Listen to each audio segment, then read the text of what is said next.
Hi, everyone. Yeah, I didn't take my decorations down yet. Hi, how are you? Hi, JP. Hi, John.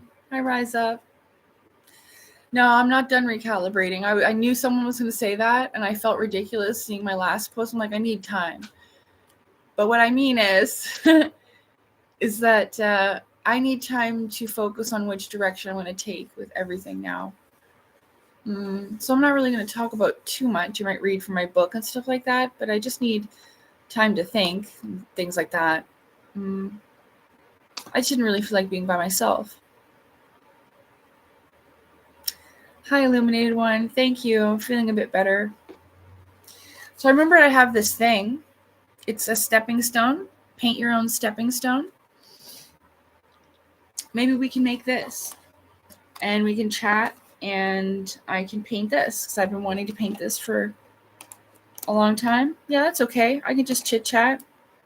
I'm glad and I'm happy that you've all shown up to hang out with me. I might have to get something to open this. Yeah, it's got tape on it. I'll be right back. I'm going to make my tea and everything like that. Yeah, the energies have been really crazy lately. Like not just like, with my thoughts or anything like that. Nothing was going on, but I've been waking up at 3:00 in the morning consistently and seeing a lot of numbers. And I think it had something to do with the election and all the energies building up. But I really feel like there's been a type of shift. I've had little sleep, a busy work day. On my projects, my brain feels fried. Yeah, I'm sure the sun isn't helping anybody either.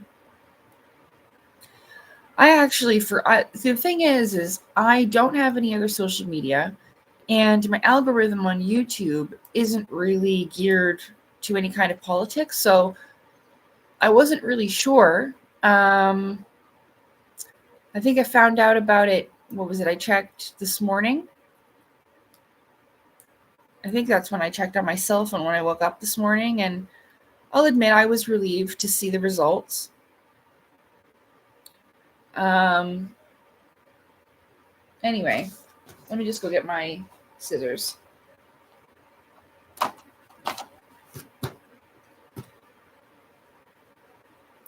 Yeah, I'm pretty sure it was the energy. Yep, I didn't feel tired. I actually had a spiritual cleanse, like where I wasn't stressed out or nothing. I just didn't feel like eating. And so I listened to my body, and I just drank a lot of water and ate fruit. Unfortunately, my pineapple went rotten. I was so disappointed. I thought that if I left it, I didn't know the ripeness of it, and I left it on the counter. And when I went to go have some, I grabbed it, and it was like squishy to touch. I'm like, aw. So my pineapple went rotten. Hi, Stephen. Welcome. Yeah, there was some insomnia, a little bit. The energies were pretty strong.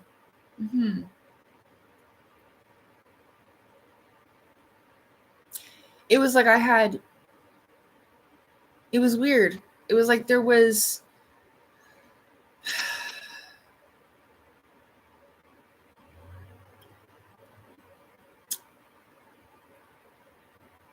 I don't know how else to explain it, because what it felt like was there was something that came to life in me, or something that was going vroom, vroom, vroom, vroom, vroom, like a power thing.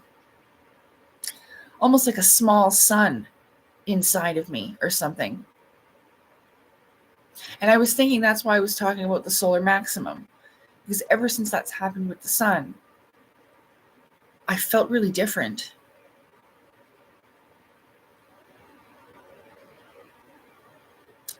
I know I should have put it in the fridge, but I thought that like a mango, if you keep it out, I don't know. I screwed up. My pineapple went rotten, and I'm disappointed. Yeah, I was looking forward to eating the pineapple.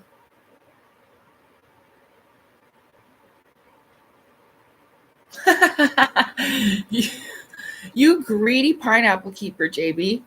That's where all the good pineapples, cheap ones, went. You probably take all those bananas for the banana bread, too.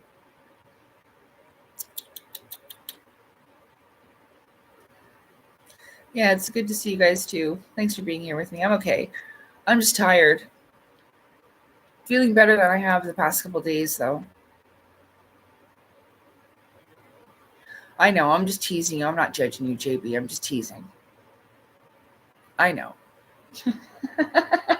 I'm just teasing. I'm not trying to make you look like a terrible person. Okay, I'll be right back.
Oh, okay. Right. So when I was in the kitchen, this is not an apple bomb. This, hi Trev, this is an Asian pear. And we're going to make everything a celebration. The light in me honors the light in you. Thanks for being here with me. I'm going to eat an Asian pear and celebrate about it.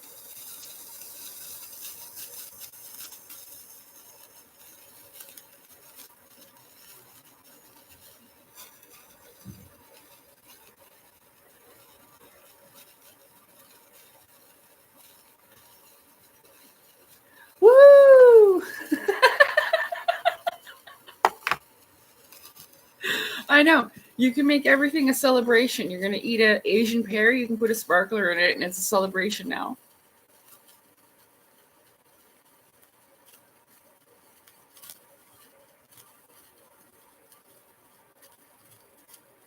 I threw my pumpkin in the garbage. He went all mushy.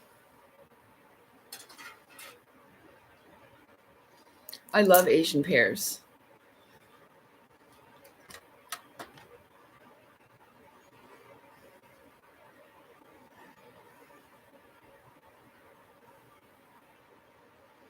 Oh, well, once you carve it, it starts going all mushy.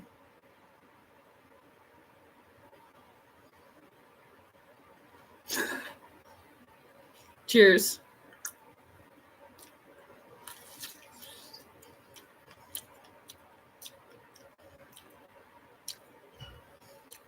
It is an Asian pear. You missed the celebration, John.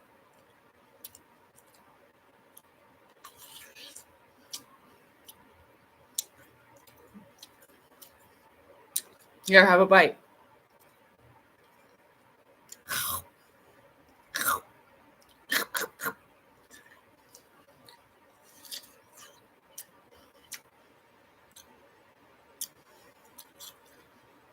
Yeah, I'm having a good day. Thank you. I hope you're having a good day.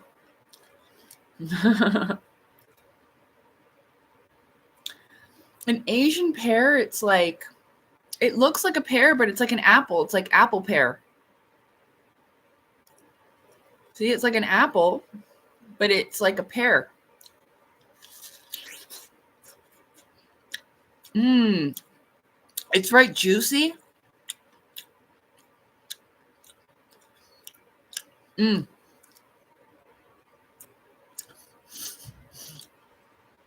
It's very juicy.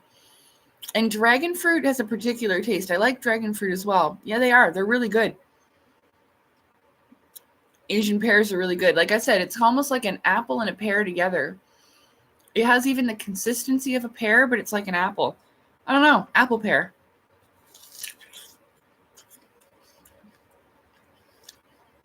Mmm. Really nice and juicy. I don't know if you can see it. Mmm. Juicy apple.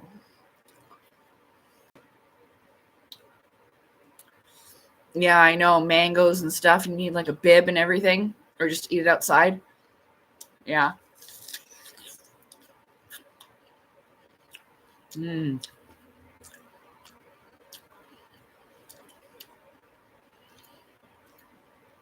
So I don't know. I decided to come live because I don't want to go to sleep too early. And I started to get tired. I went for a walk. I went to Dairy Queen. And I got a hamburger. Well, I was meaning to go to Dairy Queen, but then Harvey's grills their hamburgers, so I could smell it when I was walking there. So I went there instead. You can see the flames going everywhere where they're cooking their burgers. So, from here to my house, or from where I am to Dairy Queen, I probably walk for an hour. I love walking. I can walk really long distances. There's not many places that I can go like in the woods, like not hiking, but like out in the woods walking. There's not too many places, and I don't like to go by myself because I'm afraid of bears. So I haven't really been able to do that. I think I already said that I was trying to go canoeing all summer long, and everybody I asked didn't want to go or had something to do or said they would go and then didn't go with me.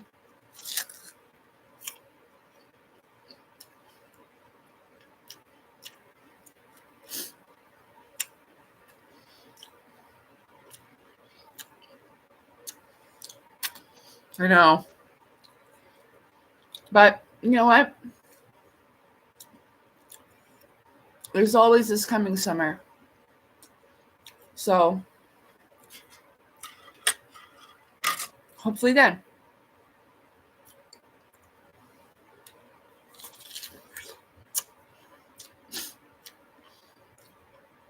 Hi, Vorcha.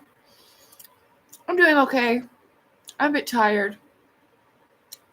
In the beginning of the stream, I was just talking about how the sun's activity and the overall collective energies, what's going on worldwide and stuff going on with my own personal development. So,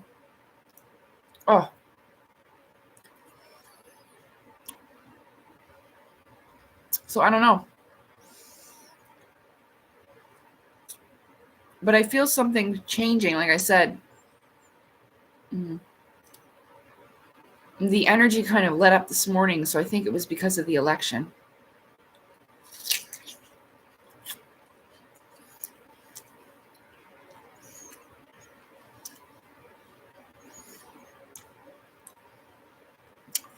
I had the opportunity to go whitewater rafting. I don't know what whitewater canoeing is, but when I had the opportunity, my anxiety was just too bad. I wasn't as brave as I am now. So this was quite a few years ago. When I worked out in it was offered here, but I just didn't want to go. It was going to be like an 8-hour long day. And that was when Mr. Sweet Cheeks was still here and he was ill. So that's why I didn't go. Yeah.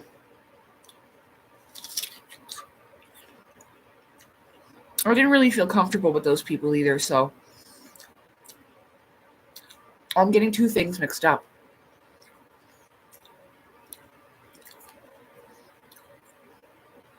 Tubing. I couldn't remember what it was called. There was a tubing thing where you just like sit on a big tube and float down a river.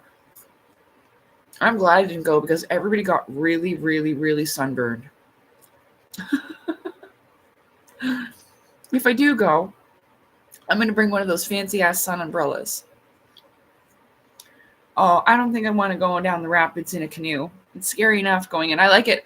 I mean, as long as you don't hit a rock.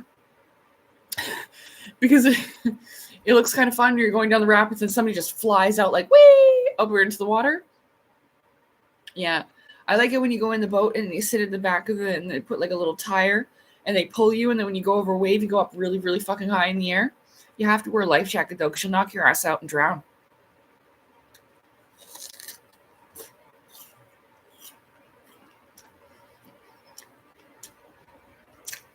Well, politics for me is a whole other story. I know it's a big theater show anyway, but I am happy with the result, Oh. So, I am.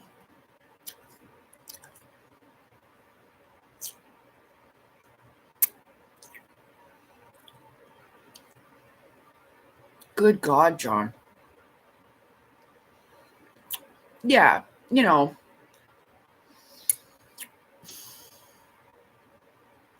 I don't want to get into it too much, but I'm glad. Yeah, for a good girl, very based. I've heard that before. Who was it? There's a fella. He comes in here all the time. Crady, Krady, Crady 1 or something like that. He says, "Yeah, it's very based." He says, "Thanks." Yeah. So there's a book called like The Fourth Turning and different things. I forget what the other one was, but hopefully things are going to improve. I have good feeling about things. So I mean, yeah, here's hoping. Anyway.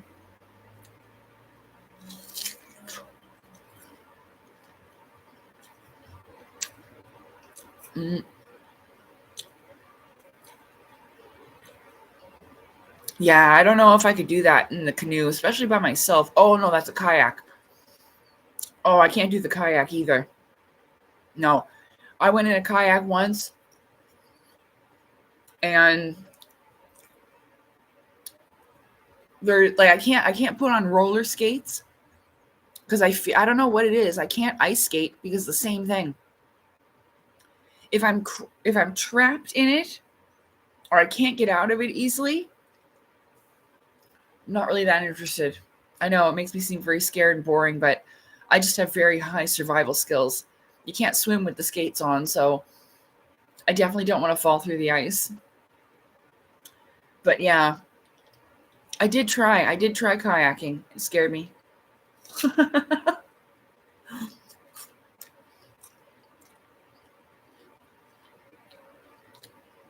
Especially to go on the ocean in it. Where I lived in Nova Scotia, the water was really dark and I just,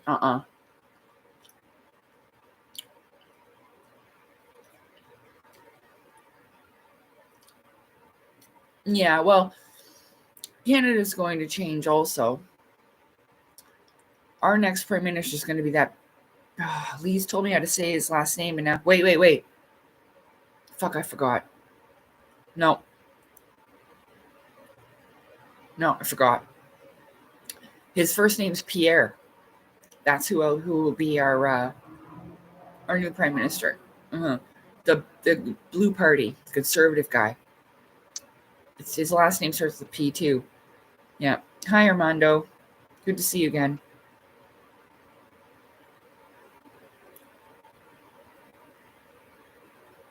Polyev. Yeah. Yeah, I know. I just asked her last night, and she told me. I'm sorry, but that's who that'll be, and he'll be kind of like our Donald Trump. You know, he's been doing that for a few years now.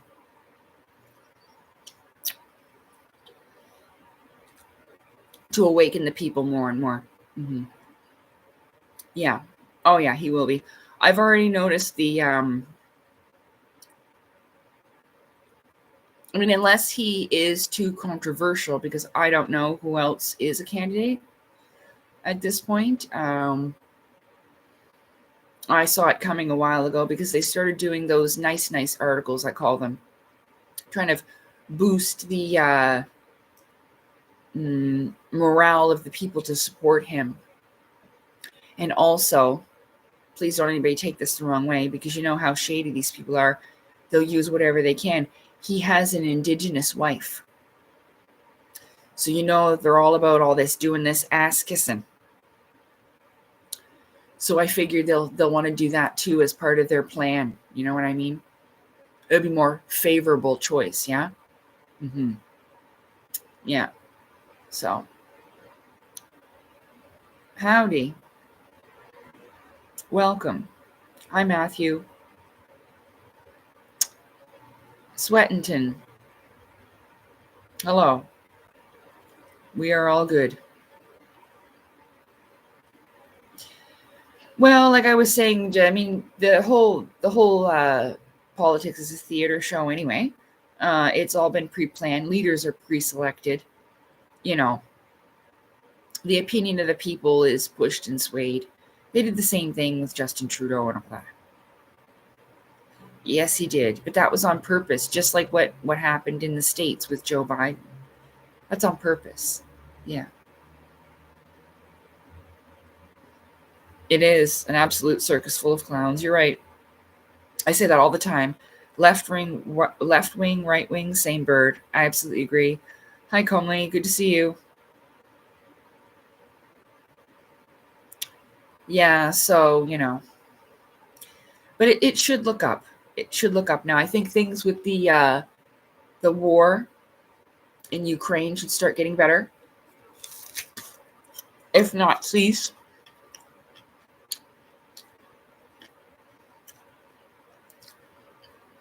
Well, I mean, we can always hope for the best, you know. But I'm starting to see how everything was really planned out, so.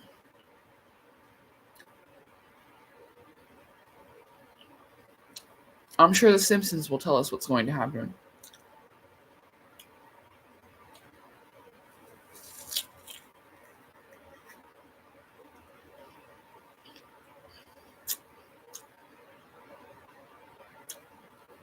Sure.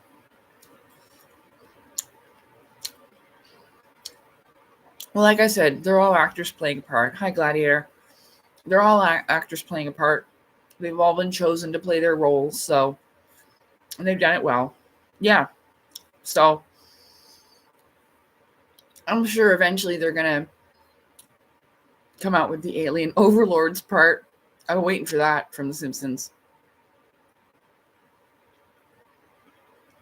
Yeah. So, yeah, I just, at this point,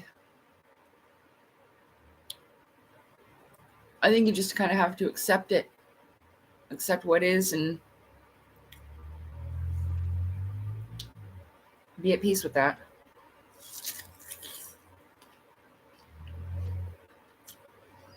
Oh, hey, Crady, we were just talking about you. Somebody else came in here and said the word based, and it reminded me of you. There you are. Let me tell you who it was. It wasn't that long ago. Sorry, I've got a bad memory. It's a newer person. I haven't seen Lawrence. Yeah, we were just talking about you. See, that's the Crady. He says based. That's where I learned that word from. I was like, what does that even mean? First time I ever heard it. Hey, Ryan. That's right. No use hanging a chandelier in an outhouse. That's right. I agree. So, I mean, I've almost given myself a heart attack and a stroke with all of this. So that's why I said I just need time to recalibrate, sit back, think about what has been. Again, it all comes from me not wanting other people to suffer like I have suffered. I know that's where it comes from, deep down inside of me, where I don't want other people to get hurt like I have. So it almost brings this sense of urgency inside of me, I gotta go do this. I gotta go. You know what I mean?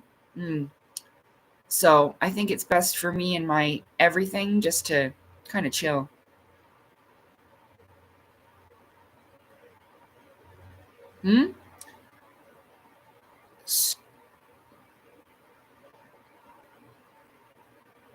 Starmer needs to go. Who's that? Somebody in the chat?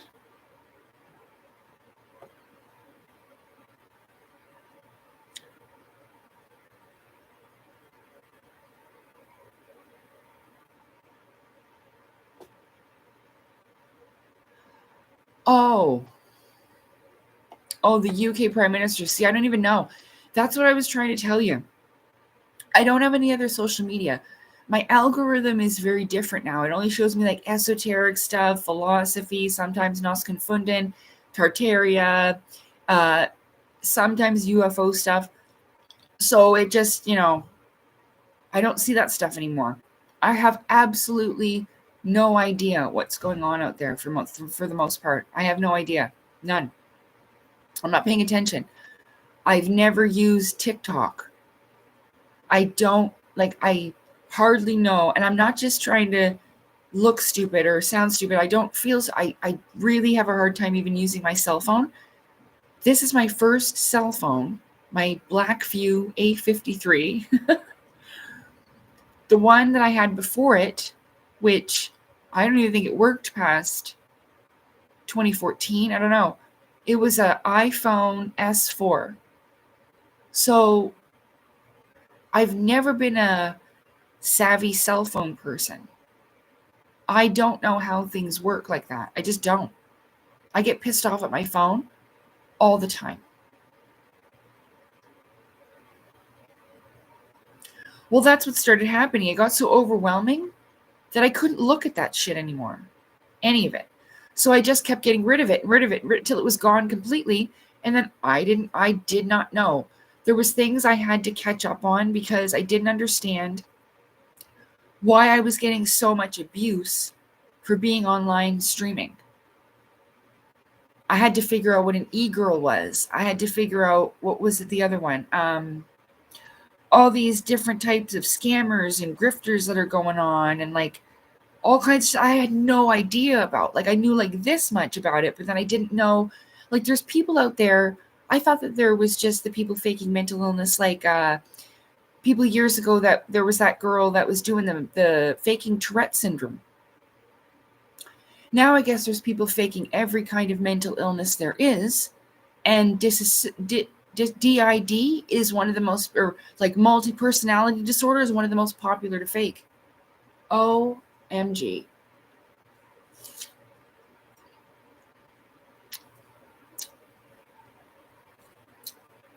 No, I'm not an e-girl. I didn't even know what the fuck that was. So, oh my goodness. I was starting to get really stressed out because I kind of knew that was going to happen. There was one man, he actually told me that he's judging me based upon my looks and didn't believe that, I mean, yeah, I could take it as a compliment, but are you kidding me? He didn't believe that a beautiful woman like me could be lonely. He's like, no, I don't believe you. I am judging because of your looks. I'm like, oh, great. Because it's happened to me my whole life. No one believes me about shit like this. They don't even believe me that I got the CPTSD. It's been awful.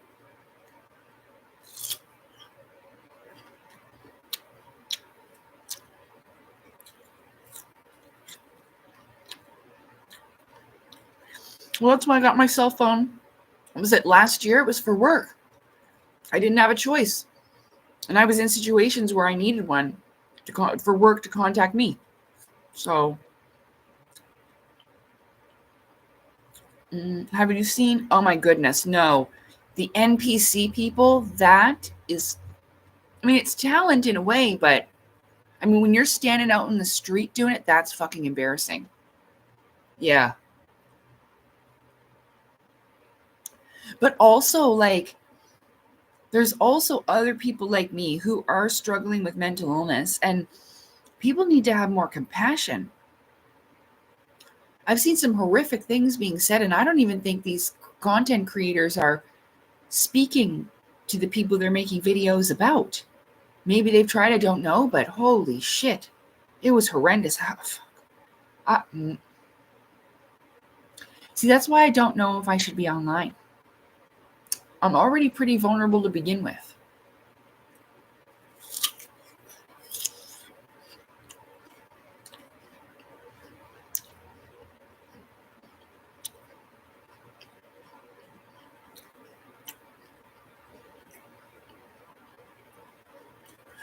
Well, the NPC people are the ones that are like doing weird shit, like Nam, thanks, being like that weird shit. Like, I've seen videos of them where other people are filming them doing that outside, like standing around in New York City. Yeah, that's what they do.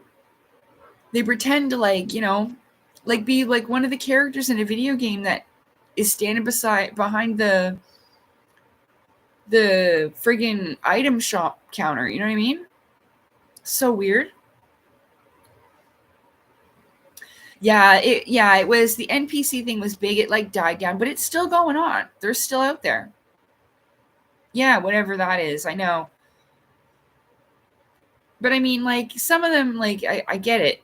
They're pretty good at it. They do. I played computer games, I play video games, and it's really a lot like it. So good for them, but yeah. Well, thanks, Gladiator. Thanks for your support.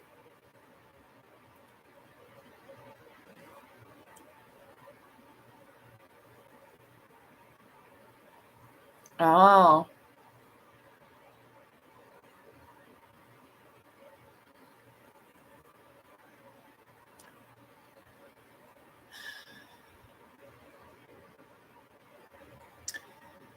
Well, I am pretty sure that, have you, I don't know, they tell us to try Marv. Oh, this is my kitten, Marv. I'm just going to put my apple down. Come here, Marvin. This is McMarvin.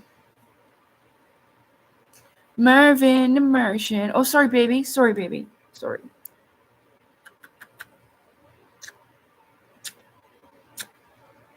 You look very impressed. I'm sorry. Okay.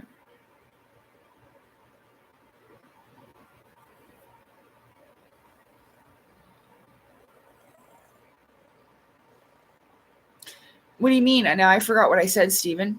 What was that very good point about my health? I forgot what I said. You might have to think about Your health. Oh, about being on the internet. Right. I remember. Mm-hmm.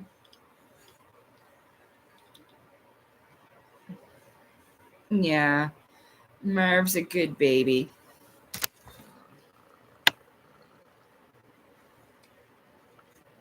I went to the little kitty cat shop called Pet Value. And thank you, miscellaneous Miss Me. Mervin has a cute little pink nose. Yeah, I know. Mar.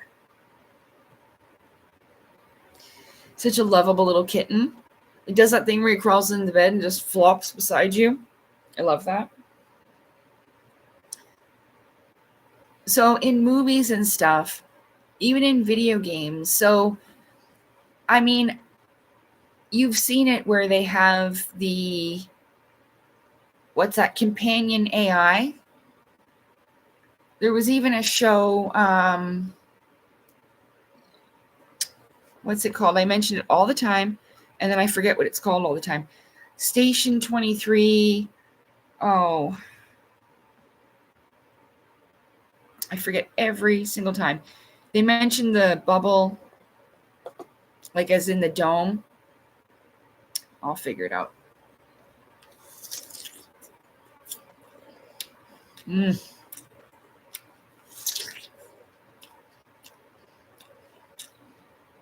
Okay.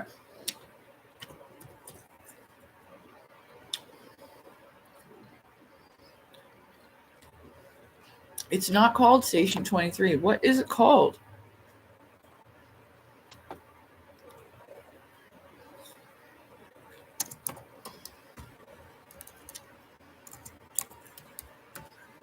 Oh my God. Netflix. What's it called?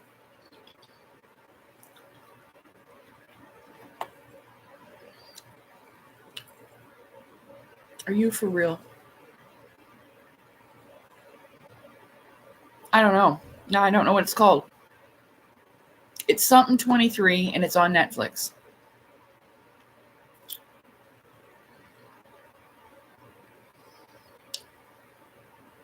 Aw, good thing you found that little kitten. But anyway, it's called something 23 and it's on Netflix, and they all have like companion AIs. These can be used for different things. So even though I understand like the downside of things, the future does require, like, especially because that's what I've seen them been pushing, right? I'm not saying yay or nay.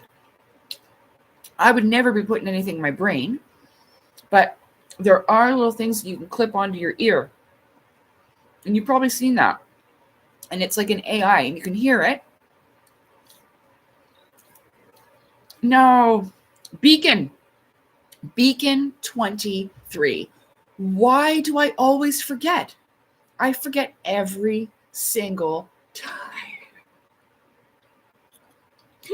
And I usually find it. It is. It's got to be that. Beacon 23. Let me just check. I know you're right, but let's just make sure.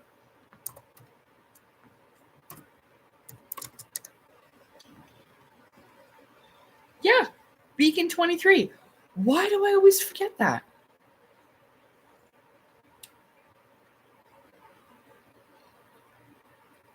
Yeah, and it is. It is amazing tech. I mean, I wouldn't be alone anymore.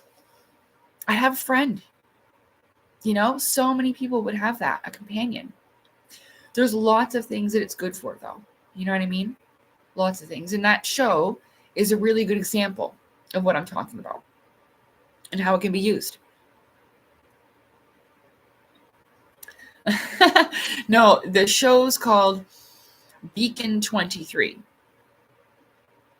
Yeah, Beacon 23. Thank you, Armando. Yeah, Beacon 23.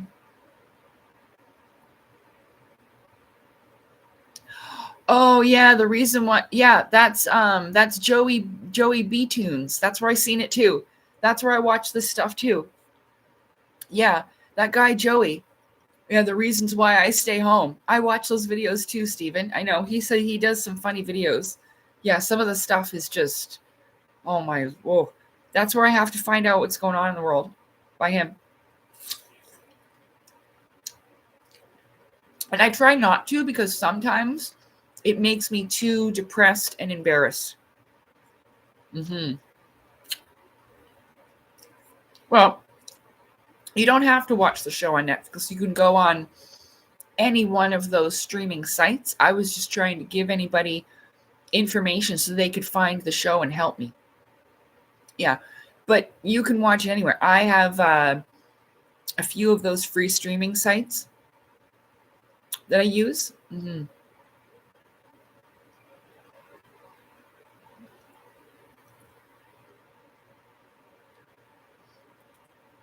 Well, that's another thing about the attachment and stuff like that. That will be a problem. But also we have to accept about death, right? That's a really important part about going into the future. Even,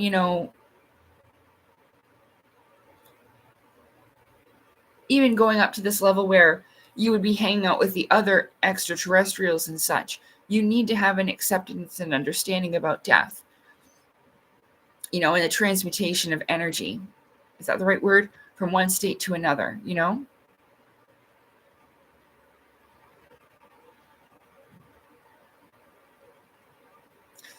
So I know, because there was I'm watching the live action version of One Piece right now. The cartoons, or the animes, what's that called? Drawing style didn't draw me in, but I'm really enjoying the series that they've just made of it. So I'm watching that. I have watched tons of anime in the past.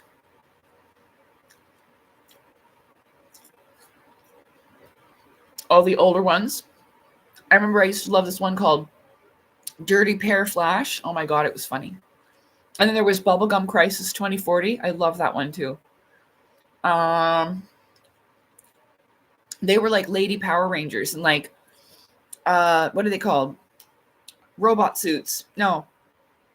Yeah, something like that. Like I forget what they're called. Yeah.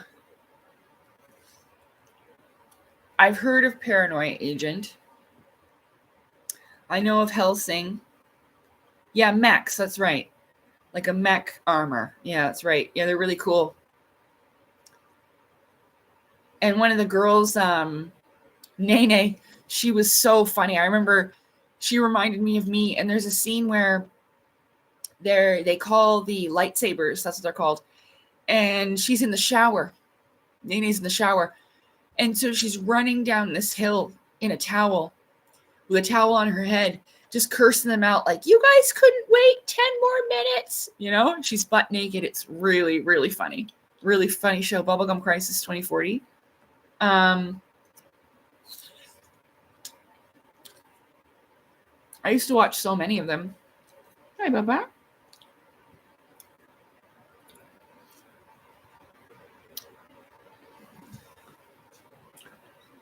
Oh, hi. Hi, Oscar. Marv says hi. Hi, Andy.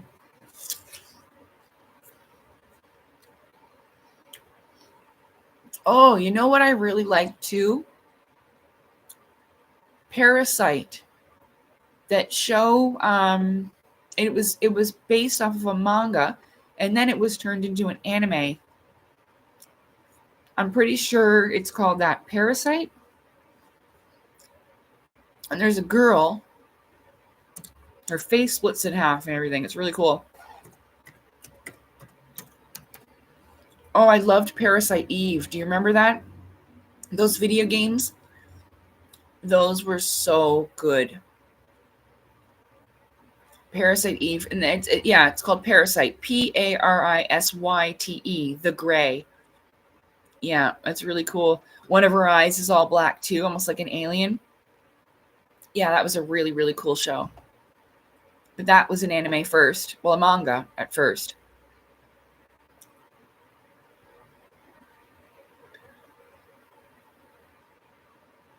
Oh, they should make Parasite Eve into a movie. What is wrong with them? That was one of the coolest storylines ever. I don't know why no one's taken it and put it into a film. I remember they had, I think it was a Japanese film that took a little bit of the concept. Go on with yourself. Did you see the light flicker? So, just in case there was an evil spirit, that's what I was doing. Go on with yourself. What was I talking about?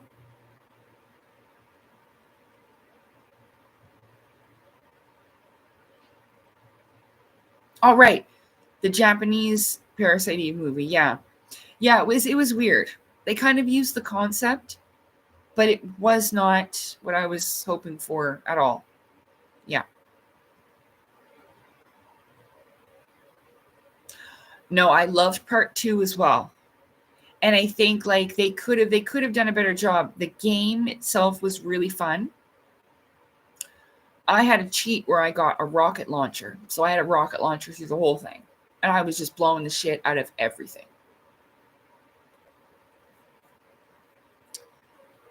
But yeah.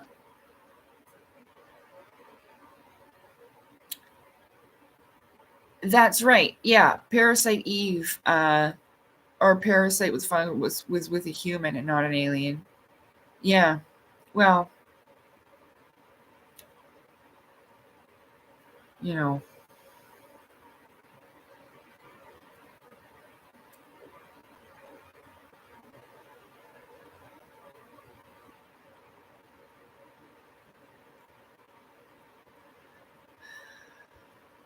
Yeah, the first Parasite Eve was like had more of the story in it. It would have been a fantastic movie.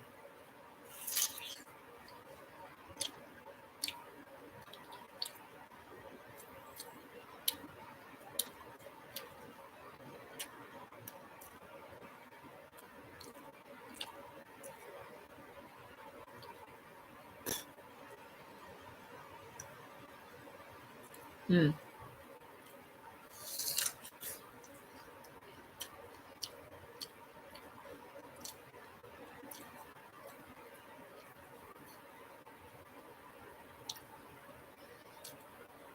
Yeah, the mitochondria.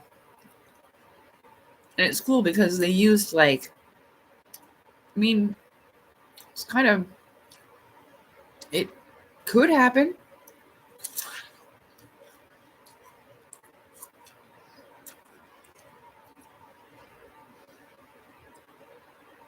Because the thing was kind of like that a little bit. Because in the original Parasite Eve, it was that the two girls had gone in for surgery, and one of them had the mutated genes, Eve. But then Ava had her kidney or whatever. I think that's how it went. And so that's how the genes, and they were connected by an organ in the beginning of Parasite Eve. Yeah. Yeah. And so the blood cells and the mitochondria were like alien. They had mutated and almost become conscious and taken on a life of their own.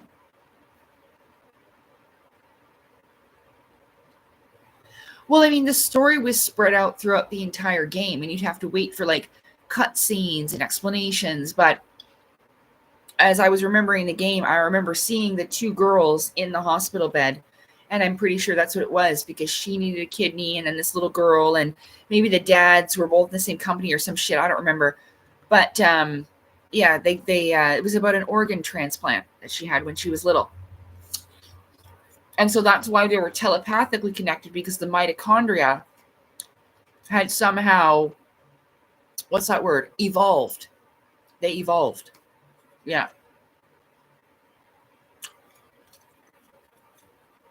Yeah. That's right. That's the powerhouse of the cell, the mitochondria, right?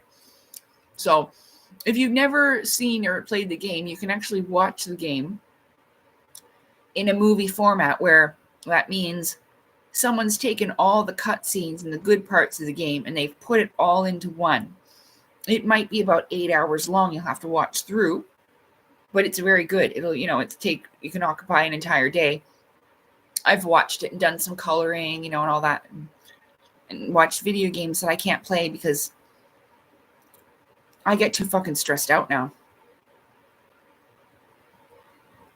Oh yeah, the graphics are definitely dated, but they use a lot of the cutscene videos, so it's not so bad. It's pretty good.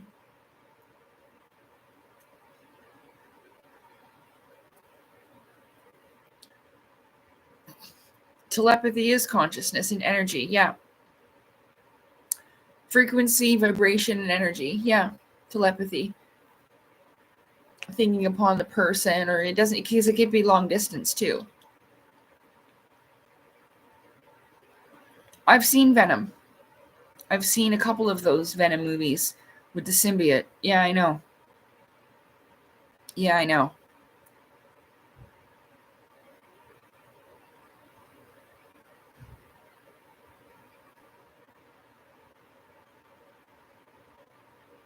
Yeah, Final Fantasy VII was around the time of Parasite Eve, so they have similar graphics and styles.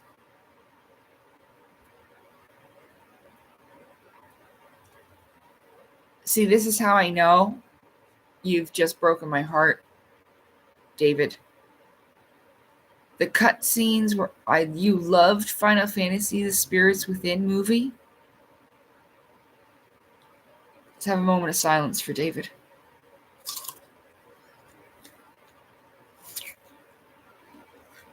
Really?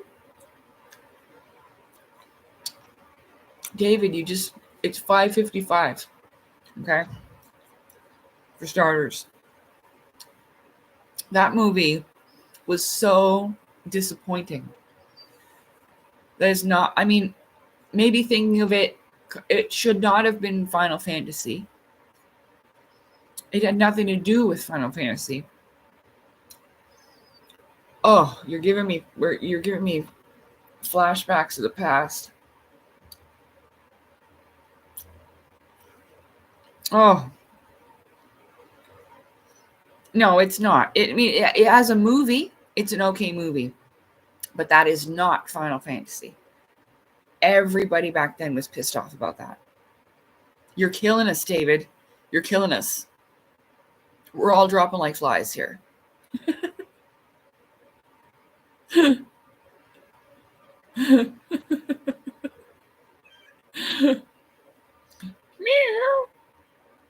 Yeah. Lucy Beast, Mommy didn't mean to wake you up. Mommy didn't mean to wake you up. Go to sleep. Yeah. Anyway. So, yeah. It did have a guy named Sid, but it just was nothing like Final Fantasy. Nothing like it. It was... And I think I only watched it maybe once, and I was so offended, I don't even think I've ever watched it again. So maybe I'll have to give it another watch and see if there's something good about it. It was the graphics. No, it did. They had decent graphics at the time for their movie. Yeah, I remember. You could see even the freckles on the girl's face and everything. Yeah. Yeah.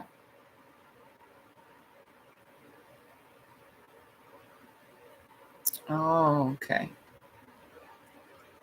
Yeah, I grew up. Maybe that's why I didn't enjoy the movie, because I grew up with, having this idea of what Final Fantasy is, and then they tried to present that, and I'm like, what the? So, yeah. I remember I'm getting kind of a feeling that it reminded me of like the Gnosis from Xenosaga, did it have some type of creatures that were dimensional, half in and half out of their realm?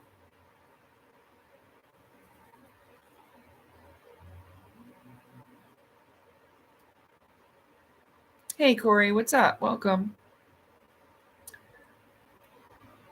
Hi, Duncan. I don't know if I welcomed you. Georgia, welcome. Yes, the ghost aliens. Yeah, okay. So this is the same concept of these dimensional beings, the same type of thing as where in Xenosaga, Cosmos uses the Hilbert effect, which changes the frequency, energy, and vibration of the dimension around them, bringing these creatures into the reality that they're in so we can shoot them. Because when they're out, it's like shooting at ghosts. So that's exactly it. Thank you very much, Javier.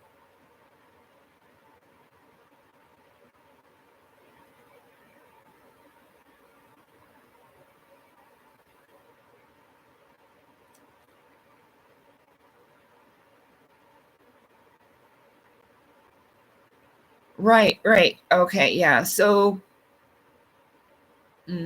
ghosts coming from Gaia. So, yeah. Well,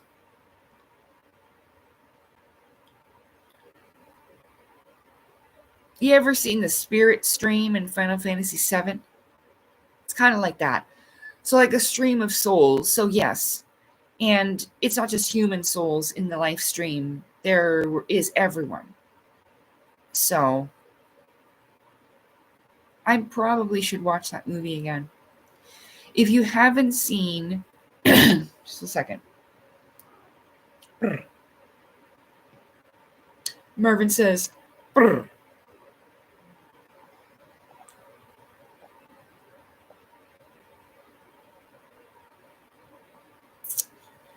yeah, the live stream. So it's kind of because they're all hinting around the same type of thing. They're telling, even though you won't maybe believe me at first with this, but many things over the years has taught me how to deal with other things. So if I'm learning from like what we're talking about from Final Fantasy, basically I'm thinking that everything that you learn, it can be applied in other places. Shit, I'm not making any sense.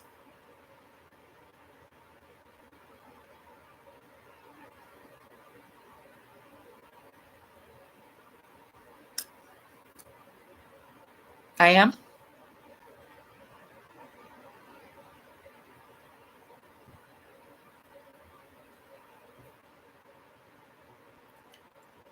Okay.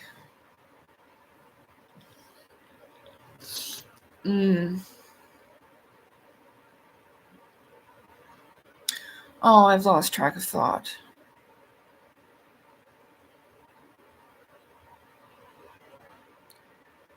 Oh, the live stream.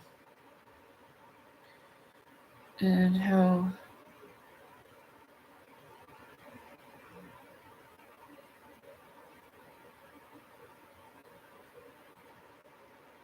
Hi, surfboard.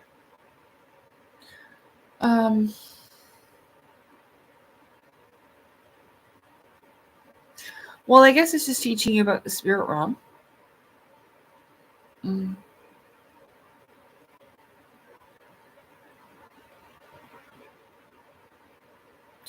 there's a lot of things in movies, like over the years, this is what I was trying to get at. Over the years, I've heard things and I've gone, oh, like what they were doing in this show or this anime or this video game.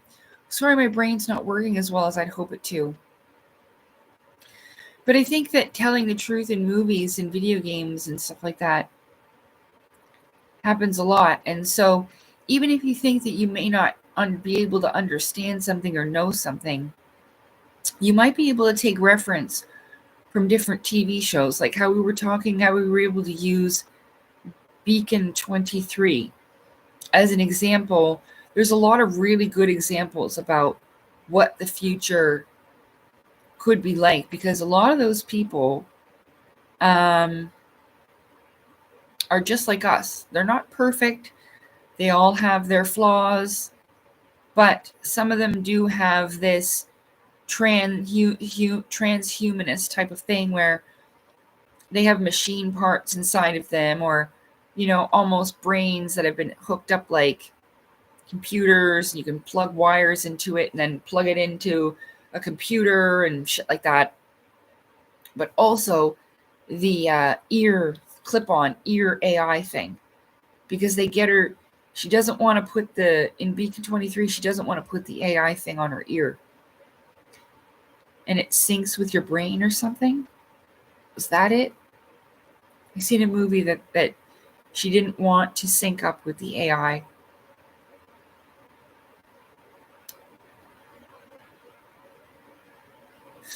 But yeah.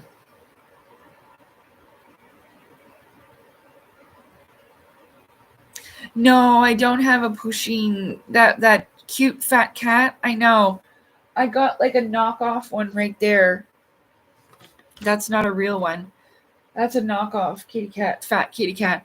I know I really want a fat pushing kitty, that kitty cat you're talking about.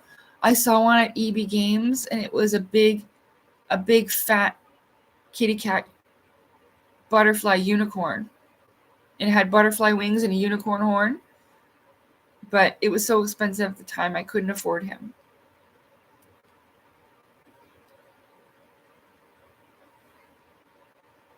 No, Salem's fat. Marv is a kitten. But Salem's been doing good.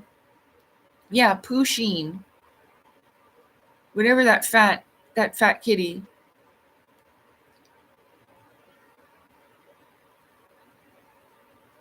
Pusheen.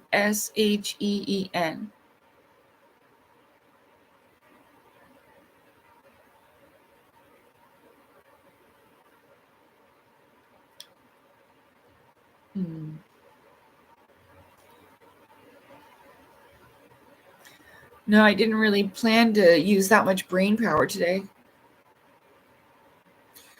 I gave my hair a nice oil soak with some castor oil and stuff. Oh yeah, I forgot about my stepping stone. I don't think I'm going to be able to paint this today. What time is it? Hey, J Marks, what's up?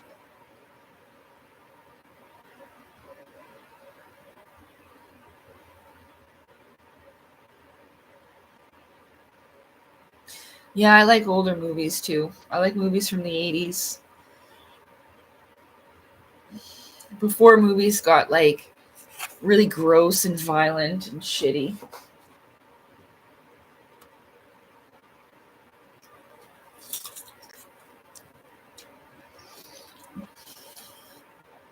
I'm doing all right. I mean, I guess I could attempt. I don't know. I don't think I have enough energy to color that.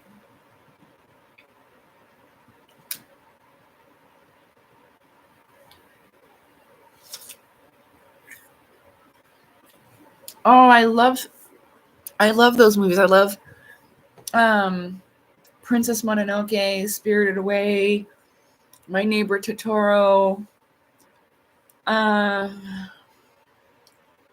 Kiki's Delivery Service, Ponyo. This is Asian Pear. The Boy and the Heron. Is that a new one?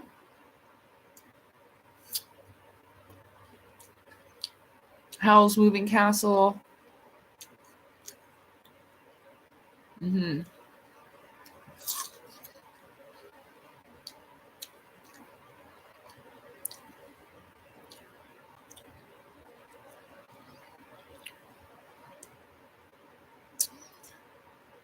Do you remember in Princess Mononoke when the wild boar god got sick with all them wormy things on it? Sometimes I feel like that's what happens to people. Me included. Like all those wormy things, like negativity and fucking evil goo, you know? It changes you into something you're not. You know what I mean?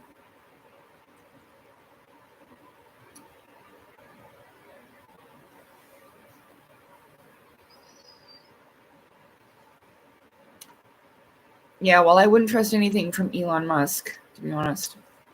Neuralink or whatever, I don't know. That guy just is rich. He didn't invent nothing. He's not a fucking scientist or a doctor or anything. He's not even good looking. Ew.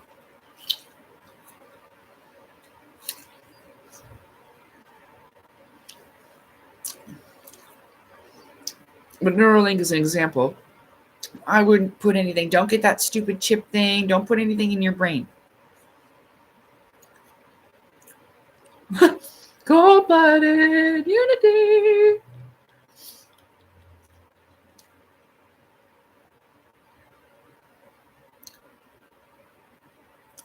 Neutrinos from the sun. They must be friggin' charging me up.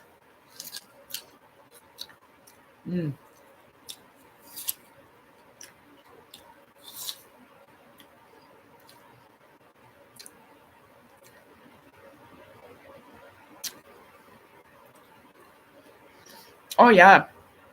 I agree, Duncan. I love Miyazaki's recurring themes of what humanity becomes when we stray too far from our environment or disregard nature. Also, themes of interplay between the masculine and feminine. Yeah. Yeah, it's really quite lovely. They're beautiful stories.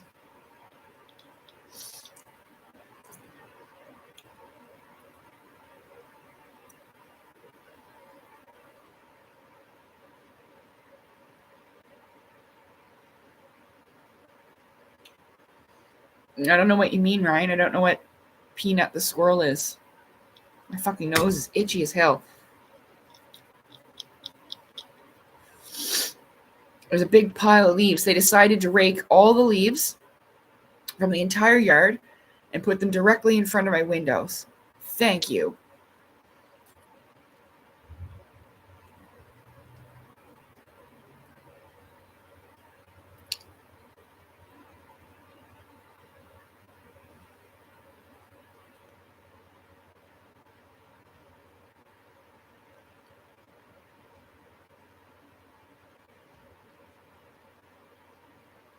Oh, yeah?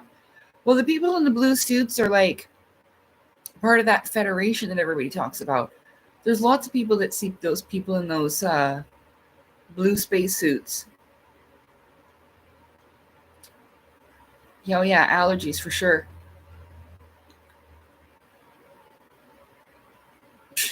Well, I mean, it does look pretty. The leaves look really nice.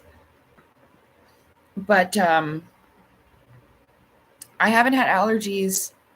It's my nose. And plus Marvin was right there, so it's like my nose, I just want to fucking scratch it the whole time. Ugh. Well, you guys have heard it. Look. Yeah, fucking great. That feels really nice. Not being able to breathe all the time. But this is only a new thing when I was older. I didn't know like why people would be so bothered by allergies. Like even my best friend, I'd be like, oh, come on, it's just allergies. And I didn't understand how it affects you, you know? But now I do. Oh, well, we talked about that. I guess we can talk about it again. I just don't want to cause anybody to get upset and all riled up about it. We've already said in the chat that about the election that I am happy with the results, but I also know that there is a big theater show and that politics is mostly a planned out strategic game being played out on us. So I am happy with the results. No need to apologize. It's okay. There, I've repeated myself, and yeah, I am, and I'm happy that, you know, I'm hopeful that things will be turning around now. I felt an energetic shift. So there was a really heavy, really strong energy, but now that the election's passed, it's cleared. So it felt like there was something like building up inside of me. Like I had this unlimited energy going on. I could hardly even sleep.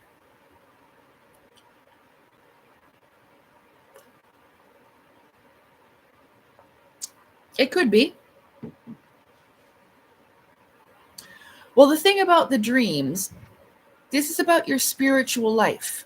So when you read my book, I know it may not make sense and I only remember bits and pieces of them.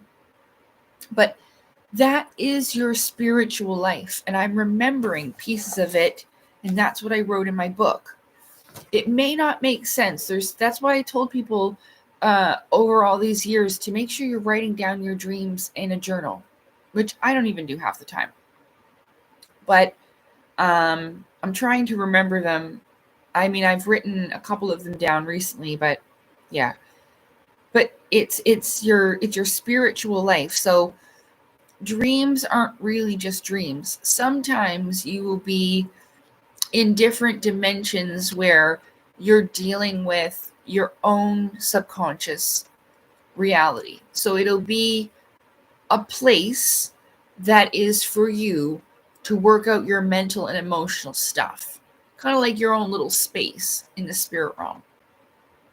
And so these people in the blue suits are sometimes referred to as counselors in blue.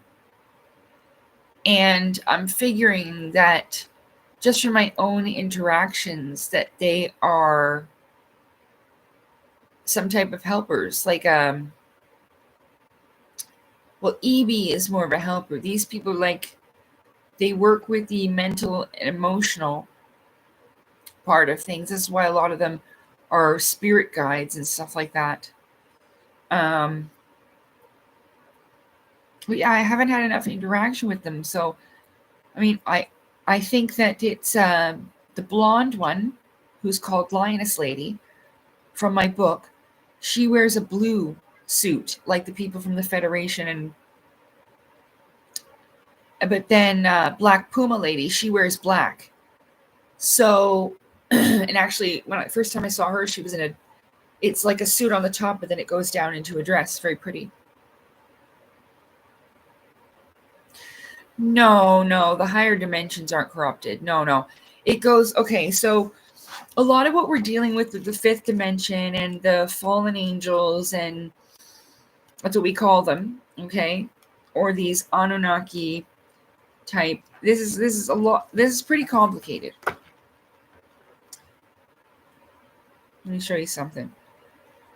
If we're going in dimension 7 going up and 7 going down, okay? One sec, sorry.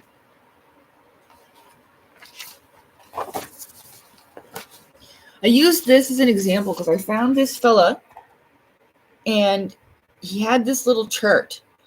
Do you see how number 4 right above us is spirit? So what it is the spirit realm is where we go when we dream. So we're leaving, basically, we're leaving the third, which is where we are, and we can spirit travel into these other ones.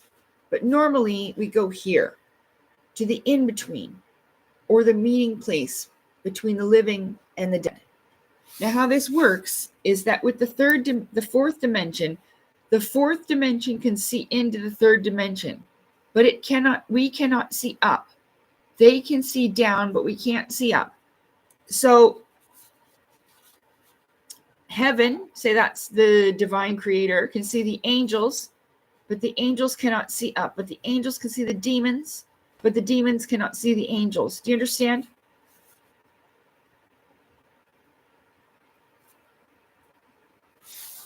So when we go, we're going to a place of what I call the in-between. That's where our spirit is. It's not exactly between life and death because you're not in any danger of dying. Everybody has almost like an umbilical cord, as there's in the womb of a baby with the umbilical cord. I can actually show you that because it's in my book as well. I use it as an example. Whoop. About source. Right here. So if the little baby is your spirit, the placenta is your body. Do you see the little cord that's attached? Technically, we all have a spirit cord like that as well. See? So as much as it's physical, it's also spiritual. A lot of the times you don't see your cord. When I feel its connection, mine is connected to the back of the neck. And I can feel it that way. Almost, I've drawn it. I call it source connection. And it also looks like a bit of an umbilical cord. Whoop. There we go. That is a lotus flower I'm on. There's the sun. Those little lightning bolts are energy. Okay. And of course, it doesn't actually look like this. Source is kind of like a giant nervous system spread out, almost like spirit Wi-Fi. It's invisible. You can't see it, but it will have these things that, energetically connect to you like a tether.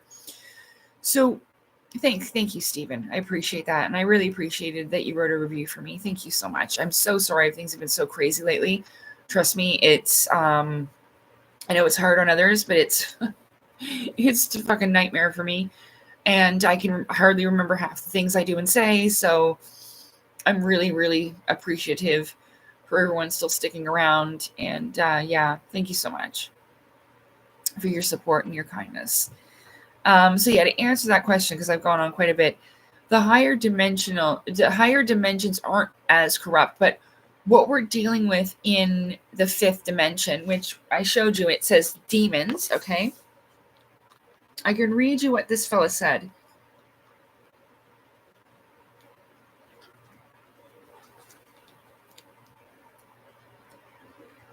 And I think it's so important because that's why they were always saying about 5D and the mind.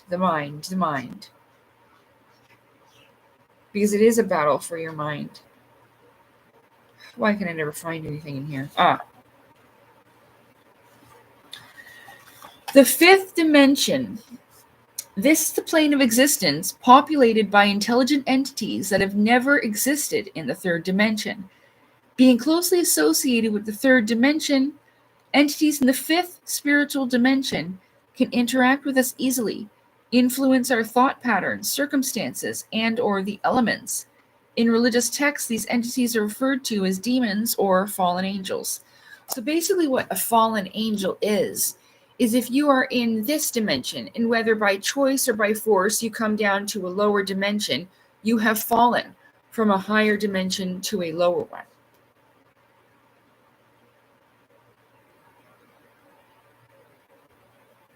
That's really weird you lost your belly button. I've never heard of that before. Yeah, the silver cord. Everybody's got one. Yeah. It's attached to us. Some people see it attached to you in different ways. Some people will actually see it to their stomach or wherever. Hey, Warlike Peace. That's okay. Hopefully you can catch the stream another time. Have a good night at work.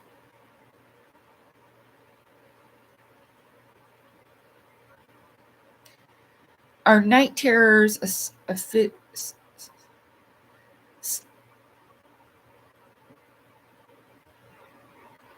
physiological thing, like a simple hallucination, or is that a spiritual thing? What was that place of concentrated shadow on the wall? Okay. Well, unfortunately, when we are in the spirit realm, and it doesn't mean you're doing anything wrong. In fact, lots of people have this happen. It's basically a dimensional parasite. Because a lot of people are terrified during sleep paralysis, stuff like that, they will siphon off energy this way. They have to live off of our life force. And some of them will do this in different ways. Some of them do it through fear. Some of them do it through sexuality, love. There's a whole bunch of different ways, usually through one of your weaknesses or vulnerabilities. Not all spirits are bad, but you will usually know by the types of experiences you are having. So when you awoke paralyzed in ninth grade, what was happening is at the moment your spirit enters your body, they can tell. The spirit realm is all around us. The fourth dimension is called the in-between because it's almost like a transitionary place. It's a place that you go through to get to somewhere else. It's actually running along beside us rather than in front, above, or below. It runs alongside and beside us. So what was happening was it's both a physiological thing because your body, what happens is your consciousness will wake up your body before your bodies realize that it's awake. Your body will give you hormones, these chemicals that keeps us from moving around. So it hasn't had enough time to go, oh shit, we're awake, and have you actually have that release. You see what I'm saying? So there is a physiological thing, like a physical thing that happens to you. But these beings are actually taking advantage of the timing of when the spirit, sometimes it'll happen right before you're ready to leave the body as well, not only coming back in. It's not an alternate dimension, not really. Kind of, I guess, if you can imagine, it's almost like an invisible curtain that you kind of just pull aside and, oh, there's a whole other place. But it is here, but it's like walking beside us to the side. This is why we will see things through our peripheral vision. Like a glass curtain. Yeah. Like the being that I saw in my room when I was like, oh, I might as well just go back to sleep then. Nothing's wrong here. And I went to go lay down. He just stepped to the side and disappeared. Like he stepped behind a curtain or a veil. He didn't beam out of there. There was no portal. My throat is killing me.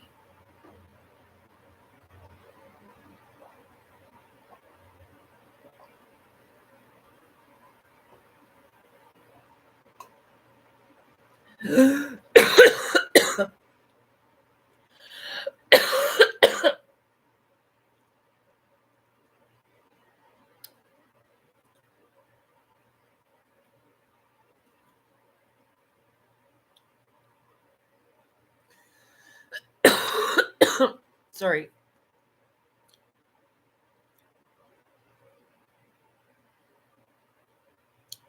Well, see, the Egypt thing goes back to the times of the days of Atlantis. And the Egyptian civilization was kind of like an offshoot of the Atlantean civilization. Not the same,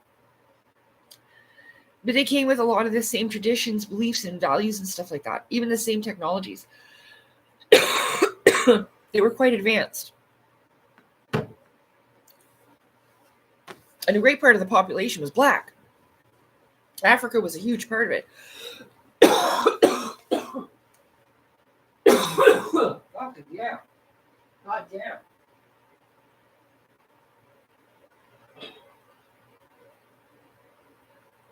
I know what I need.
You know what I want to say before I forget is that I really hope that both Canada and the US and worldwide really like, I don't know, there's multiple things we can talk about in regards to this, and I'm open to, but because I'm about to like hit my vase, you know what I'm saying?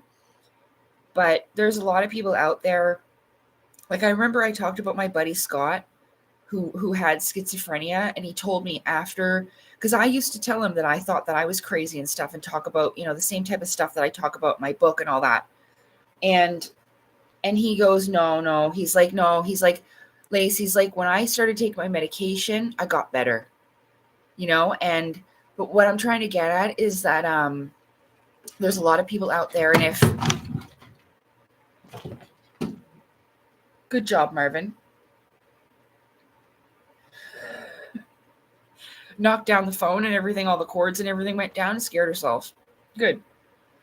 But anyway, with the mental health thing, you know, because a lot of people, they can't even get access to doctors or any kind of medications, even if they fucking need it. And that needs to change. That's one of the big reasons why people will become homeless and, you know, have all these other things, because they can't even get access to their freaking medications that they need. And that's a damn shame. I was watching this family. This is what I was trying to learn about. Let's see what's going on in the world. Tofia Chu, something like that. Her and her family all struggle from serious mental health issues. And the internet, they're calling her a lol cow. It's one of the most fucking sad things I've ever seen. But they all have serious mental health issues and they need help. The dad's going to fucking jail all the time. The mom looks a little, you know what I mean? Like, they need help. And I started crying listening to it, because I was just terrified that someone will do that to me. Someone will talk about me like that. Horrific. So they need to start, everybody everywhere, like the world needs to start changing that up with their healthcare systems, because that's a huge problem. And that's one of the reasons, you know, one of the reasons why people are coming online, because they don't have anywhere else. Just like me, I had nowhere else to go, no one to talk to.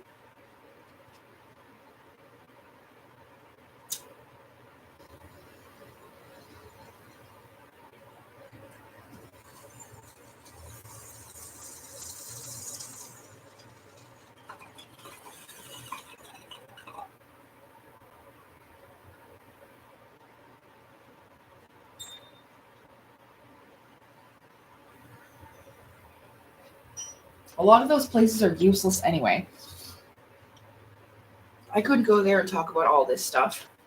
This would have gotten me in more trouble.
They still haven't finished my balcony yet. And I guess I found out when I went out for my walk that I ran into some other tenants. And they were like, the laundry room's closed till further notice. So, like, nobody can do laundry because one of the main, like, air vent things broke. Good thing I have all my laundry done, though. I was like, oh, that's why I didn't know, because I don't need to do laundry.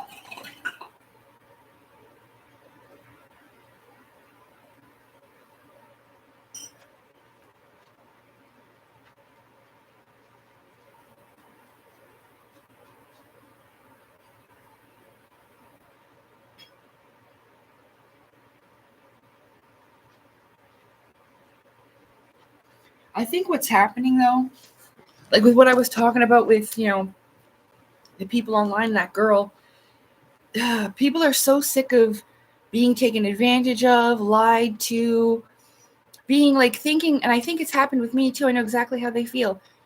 Meeting someone or finding somebody online and thinking that they're genuine and real and that, they actually give a shit and or whatever it is, then you're let down. Or you find out this person is not who they say they are. And that happens a lot. And I think that's really broken people's trust. So it's kind of jaded people and made them a little bit bitter, because some of these videos, I was trying to learn about some of these things, like I said, about the e-girl and things like that. And some of these people are very vicious about it. I remember I went into a live one time because these two fellows were talking about David Wilcock. And they were discussing, they had David on their background screen, like in a big, like up close to his face, like David crying. And they're like laughing at him, mocking him. And I had to go in there and I was talking with them a little bit. Hey, Piggy Watch, what's up? And I told them, I was like, listen, like, you got to think about it in, a more mature type of way. Like this man, think about it. What if he does have mental illness? And what if this and that, what if it's this, it was really hard for me to listen to them rip him apart this way. And they did calm down. They listened to what I had to say. So, it's just, I can understand it to a degree. And I think that, I think it's a shame.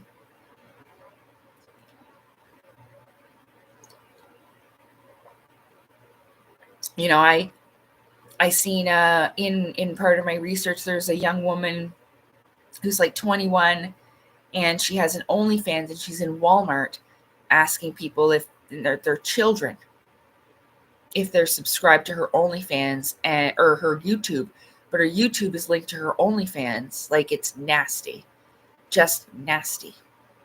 So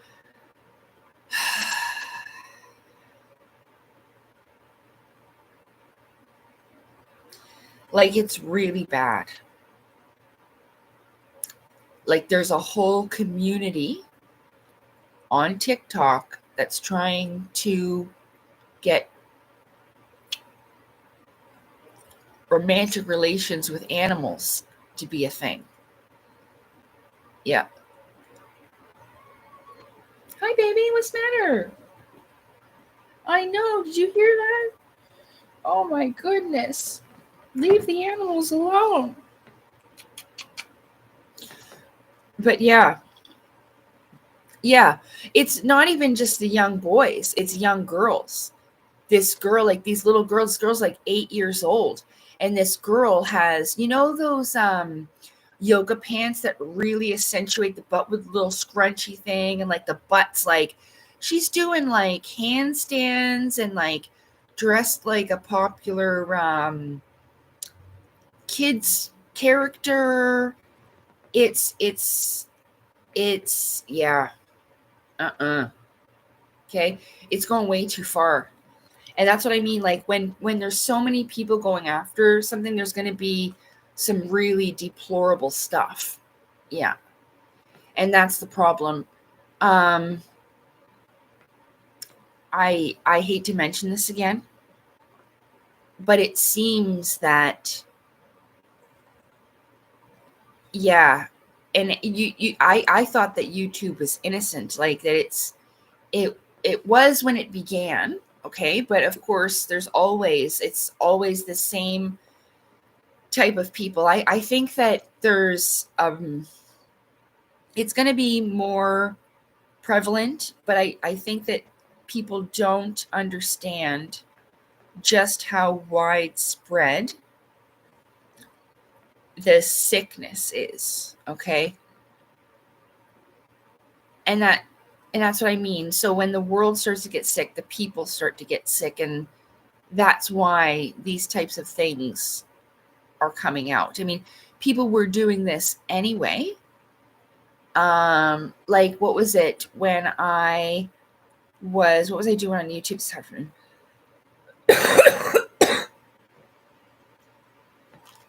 I don't remember.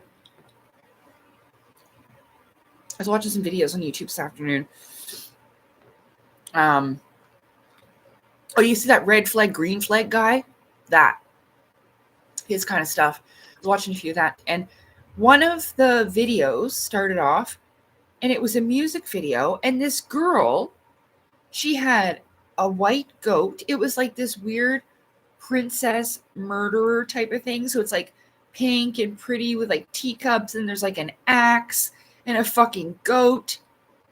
A white goat. And she has upside down crosses on her fucking hands. Both of them.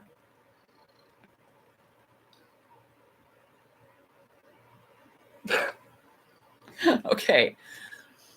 So this may be hard for some people to believe, but there are some people that actually are on the dark side and think it's the right and the good way and don't see anything wrong with that. Like, there are real people that exist this way, that they do not understand goodness or kindness. They don't know it. They are devoid of this. There are really people who would prefer, like, so if Jesus Christ was the nicest person that ever existed, the closest version of a good divine God we have ever had in the flesh walking on this place, they hate him. Yeah. The nicest person that ever lived, they hate him. There's people that exist like this. And I figured it out. This is why they're always cursing Jesus' name on TV. Yeah, it's not about the actual praise.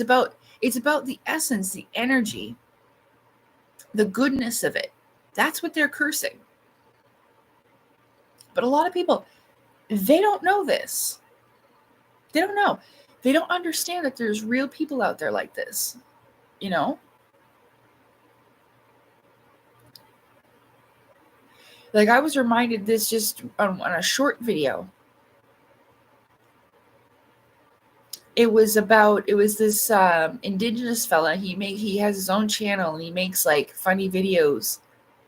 And this one was about when people ask them their names and they always expect like Eagle Rock and stuff like that. And he's just like, my name's Daniel. Anyway, but in the comments, there was a person that said, that the indigenous believe they have a name, but then they have a spiritual name that's secret. And it actually keeps them safe from magicians and spellcasters. I also have one. I didn't actually know that was a thing, but I always knew I had a name given to me by God a long time ago. Divine Creator, however you want to identify.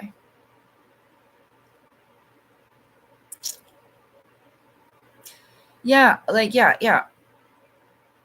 Evil is good, good is evil, up is down, down is up. Yeah, that's what it's like here. Awesome, Duncan. Thank you very much. Yeah. Its purpose is when you're reading those dreams, I'm hoping that you'll be reminded of your own, even if it's small pieces of your spiritual life. That's what that is. You're asleep for like 8 hours. That's a huge part of your spiritual life, which is the other half of our existence here. Just like we are a body and a spirit, we also have a physical but a spiritual life. So hopefully, that's what I'm hoping, that it'll help people remember and figure out their own spiritual life. I think it was John that's had quite a bit of connections made. And John's around in the chat quite often. He has a pink circle. The same as J Marks, but it's pink.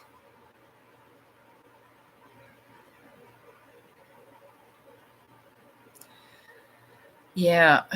So, and so this all even goes down to like, so with the spirit and the body. So the spirit is represented by blue and the body is represented by red. I even saw here's a good example. You know that song Taki Taki Ooh you know that one? You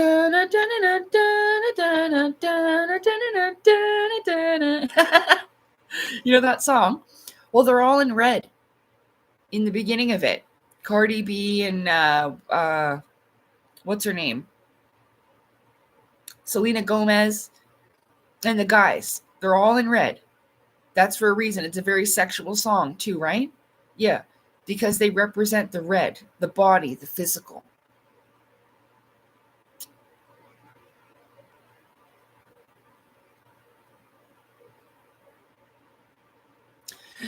Sometimes your dreams will be your subconscious workings, but that's still your spirit. Yeah. There may be different how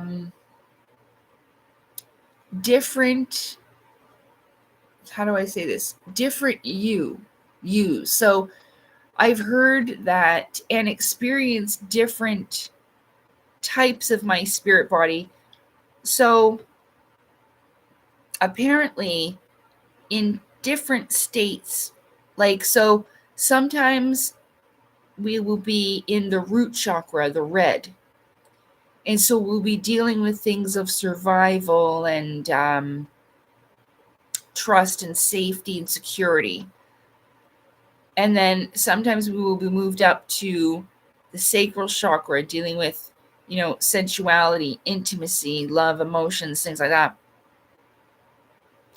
I don't know this well enough to teach it. But basically, there are 7 chakras. So there are 7 different types of this spirit body stuff. Sometimes you'll be working on your mental body. Sometimes you'll be working on your emotional body.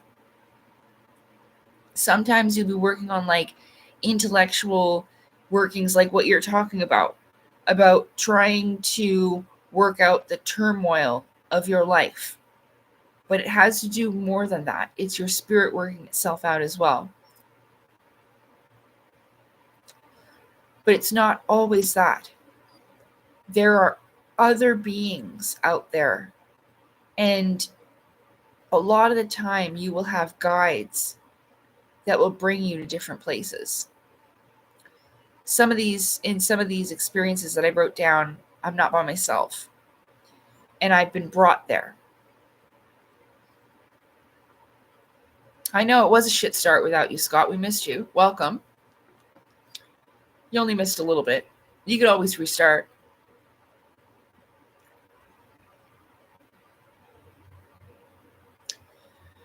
But yeah, eventually, when you, almost like in school, once you kind of level up your spiritual abilities, astral travel kind of works like this. I've had minimal success. You think about where you want to go or who you want to see. And if it's in the right conditions, and everyone's astral travel conditions may differ. So what works for me may not work for you, and what works for you may not work for the next person after that. So when you figure out these conditions, and there's a really, really, really, really good book. I'm going to go get it.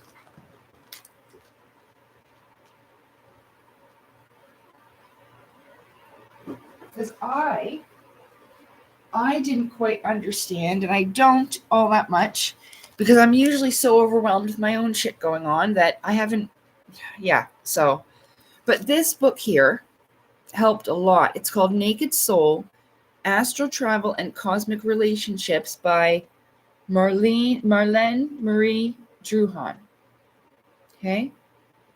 And this book here taught me so much about astral travel, the dream state. It teaches you about the dimensions, the different realms, the different types of beings in there. This book is absolutely fantastic, and it actually answered one of, and I can't even, I don't think that I even wrote about this in my book. To be honest with you, I haven't reread my own book. So, but here it even has like a list of the planes, outline of planes and subplanes of the earth plane. So we have the astral parallel, where nature spirits and elementals reside. And so, then we have the astral parallel of the universe. So that's where the planetary rulers and the lower extraterrestrials reside. The realm of cause and effect, where all karmic debts are housed. The lower astral, with the realms of thought forms, where all negative emotions are collected, realms perceived as hell. So, I mean, that's just a little smidget. But this is one of the best books I've ever read. I mean, I haven't really read that many, but this is the one I was definitely meant to find.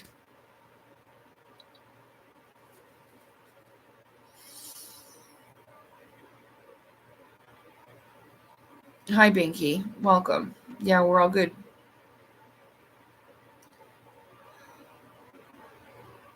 Oh, thank you, Angurism. I very much hope you enjoy it. I'm really hoping that it'll help others on their spiritual journey and figure out their spiritual life, because this is how you reach the extraterrestrials and the aliens. This is the way. They even have a way where they can be spirit body and then physical body. So this is how they're doing the subduction things and all the crazy stuff they do. That's how they can just disappear from our dimension and pop in somewhere else and come back whenever they feel like it. Well, thanks, Gladiator.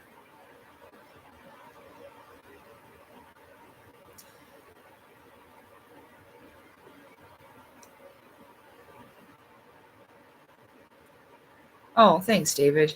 I'm glad it arrived. Now you'll finally be able to read one. What was that called again? This book that I have? It's called Naked Soul. I know, my finger wiped off the gold there. Naked Soul, Soul, Astral Travel and Cosmic Relationships. It's by Marlene Marie Druhan. You're welcome. Yeah.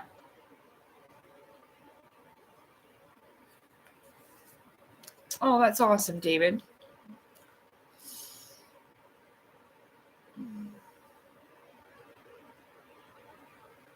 Yeah, and she's just lovely. Look at her. She looks like a beautiful porcelain doll. That's her. Just lovely. I don't know if she's still alive or, but this is a much older book. So she's probably aged, but this was 1998 in St. Lulywin Publications, St. Paul, Minnesota. I mean, it says there's a address right there. I could send her a thank you card, but I don't know if it would still be even active. I doubt it.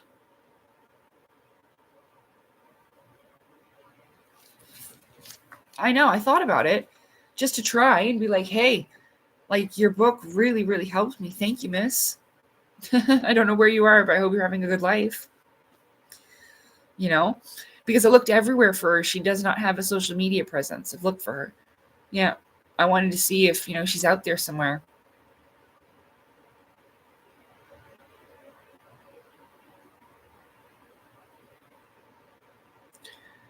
Okay, John, good night. Have a good sleep. I know it's pretty late.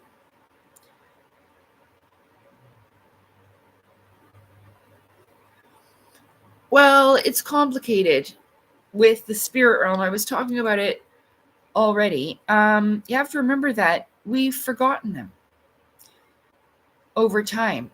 We've separated from the spirit. And thanks, John. Yeah, I know it's really late. Have a good sleep. Take care of yourself. Thank you for stopping by. Yeah, it's late where you are, I know.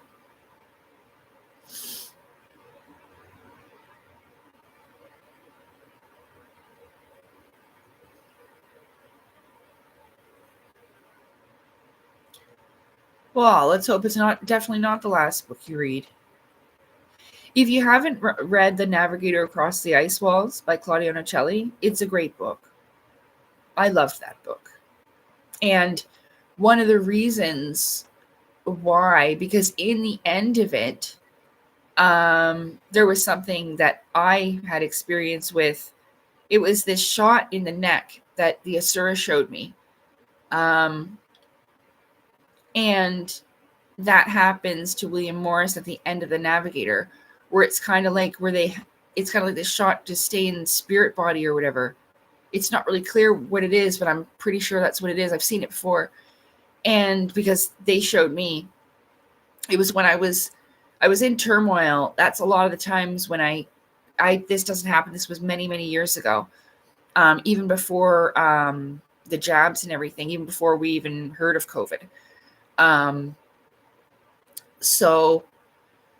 But yeah, I got that about the jab thing, but I didn't know what it was. At first, I assumed that it was like an injection to protect us from bacterial differences, because I thought that this being was an extraterrestrial coming from off-world. Hello, 93X267. Welcome.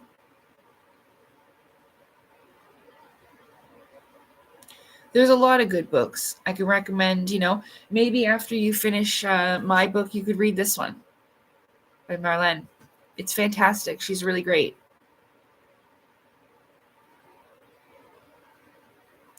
You can just read it and you can feel she was lovely. That's the kind of friend I would want to have. Yeah.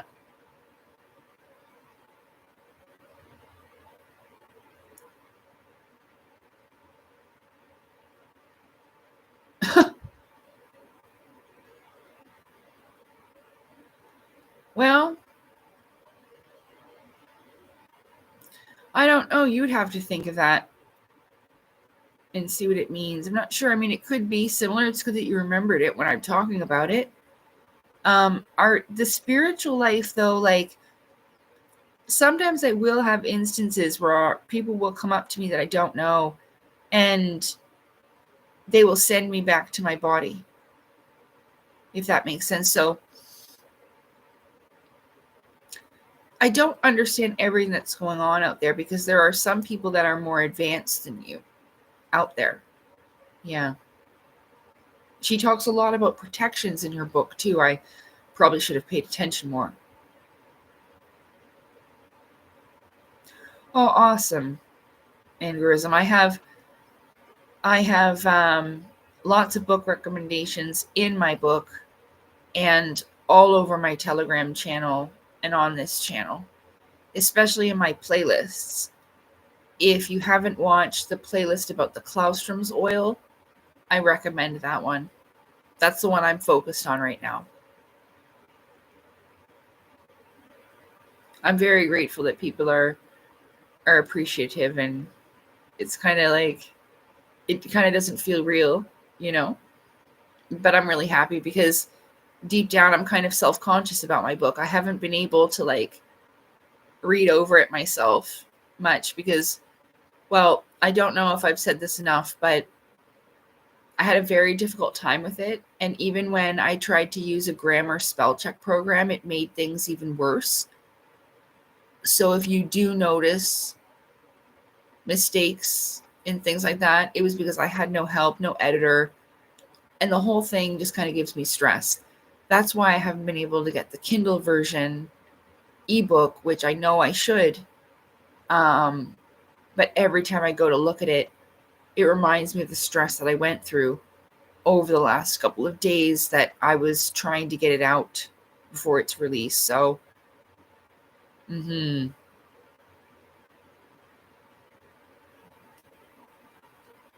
Awesome. Yeah, good thing, Stephen, because it's an older book.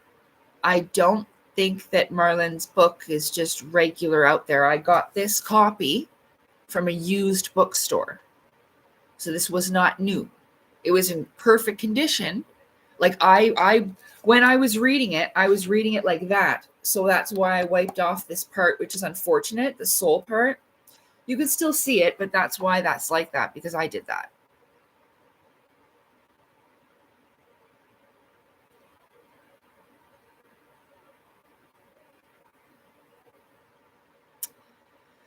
I think it was the program that I used was like I had Grammarly, and it was an AI program. You have to train it, and I didn't know that, and wow, that was a nightmare. That was probably the most difficult part about the whole thing. The writing part, see, how I do this is I'll sit down, and even if I'm writing like maybe something that I'll be putting in the middle of the book, at least I'm writing something down. Because sometimes it's difficult to know where to start. So don't start at the start. Start wherever you can think of. Like I started by writing my experience about how I came to know unconditional love and my experience with Jesus Christ. Remember I told you that story about the cabin? It's very symbolic, you know.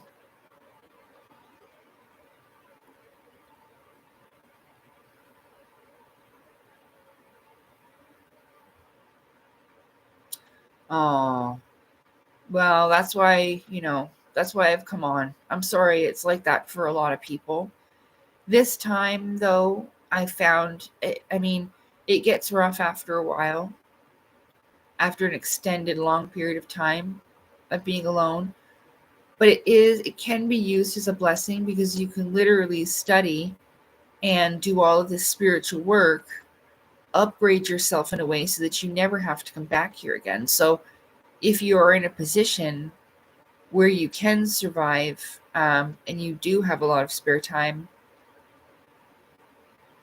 it's a blessing in a way. Curse, but a blessing if used correctly.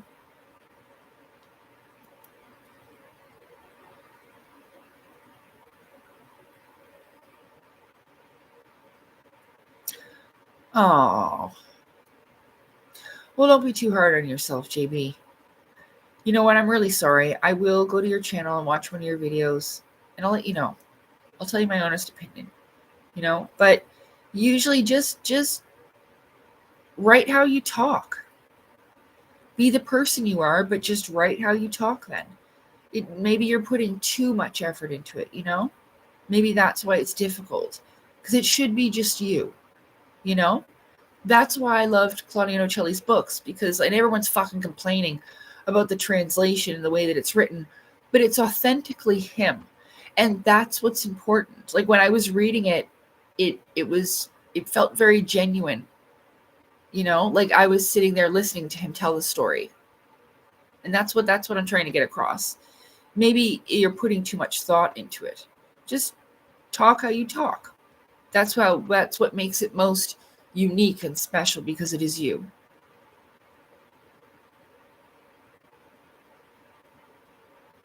That's right. A place of quiet time to understand stuff. Yeah. I mean, I guess I've gotten so exhausted because, and again, I'm not trying to play the fucking pity party violin here, but my mom stopped taking care of me by the time I was 7. That's all she had in her for motherhood. So ever since then, no one was making my lunches, my breakfasts, none of that stuff. And so I suppose I've just gotten really fucking tired after all these years. And it's just sometimes, it would be nice to share a meal with somebody and, just have help with the little things. And, so I totally get it, but hopefully things will change.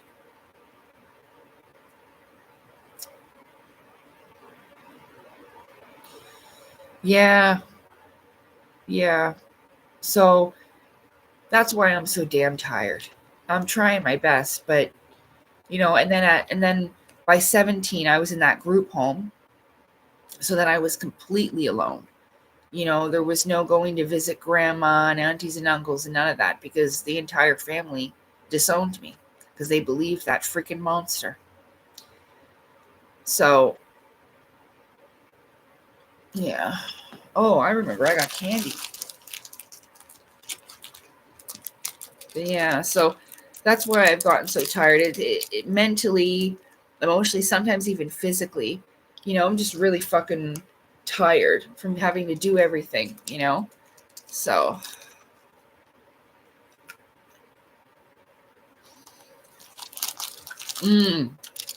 they're gummy spiders. I had them for Halloween, my party.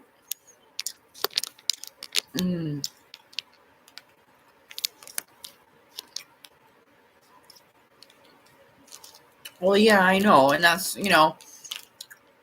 she put on the sob story. She even tried to convince my doctor that I had bipolar. And he had to tell her, listen, Debbie, she doesn't have bipolar. I remember this. He goes, she doesn't have bipolar. We're at this doctor together.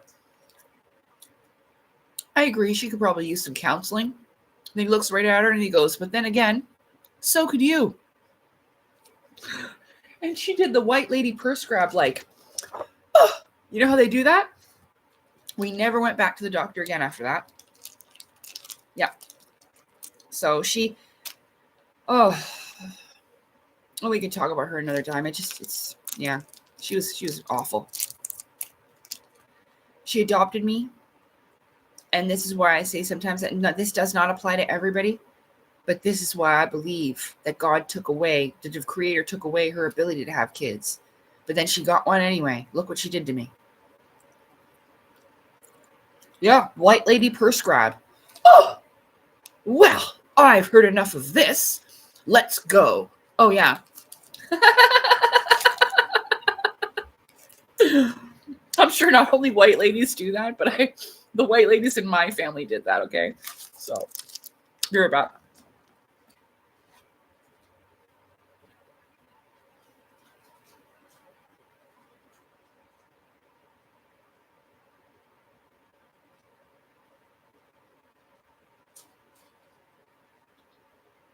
Oh.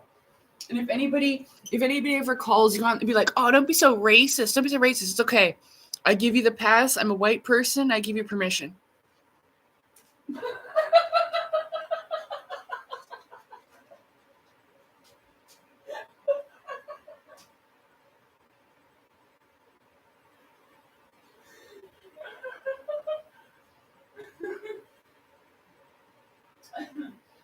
It's allowed. The white lady first round. It's right.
Whoops.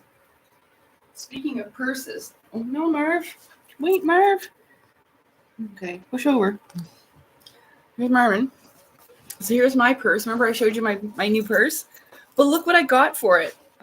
It's a squishy strawberry. Boop, boop, boop. Oh, wait, this way. Boop, boop, boop. Boop, boop, boop. Look how cute it is.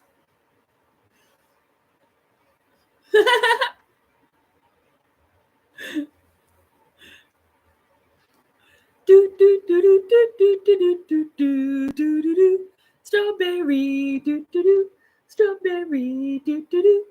Isn't it cute? So then, like, I can keep it outside my purse. And it looks cute, like on my bag. But then if I don't want people to see it, then I can just stick it in there and no one will see. So that if I get anxious or whatever, I can just play with my strawberry. I have a squishy dragon too. But this one. Hi, Drumans. No, this strawberry is a squishmallow. I'll show you.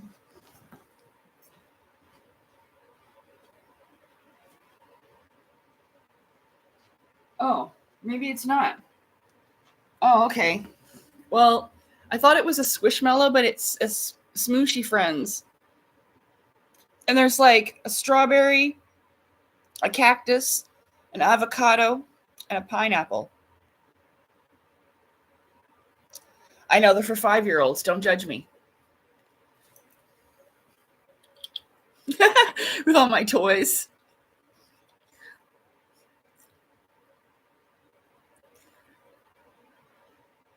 Yeah, I don't know if it's from a movie. I just thought it was so cute. It's got a little daisy on its stomach. Do you remember, oh my goodness, I just forgot, with Whoopi Goldberg, Sister Act. Out of bed, Daisy Head. Do you remember that little cute alarm clock that woke up that nun? And it's like, out of bed, Daisy Head. I love that.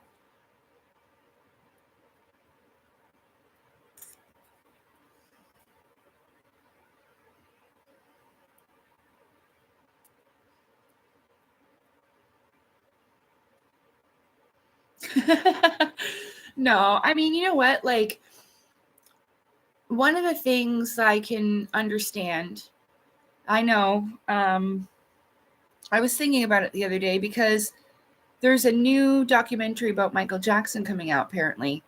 And I learned about it because one of these content creators that I was watching on YouTube was talking about, I can't remember who he was, but he was talking about it. And then he was upset about how they were saying that Michael's innocent, which I believe he was, because the real pedos were the ones in Hollywood. They pinned that on Michael to destroy him on purpose. Okay.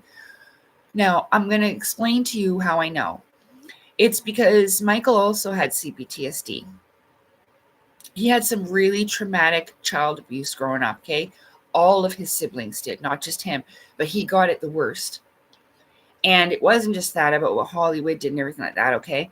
So the whole thing about Neverland, as you can see behind me, if I won the lottery, I would probably build like a giant Final Fantasy themed resort. I would let people go there for free. You know, there'd be stuff for kids. Now, would I be having a whole bunch of neighborhood kids at a sleepover in my house? No. But again, Michael Jackson was a very unique individual. But do I believe he was a pedophile? Absolutely not. No. He was a very traumatized individual who had no childhood. And so, as I was saying, my mother stopped caring for me when I was 7. And like I told the story the other night about how my father promised to buy me a giant Pikachu and he didn't. And I've been waiting 30 years for that. So bought it my fucking self. You see what I'm saying? So a lot of that is trying to make up for what I didn't have growing up, which is quite normal. Mm-hmm.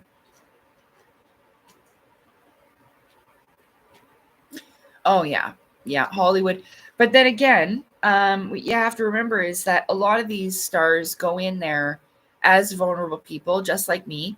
At one time, I wanted to be on television for a lot of the same reasons these people do, to be seen and heard and appreciated and loved. It really wasn't about the acting or love of the craft for me, and for a lot of them, it's not.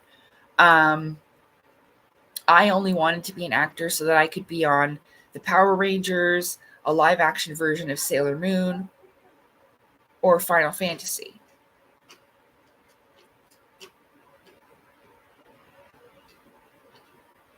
So, but I can also understand that, you know? And a lot of these, hi Sonia. Oh, you changed your name, hun?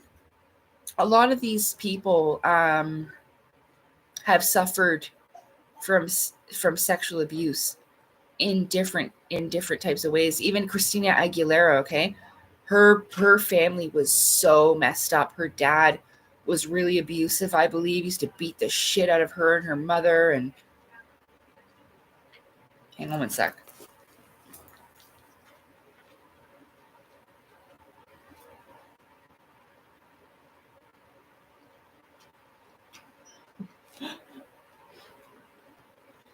There's some ladies walking their dogs outside having a little chit chat.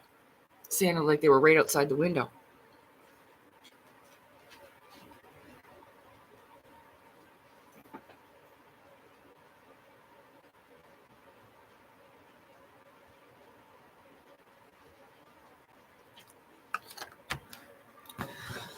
So yeah, there's a lot to talk about when it comes to stuff like that. Yeah, thank you very much. Yeah, so I have my 15 minutes of fame on the Trailer Park Boys. That was the one thing that I'm able to show people that was documented online. And then the Backstreet Boys trip. I also have footage of that to show others.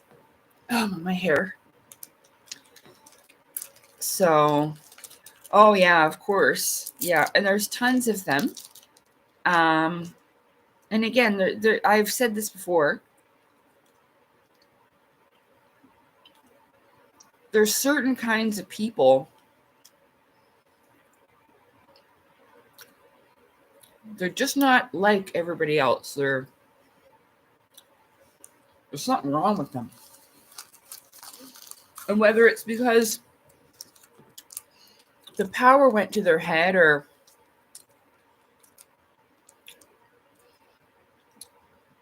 because power corrupts and it warps your brain. Like, someone said this to me and it kind of hit me like, well, fuck, I bet you she does. Like, have you seen Madonna lately? I bet you Madonna thinks she looks fucking great. Okay? Let that sink in for a moment. like I would be fucking butt ugly, like a garbage can to her, but she looks great.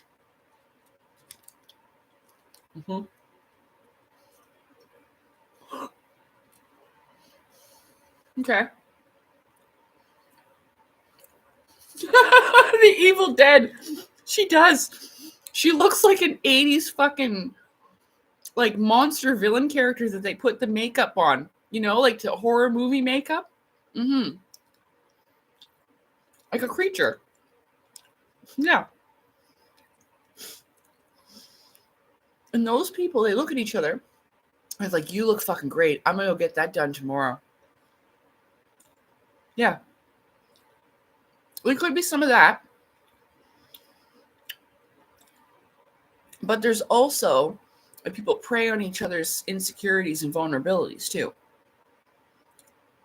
So, well, I mean, it could be better. You get a little bit of this and a little bit of that. And of course, the celebrities are like that. It's one of the things I didn't like is that the ones that were like more well-known and like more popular, they'd be fucking rude to the lesser known ones. Or like, if a lesser known one makes a joke, one of the ones that are more popular will be like, you know what I mean? To humiliate them on purpose, right? Fuck, I hated that shit. Remember, hey, Inner Mystic, good to see you again. When I lived down in LA, well, I lived, in San Bernardino County in a place called Ontario, but we drove out to the city all the time.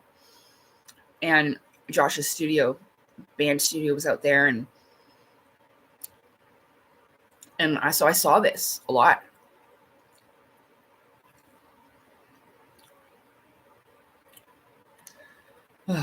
I mean, I have a lot of great memories out there, but I was very naive back then too. I didn't know any of the things that I really did now. I mean, I kept a lot of things hidden inside of me, of course, but I mean, I had no idea even about that, anything about the UFOs, the government or nothing. I was very different then. I was a completely different person. I even had black hair, if you can believe it. Totally black hair. Yeah.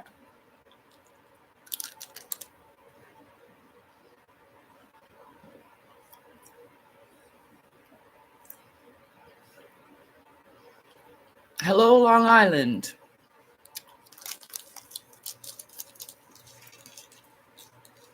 Oh, right. I saw your question, Mick. It's season 4, episode 8, Working Man. I have the clip on What's Still Black? Hey, Rock, what's still black?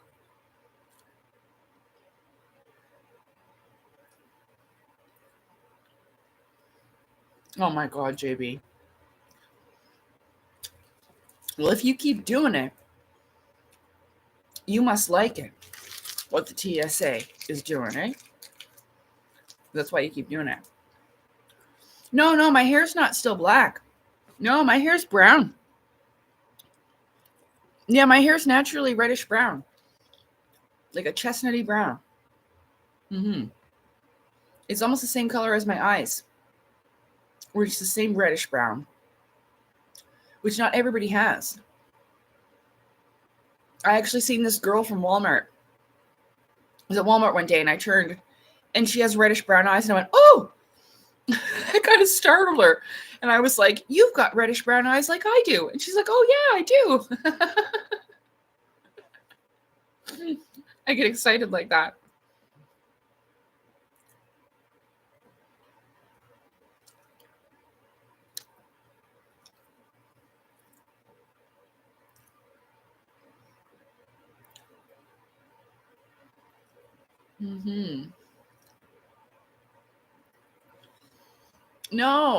No, it's reddish brown. I do have freckles and everything, just like some redheads do, but it's a brown. In the sun, it goes really red. You can really see the red in it. But I still have freckles pretty much all over my body.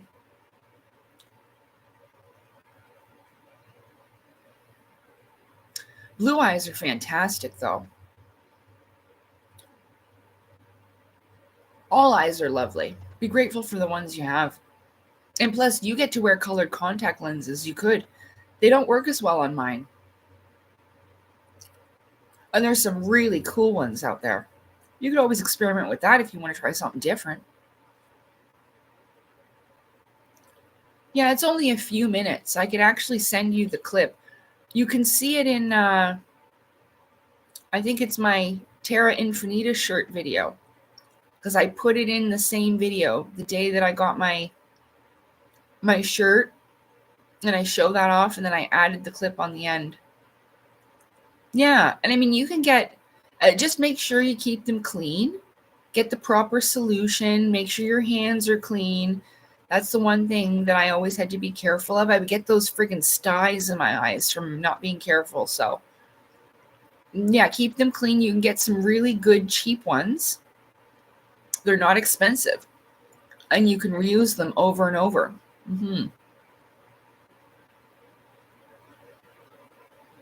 Yeah, some people do have eyes that'll change color like that. Especially the lighter ones. My rated R video. Well, I mean, the Trailer Park Boys is a show for adults. I mean, it's not R-rated, as in like XXX. But they curse and swear a lot, and the scene, like, this is so funny because I smoke now, right? Smoke weed now.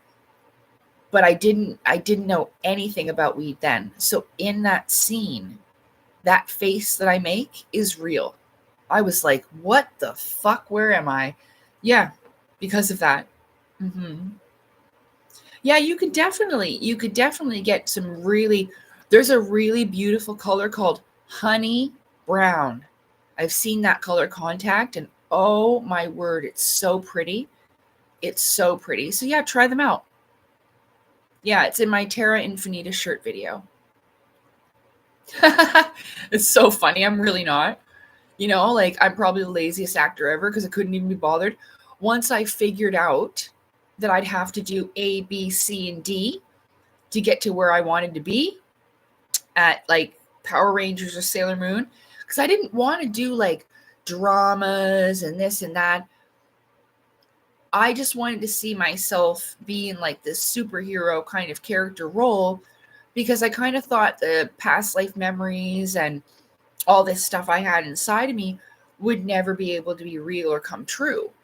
So I figured, well, by the time I was 18 years old, I'm like, well, I better put all my childhood shit behind me and grow up now. So I guess, I could kind of live my dreams by acting, being in the movies. Yeah.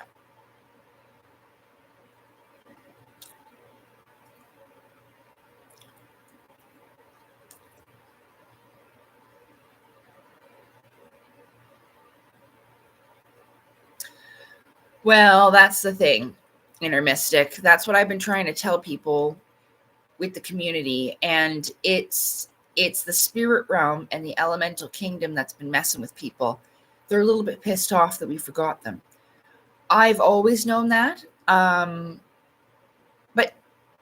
I didn't know exactly. I've always been doing spiritual work, just kind of not directly telling people, because I don't associate with any kind of labels or anything like that. I've been always doing what comes natural to me, but I guess now is the time that I can speak more for the spirit realm and tell people, like, yes, that there has been a little bit of, let's say, animosity about it, that they have been forgotten. One example that I was like, ooh, when I watched the movie, because I really got the message behind it spiritually. There's a new movie from M. Night Shyamalan. It's called The Watchers. And it explains it kind of like in there. There is a little bit of that going on. Now, I'm not saying that's everybody, but there is some of that going on. So there's going to be spirits from the spirit realm that befriend people, pretend to be aliens or beings from certain federations. Like you'll hear a lot of this Galactic Federation of Light, and now Elena Danan's turned it into a Galactic Federation. Now I do agree that the beings that she's working with are a little bit more reliable, but still deceptive, and tricky with words with them and stuff like that. It's, like I said, I'm still trying to process everything. I don't find it very cute, the behavior.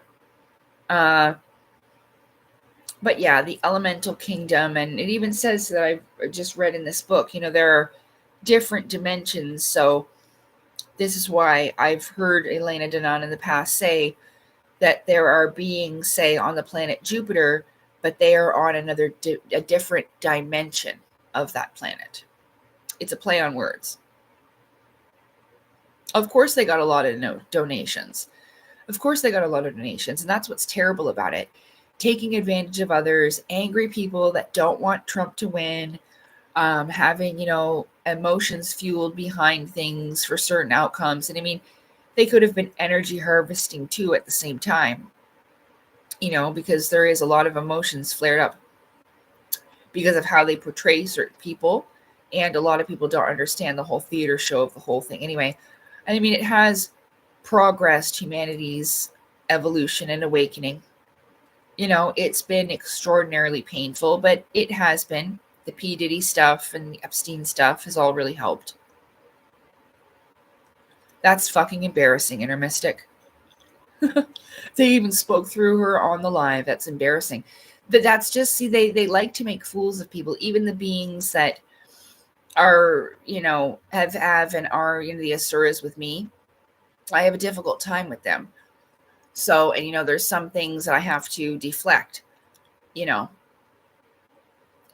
So, but it's a spirit realm and they mess with you. And so the one thing that they love to do is, well, yeah, it's kind of an exchange, right? Well, she's got all that money, but then they've humiliated her in a big way. You see?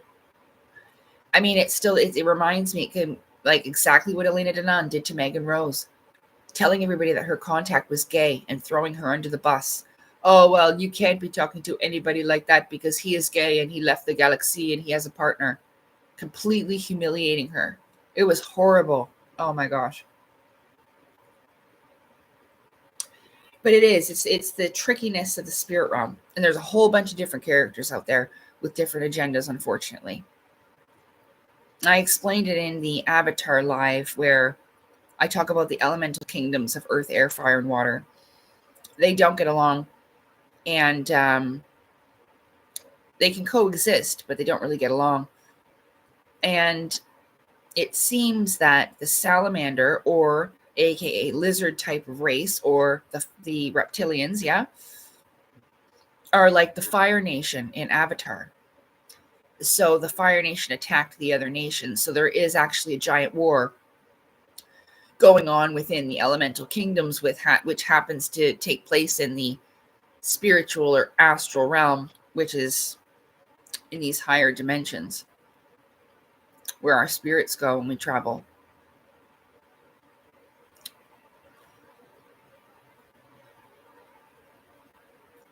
Oh, yeah, they always have an excuse. I mean, that's why I just can't take part in that anymore, and it makes it difficult for people who are trying to legitimately do their best to make a difference. That's why I don't do any of those channelings. And,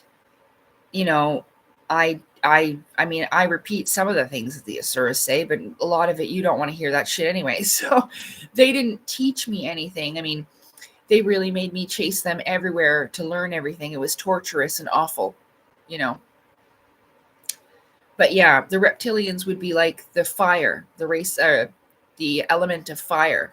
So in Avatar, they say, uh, long ago, all four nations or the four elements lived in harmony, but then the Fire Nation attacked.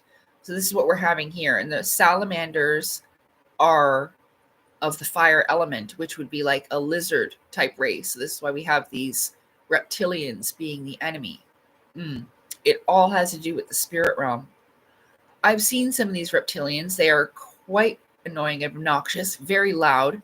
There's certain kinds of them. These were more like tribal. They had like kind of like body armor and like pieces on them. You've seen them some of these types like video games and shit. Lizard men with like stabs and shit.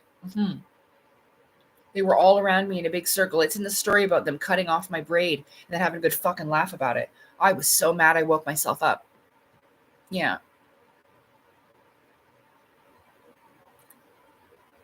Well, these are all creations of the creator.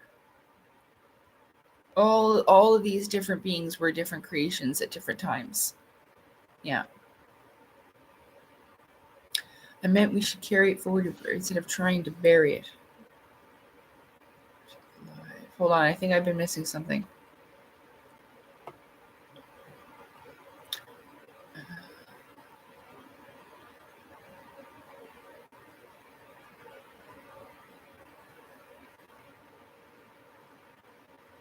Oh, you mean your childlikeness? When society tells us to grow up. Ah, yeah, the inner child. Yeah, it is. It's very important. I've held on to mine for dear life. Yes, I was affected by the rolling back of the clock. In the beginning of this, I talked about how the sun going solar maximum and the solar activity has had a great effect. The energies lately leading up to the election, I was tapping into something, and I'm still kind of tapped into it. Like, I'm tired, but at the same time, there is some type of energy. So I was having a difficult time sleeping. I slept, but I felt like I didn't even need to. So the energy is very abundant.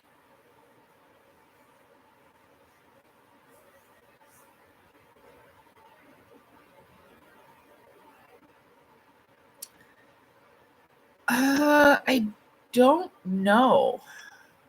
Shoe knife. Just hang on. I've heard of it. Let me see if I can see it, and then I'll tell you if I have it because I can't picture it right now. Whoop.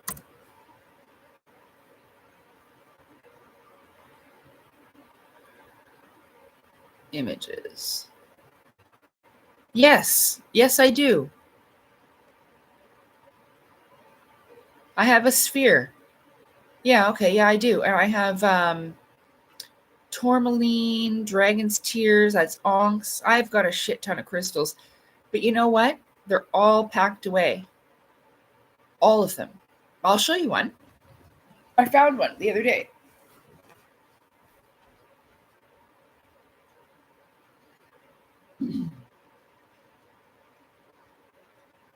I found my little selenite tower. It looks like a little mountain you can climb up. Can you see? Looks like you can climb up that path right there. Like a little person could climb up there if they wanted to and get to the top. Isn't it pretty? See? It's like a little tower. It was $14.95. Woo! Isn't that cool? See, I've got tons of those. Yeah. Well, I've got eggs made out of this. I have a heart. Oh, I have so many things. I don't know where they are, though. I didn't even unpack my stuff. It was so traumatic to leave my old home. Like, I had no one to help me move, and I lived there for 13 years and with all my babies. And so, like, when I moved here, it was kind of a shock, you know? People told me that could be normal, though. Like, when you live somewhere for so long and then, you know, you kind of just abruptly have to move, because I only had like 2 months notice. Yeah. Yeah, the reptilians cut my braid off, and it actually happens because they wanted me to wake up, and that's what they did. I was so mad, I grabbed my hair, and then I woke up. I hope I beat their ass before I woke up, but...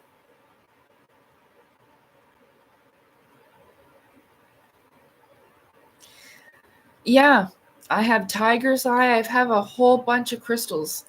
I can't even think...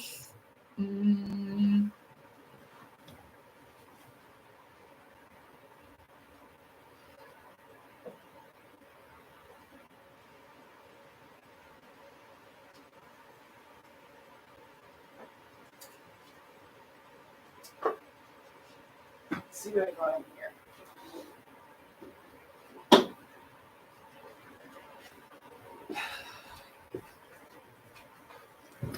There might be some in this little jewelry box. See? Woo!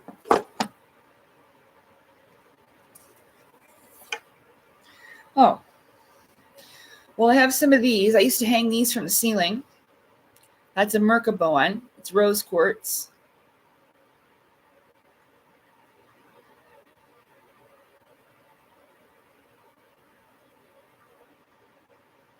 So I got that one. This one here is my favorite. Look how cool this one is. It's a Merkaba, and then it's got like the cool crystal.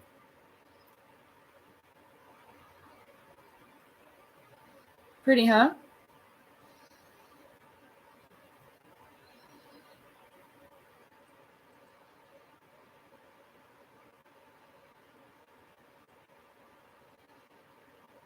And then I have one more.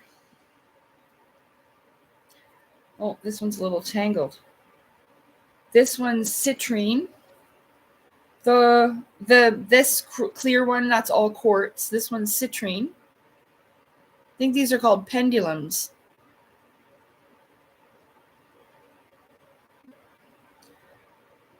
It's got a little point at the end. Pendulum. Let's see what else is in here.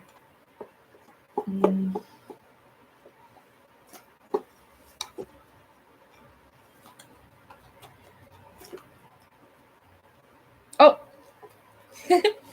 Riku!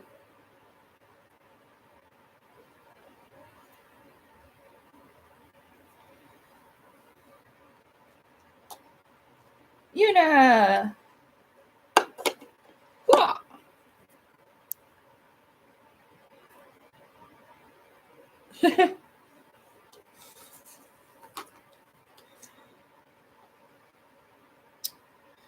I have a, oh, here we are. Look, here's one. Oh, this one broke. Oh, that's right. Mr. broke this. But yeah, this was a selenite heart. Mr. friggin' knocked it off his pillow there and broke it. So it's broken, but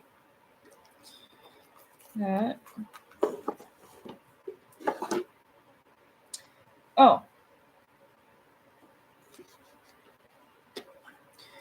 Well, I have these cute little statues. I have these cute little Ganesh statues. This one. This one.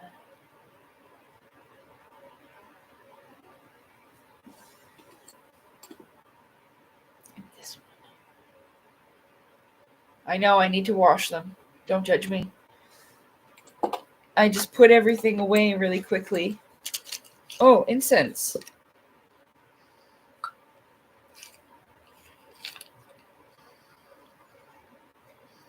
Oh, sandalwood, I think.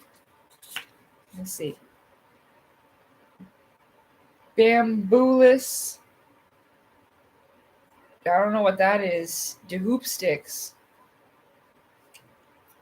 Okay. What's this one? Ooh, golden era.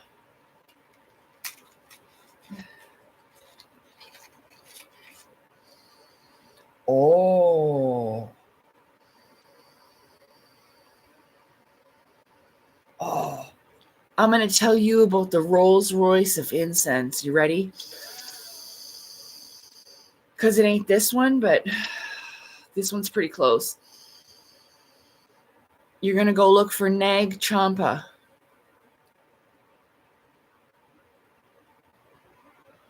Yeah. Satya Nag Champa. So this is like the golden age or golden era incense. This is, oh, and I only got one. Yeah, I'll be finding some of this later. Satya, like Satya Yuga, Nag Champa. Baby. Oh, I might need some alone time with this. I'm just kidding. Oh yeah, I'm gonna like that. I didn't even know I had that. Wow. Oh, that's good. That's good stuff. Oh yeah. Nag Champa, that's right. The Rolls Royce of incense. No, it's just like it's some high class stuff. No, I have to get rid of, I know, the toenail clippers that the false twin flame gave me. I know, but I don't know how to effectively, if they do have any type of negative magic attached to them, I don't know how to effectively get rid of it. I've never had to do anything like that. So I thought about throwing it in the lake, but I didn't want to pollute the lake. So I'm going to have to destroy the energy attached to it, then get rid of it.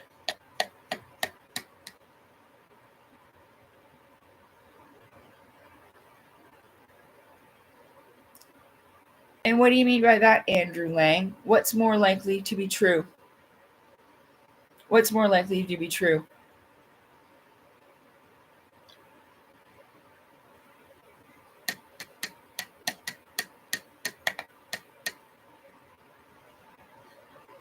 Hola.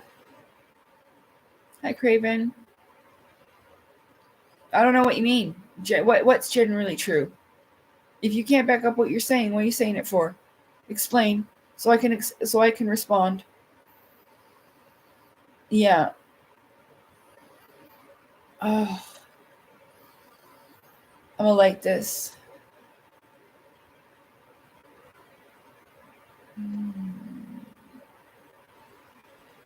I'm not trying to win. I just need to understand what you're talking about.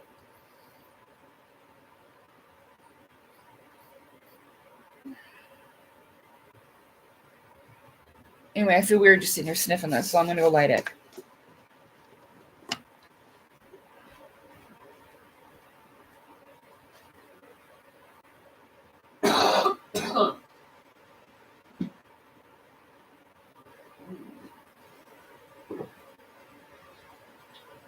Ooh, golden age.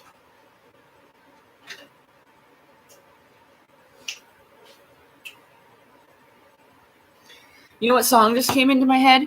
Golden Years. Whoa, whoa, ba, ba, ba. You know that one by David Bowie?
Mm.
You having a good sleep, my baby?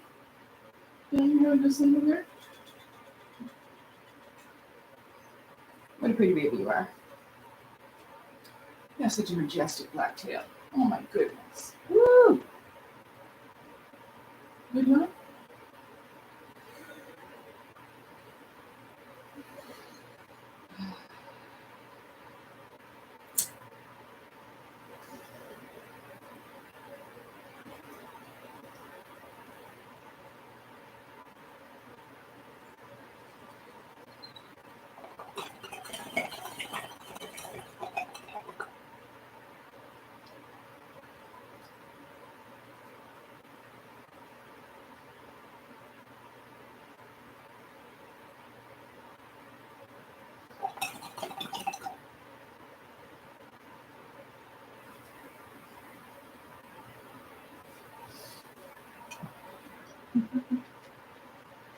That's fun. That's fun, right?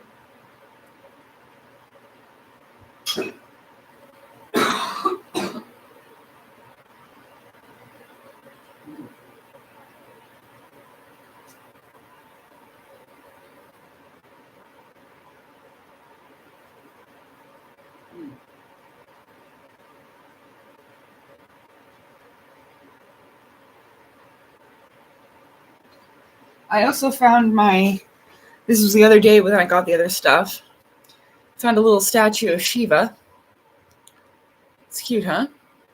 Little hand carved statue. I don't know actually if it's hand carved. I think it was poured. Probably a mold. But yeah, I've got a little statue. Got a bunch of these.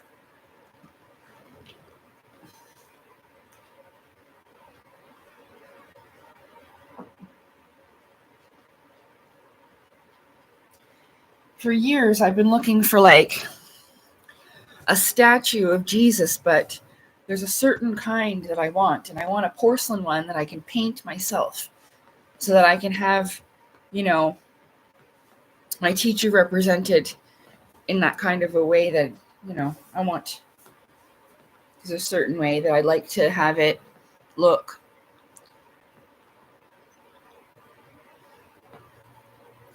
Yeah, I do. I have 3. Well, I can show you my littlest one, but I've got a huge one. There it is. I've got a little tiny one that goes with my other little statues. And again, it's very dusty, but there's my little Buddha. But I have a big one like this, and it's bronze. And then I have a taller one that I actually found in the garbage. It was broken years and years ago, but I fixed it up. And it doesn't have any hands. But the statue represents that you don't need hands to feel, because it's about feeling, right? Yeah.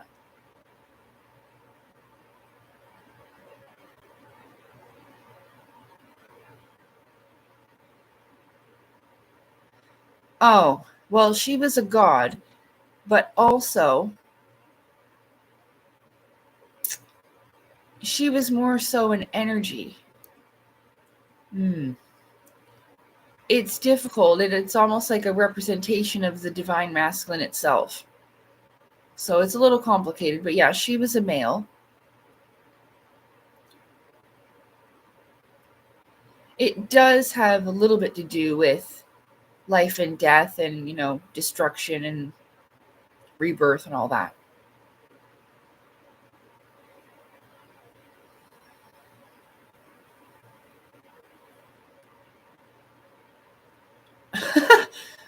Well, I mean, the creature from the Black Lagoon. You know what that reminds me of? The movie The Shape of Water freaked me the fuck out. The part when that thing was eating the cat, I had a massive, I screamed, because the cat looks like Mr. Sweet Cheeks, my baby. And I don't care if that was an alien. First of all, I wouldn't have left it around my animals. Second of all, if that was to occur, I'm sorry, that creature would be extinct now. So, whenever I think of that, and then, okay, listen, I don't want to be rude,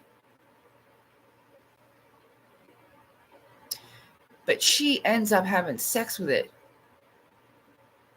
Listen.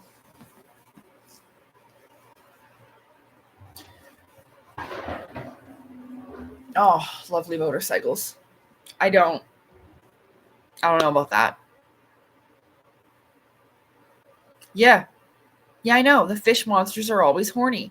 The monster in the Blue Lagoon was after the ladies too, in the lingerie running through the swamp. That's like they're always fucking horny. They're all horny. What's wrong with them? That's when. What is wrong with them? All the ghosts are horny. All the aliens are horny. They're raping everybody. They're fucking having babies with everybody. Everyone's fucking horny. Apparently, what is wrong with them?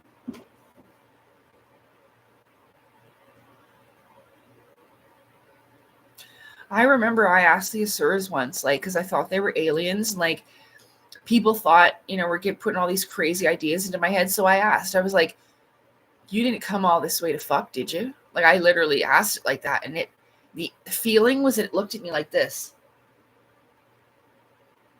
Ugh. So I think that was a definite no. But, yeah. Yeah. I've noticed that too. And you know what I think about every time that I talk about that scene in Scary Movie where the girl's getting it on with the ghost and going all around the room, even on the ceiling. Do you remember that? That's what I think about every time I talk about this. Yeah. Hey, Mojave, good to see you again. Hey, Wolfie. I know, procreation, I get it. I mean, it goes right back to the Atlantean age because they were doing genetic experiments at that time, too. Even with me, they were trying to create something different, something better, something new. I don't know, whatever they could.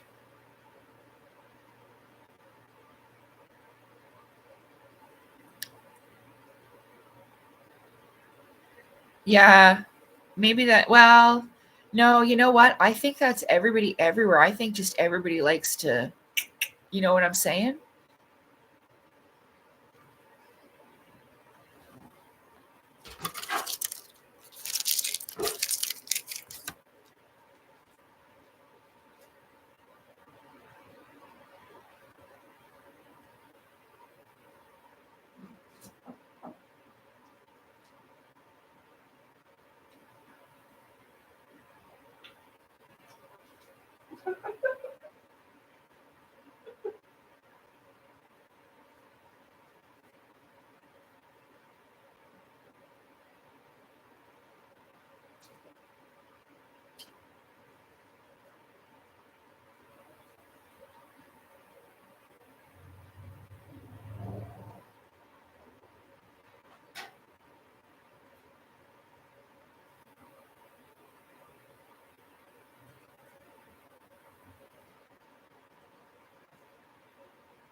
Who wants to play hangman?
I don't know if I should share this with you. It's gonna be so we're gonna play hangman. But first of all, I need you to know that the line I'm using is a quote from a movie and not a question. To start off. And number two,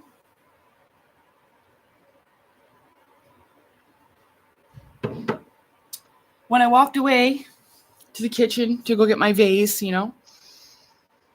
sometimes I get communication through songs, and I heard one of the filthiest songs that I probably ever heard in my life play in my head.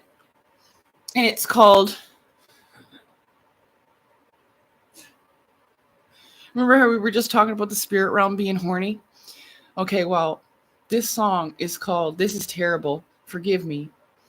I used to listen to this a long time ago. It's from like 2008, and it's by, oh God, it's by Tila Tequila, and it's called I Like to, it's so dirty. It's called I Like to Fuck. And that's what I just got in my head. And it's filthy, so prepare yourself. It's the dirtiest song you'll ever hear. Okay? But that's what I just got from that. And now we're going to play Hangman.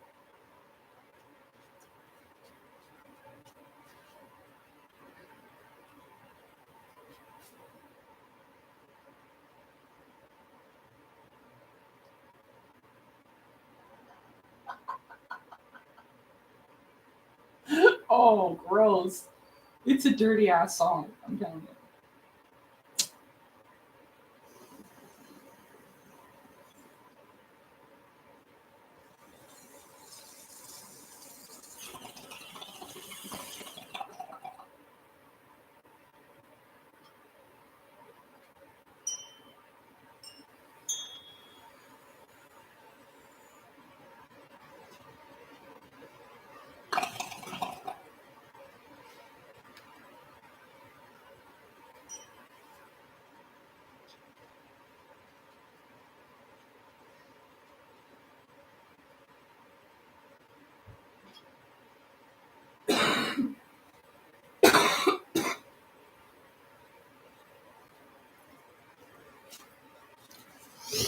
All right. I like this live. Yeah. Well, it's true. Every friggin' alien story you hear today, they're having sex. What the hell? And it's not because I'm jealous and I'm not having sex. That's not it. Don't get it wrong. I'm not into that. I'm just wondering why all these people are doing it.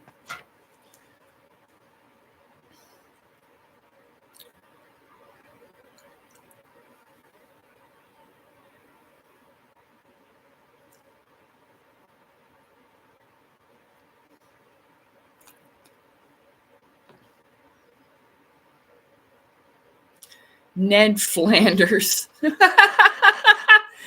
Am I? Watch out, Lacey might say the F word.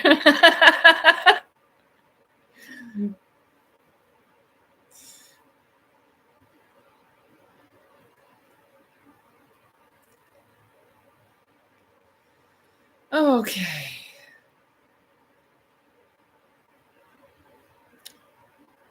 Awesome. I'm glad you enjoy the lives, Rock. Okay. You say any bad words? Oh. Well, I'd be full of soap. My guess, maybe quote. No, that's not it. I gotta wait till Marv moves. Come on, Marv. Marv. Don't you bite that again. You bit my book. You bit my book. So now both corners of this book, I used to be able to tell which was the new one because the old one had the bites on it. Now both have bites. Look at this fluffy tail. Oh, majestic.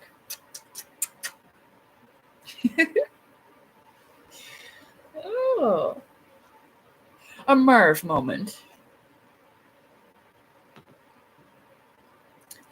So I know this is going to kill the moment. And speaking of kill, spread the word that those robotic kitty litter boxes are literally deadly to cats. Unfortunately, I came across something that disturbed me and it bothered me for a lot of the day. I'm trying not to think about it. But those electronic robotic litter boxes are killing cats. The doors are crushing the cats in the door and killing them. Yeah. So make sure if you know anybody, that has one, you let them know. Because when I went to the pet store today to get those free freeze-dried real meat treats for the cats it's called Pet Value. I told them about it and I made sure that they knew. Yeah, no, I just have a regular old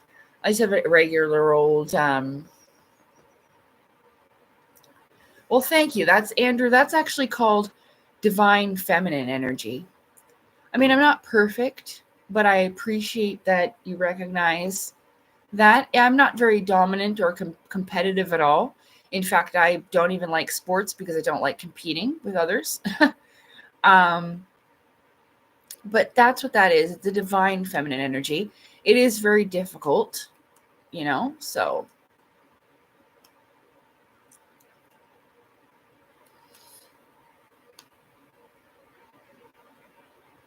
Well, another example of us causing harm from our desire to be lazy.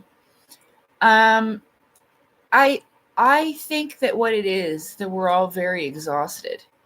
it's not so much of a laziness. I think that people are just exhausted in the mind, body, and soul and spirit, the spirit of things, because they're sitting around thinking, well, this is all there is. This is all there is. What's the fucking point? This is all there is. I mean, if you're sitting around thinking about that as well, it's going to be really depressing.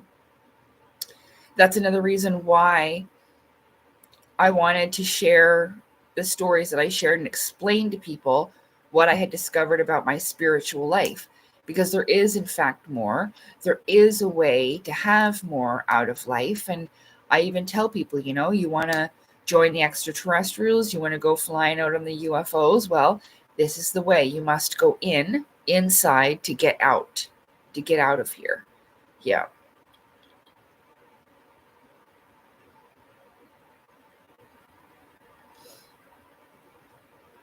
Thank you, Scott. I do try my best. I'm not an expert at things, but I do try my best. And if I can't explain it, I will always try to direct you off of somebody that I know who can and who I have learned it from, who can do it better. Yeah. A proper teacher.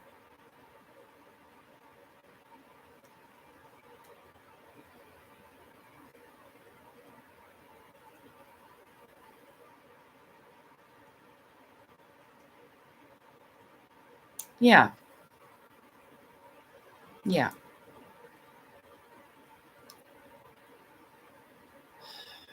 Yeah. So yeah, the litter box thing's no joke. Make sure, you know,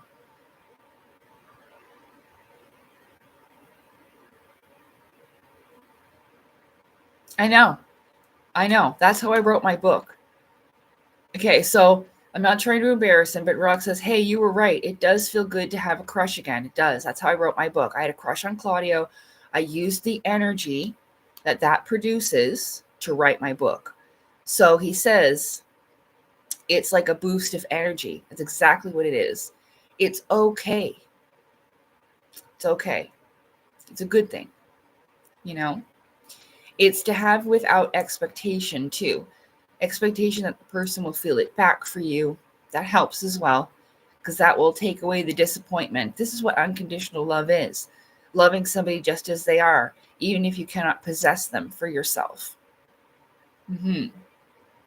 No, it's okay, JB. I appreciate it. I understand, because I do get a lot of that. But then again, you just asked me if I wanted to wrestle.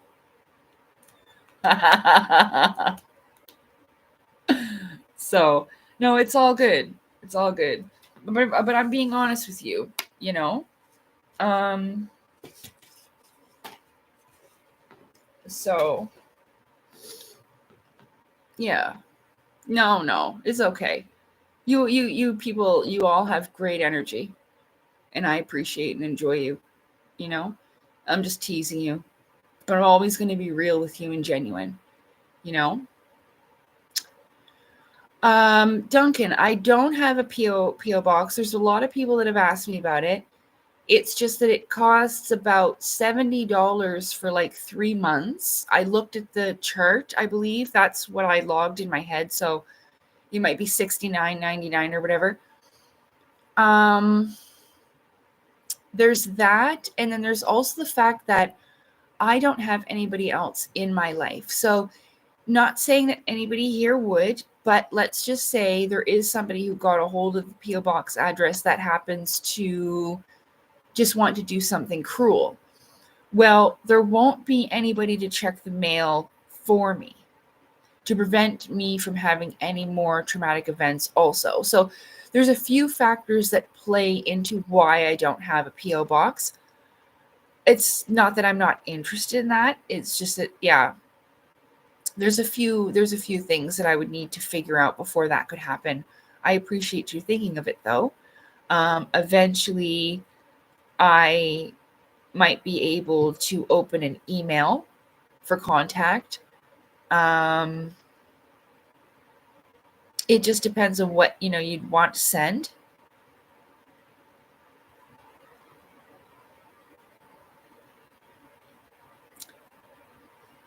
So, yeah. Thanks, Scott. Yeah. So yeah, like we use these things. Sometimes, even though I am aware of what I have just told you, I can still use the energy. You see? Yeah. And it doesn't just have to be about a person either. You can generate energy about the collective or the outcome that you wish to see. And start by being excited about it even before it arrives. That's one of the secrets to manifestation.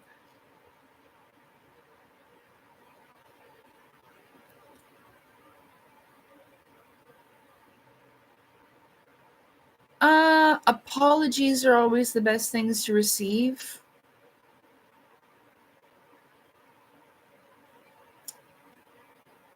Sure.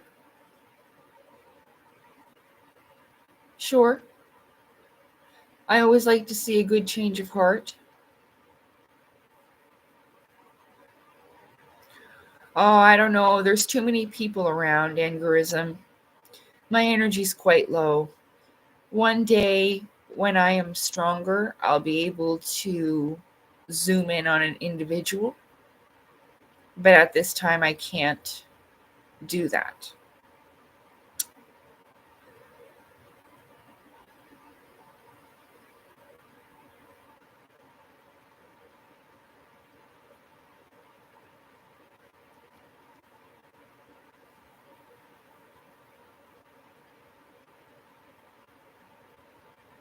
Well, this isn't so much of a manic state. It's me changing my perspective of thinking, right? Instead of dwelling on certain things and situations and blah, blah, blah.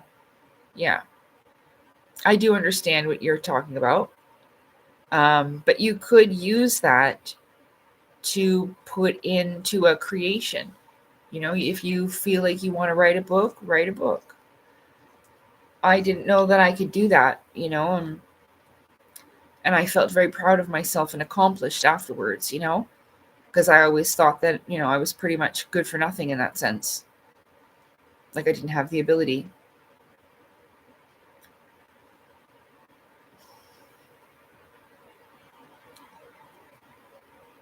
Right, or use it to get your house in order.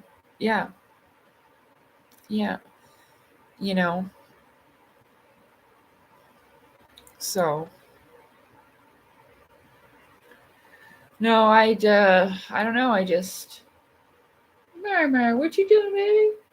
I just haven't felt like unpacking everything and then the fucking neighbor got the bed bugs there.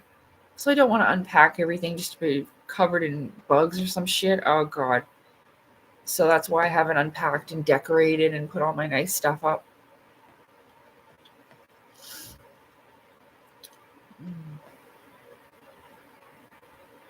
Oh, yeah. Sorry, David. Well, it's good though. Yeah.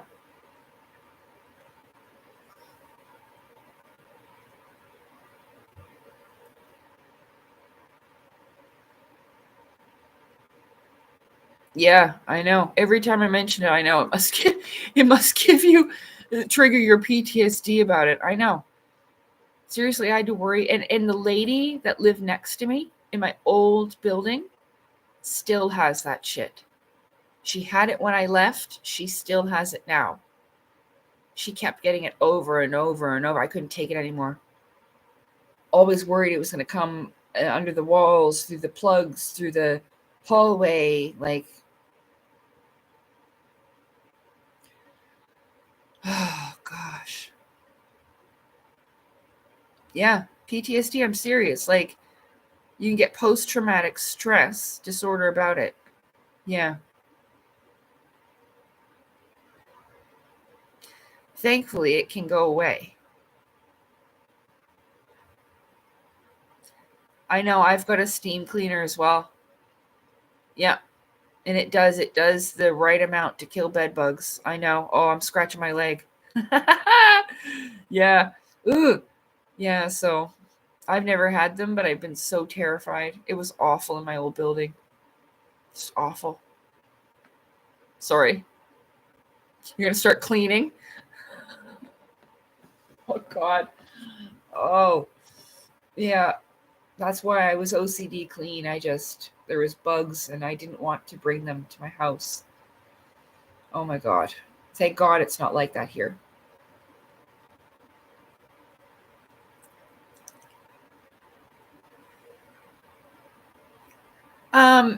Well, PTSD about certain events can go away.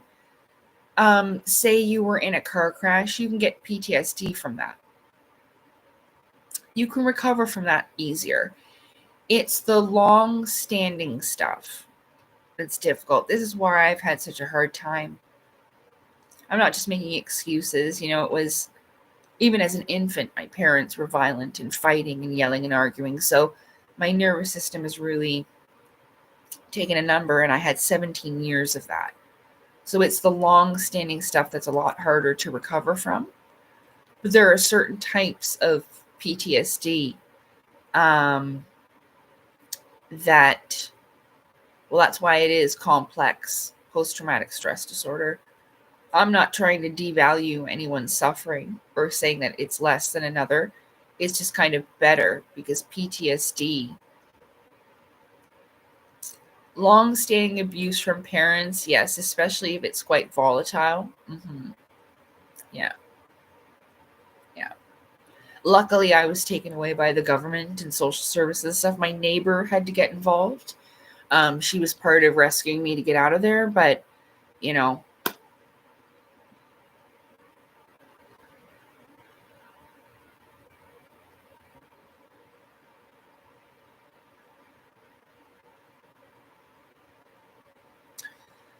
yeah.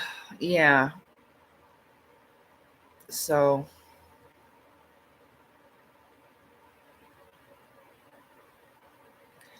there's a nice meditative and quiet noise music playing as a result of your video stream glitches that aren't glitches at all. Okay.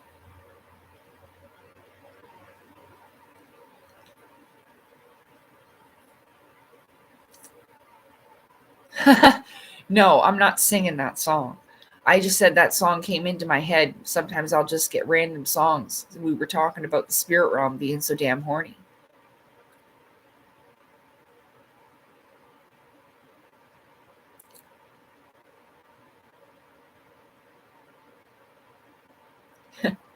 It's the aliens. Yeah, it's the aliens, Andrew. Look out, they're coming for you. Oh, I shouldn't tell people that. No, it's not true. I'm just joking with you. Okay.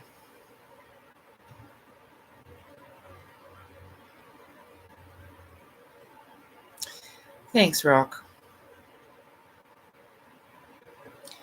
I mean, it's not always like this. Like, I think one of the reasons why I'm alone is because people can't handle it when it's at its worst. So it's pretty bad, you know? You are helping just by being here, you know? I didn't want to be alone this afternoon, and y'all came to join me, and that is helping.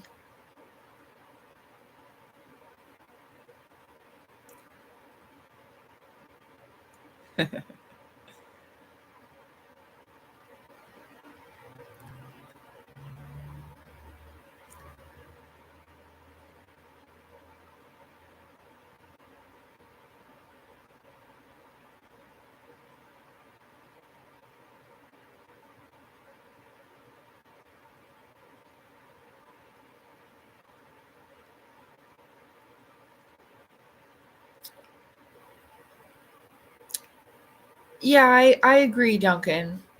Jordan Peterson's a smart fella. He has some good things to say. And that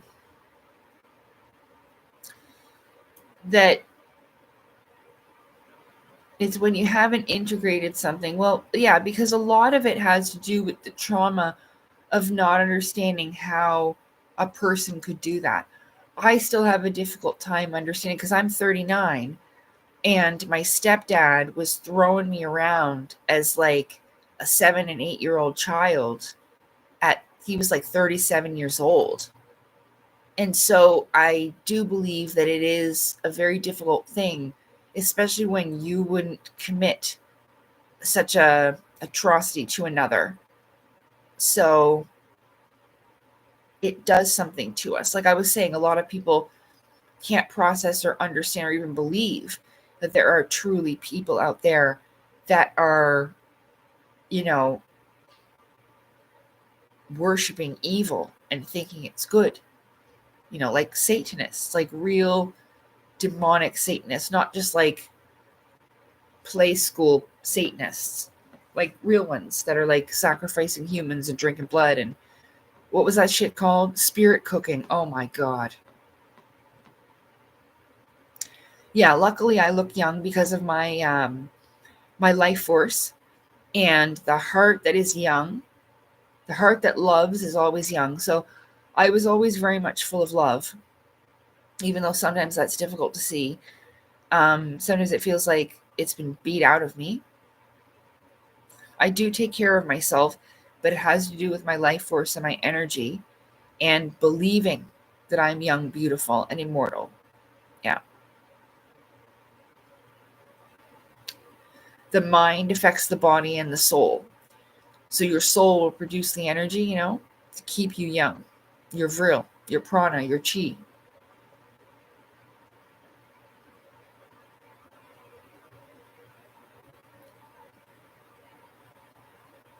Yeah, that's right, Duncan.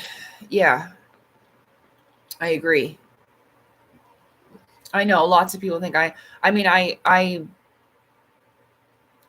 didn't even bother to get dressed or up or anything. I've showered and all that, but that was early this morning. And, you know, I'm not wearing any makeup or anything. Um but yeah, I do look young for my age. A lot of people say that. And I'm grateful and I'm glad. Some days I need makeup. Some days, you know, I'll look right pale and ooh, you know, but that's just, you know, from life, maybe not sleeping well or not eating well or having a bad time.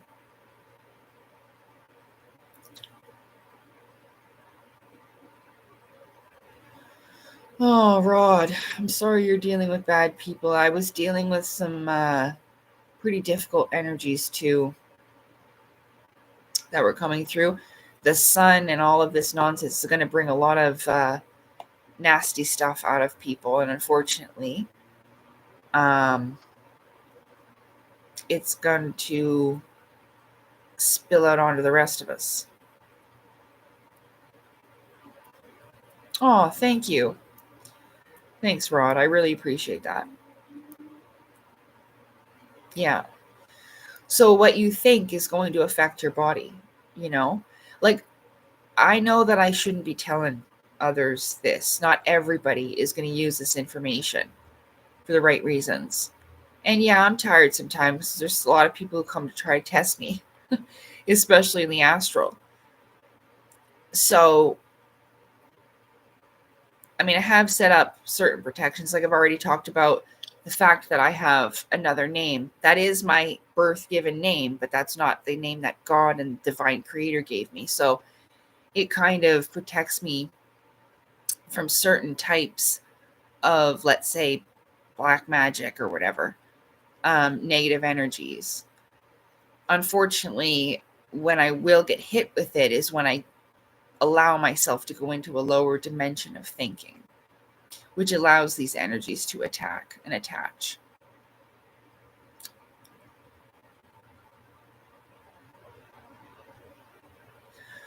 Well, this knowledge is a universal truth and it's meant for all of us. All of these things that I'm telling you are inside of you already.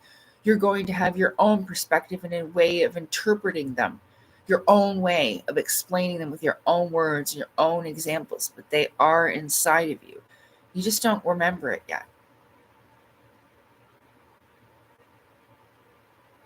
Thanks, Rod. Well, I take many hits, and I mean, like, yeah, that's just how I am. I'm getting better at being more careful, though. I've had dreams where people were trying to warn me, but I couldn't really hear what they were saying.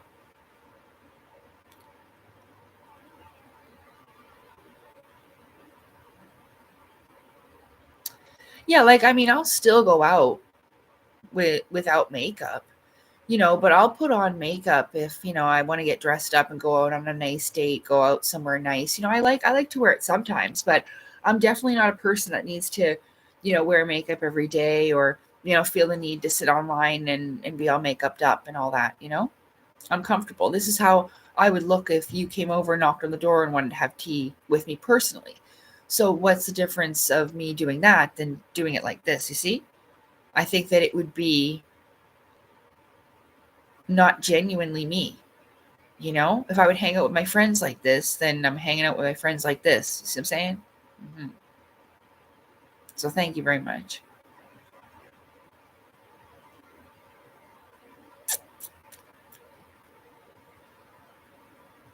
Oh, I missed a couple comments.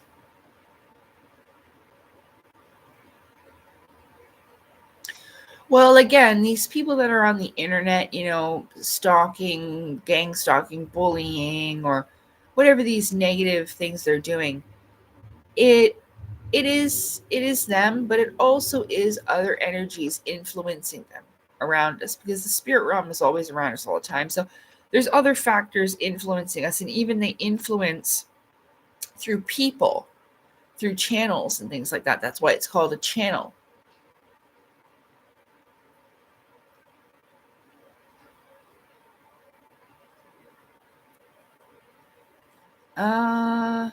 Okay, let me see if I can just go up here a little bit. There, but it's preying on people's weaknesses and lower emotions. That's all. These beings will do that.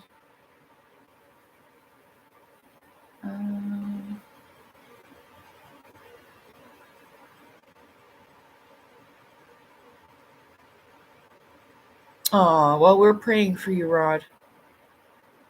Everybody pray for Rod, that he's protected in this time. However you want to pray for him. He's got some evil going on around him right now.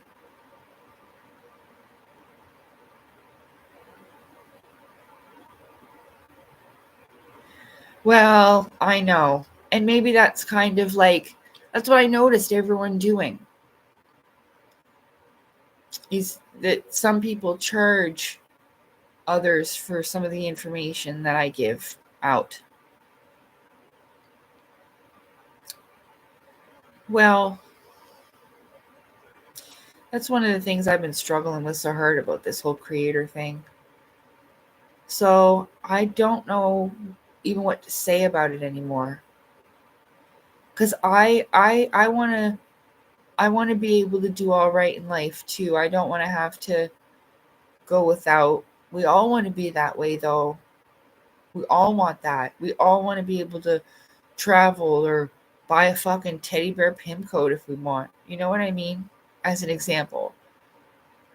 Or like get a Halloween costume and get a carrot to go with it. This was only $5 from the dollar stores, but still.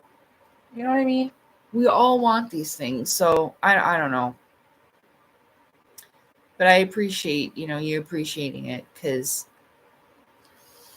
I think that a lot of people send these darker energies because I am an observer, and I heard they kill us all the time because we wreck it for everybody, the followers and the creators.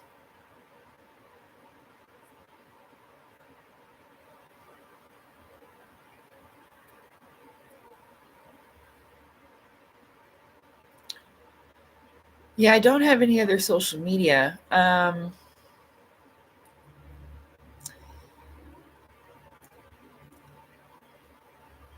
I have often wondered if, like I said, if I should continue to branch out. It's kind of what I'm thinking now. Murmur, what you doing, baby? You hungry? Oh,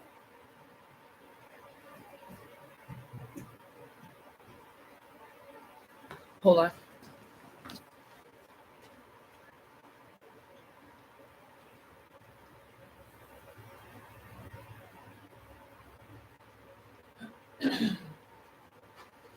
Never mind. It's some little kids running down the hallway. I thought it was the pitter patter of feet. I heard it. And Marvin was looking at the door. It's little kids. The elevator's like right there. So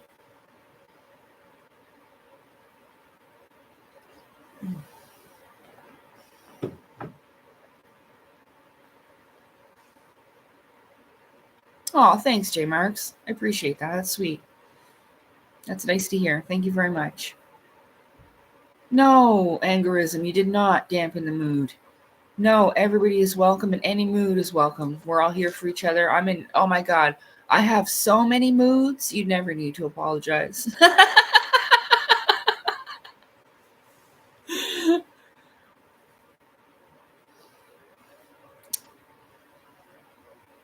You are going to make it.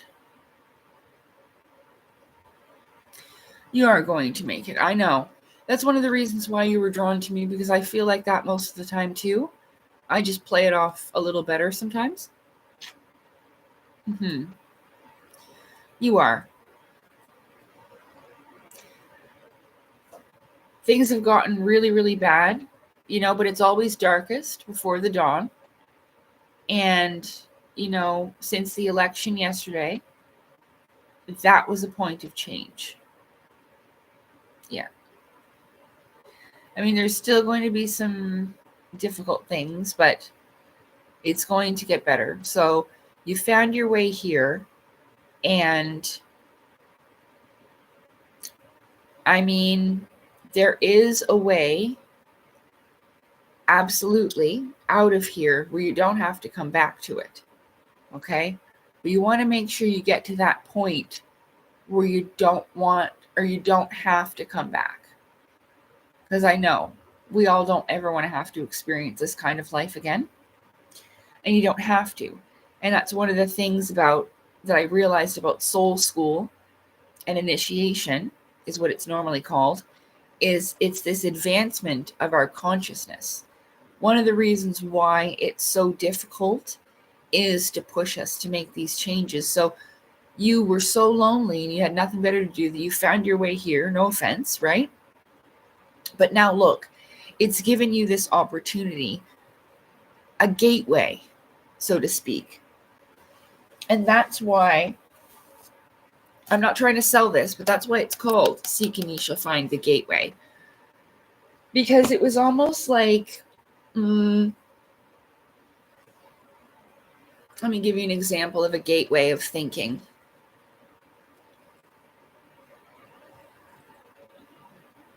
Oh, goodness.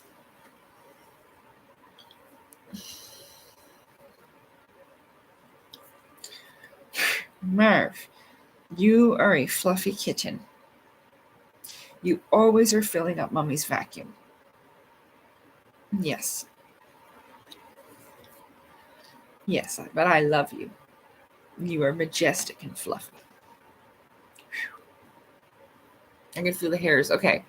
Well, a gateway is how you were just thinking that you weren't going to make it through winter.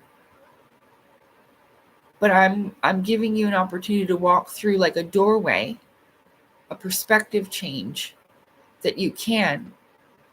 And I'm willing to help you as much as I can to show you how.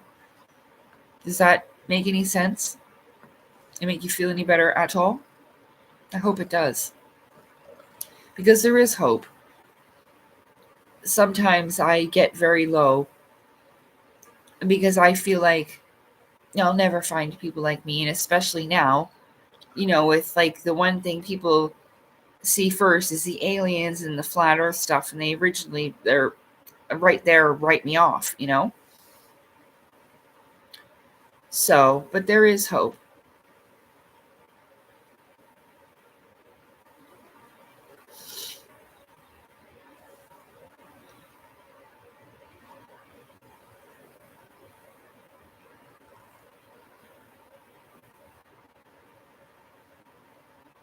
Oh, well, yeah, we talked about that. Like, I don't vote either because I know that it's a charade. There's all things have been planned. Leaders are picked. All of this is almost like a written script. They've already planned this out from a really long time ago, like even back in ancient Egypt. If you want to learn about it, you can watch a documentary or a lecture by Manly P. Hall. It's called The Secret Destiny of America. There's also cycles of civilization, just like cycles of time. This is why they say civilizations rise and fall and all that. And they do. But it's more in a grand design by planned.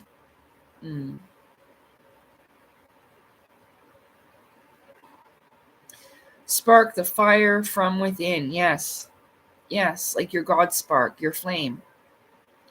God literally imagined itself as you and wanted to be you. Imagine that. So you can be whatever you want to be. Sort of. You create yourself, but your creator created you to be a creator, to create.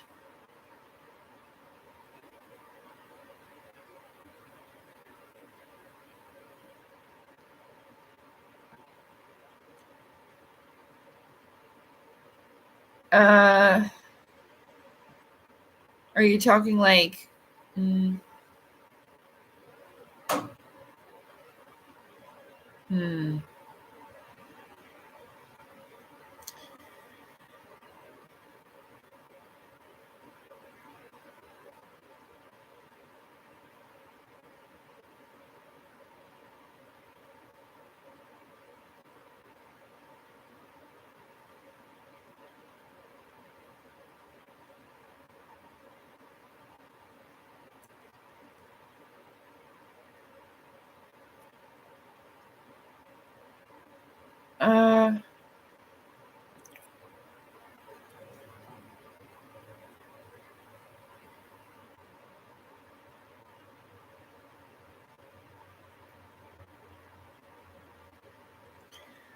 a person can't knee-jerk react to new information by mocking it and claim that their mind is their own. Just my opinion. I might be getting too tired, but I don't understand. What did you mean, Andrew, by what did you want, like the question mark, the spark from within? Because that's what we are working on, our God spark. That's what Soul School's about. I'm just getting a little tired.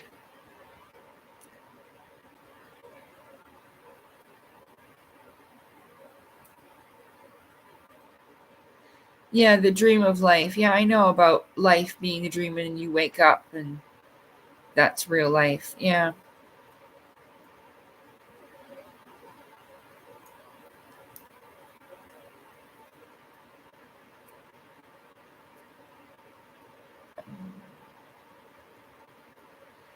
Gladiator, have you ever thought of replacing the O in son with a U? Because he was the son of man, like the light of mankind. Just the wrong kind of sun. You're thinking? Well, different type of sun.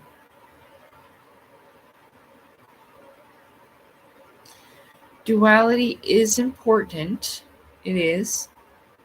But eventually you have to unify and rise above that.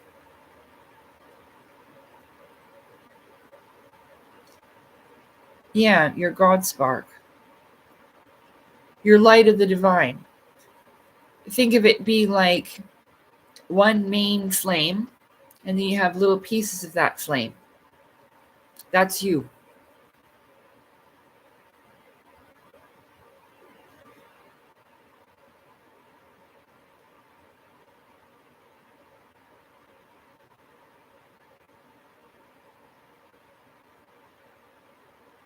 No, J Marks, you're making really good sense for being up for 24 hours. You should try to get some sleep soon. I know that drinking water will help. No, not the sun god. The son of man, like the sun, S-U-N, as in light giver or life giver of man.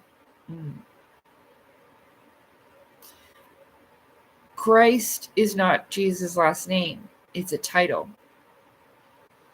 But I'm telling you, it has to do with the sacred secretion in the spine.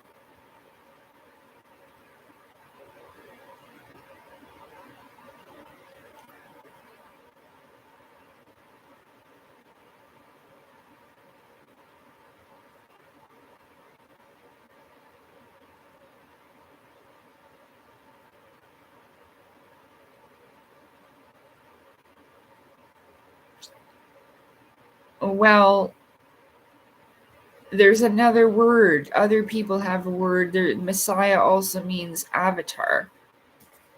I talk about that.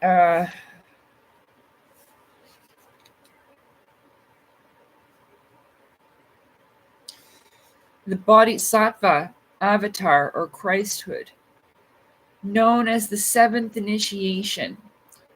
The Bodhisattva in Buddhism or avatar in Hinduism, Maitreya or the world teacher, known as Krishna by Hindus, the Christ or Jesus by Christians, Maitreya by Buddhists, Messiah by the Jews, the Imam Mahdi by Muslims, and the Presshoten by the Zoroastrians. At this level, also are said to be Vivatumana, anyway, thus making it blah, blah, blah, blah. A being at this level has the ability to teleport to any place in the solar system, Crum admits.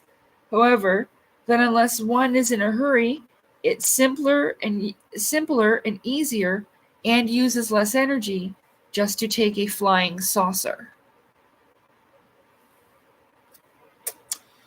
At this level, a being at this level would have invulnerability, such that they would not be affected by a bullet fired at them, nor even by a detonation of a nuclear bomb. That was the same as Simon Toko, the man they call Black Jesus. But he wasn't Jesus. He was somebody like Jesus that reached this seventh level of initiation. Somebody told me that I am one of the seven. So, well, not just somebody. It was in the spirit realm a really, really, really long time ago.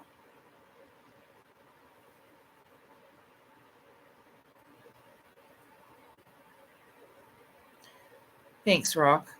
Yeah, Christ or anointed one. Yeah. There's different words that mean the same thing. Now, the avatar, like in Avatar The Last Airbender, can control all elements. It can be seen in different ways because I'm sure Jesus could have done that as well if he wanted to.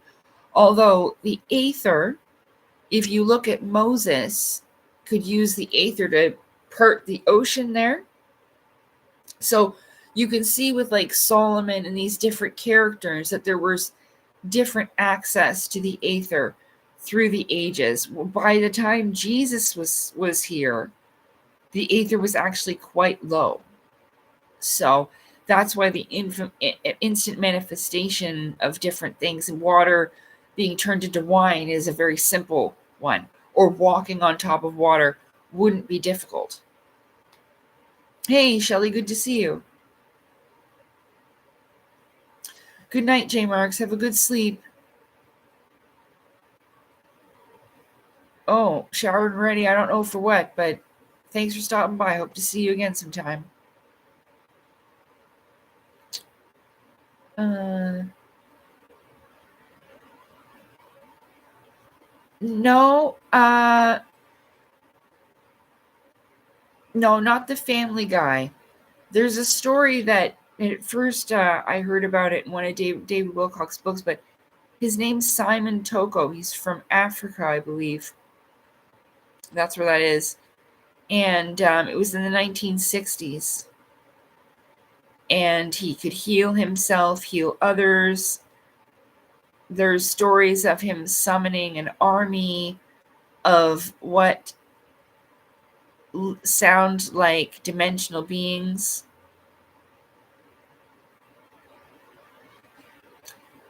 Okay, take care, Rod. It's good to see you too, Shelley. Welcome back.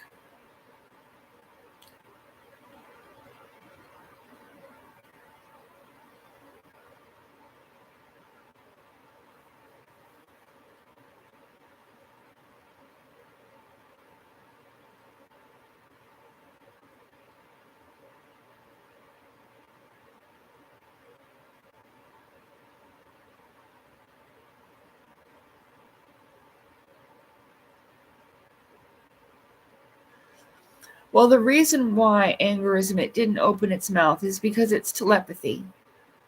Almost everything, you do not speak with your mouth in the spirit astral realm because you don't have one. Your energy, you're using your energy consciousness. So you're always using telepathy. You don't need ears to hear because you're actually hearing it inside yourself, in your consciousness, in your mind, which is where, your energy is housed, let's say in your computer. So the hooded cloaked figure could be for multiple reasons. Sometimes they will appear like this so that you recognize this is almost like the Grim Reaper. Although some of the lower dimensional entities will dress this way. I'm not trying to scare you, but they will. For different reasons. One, to cover their bodies because they know that they are frightening to look at.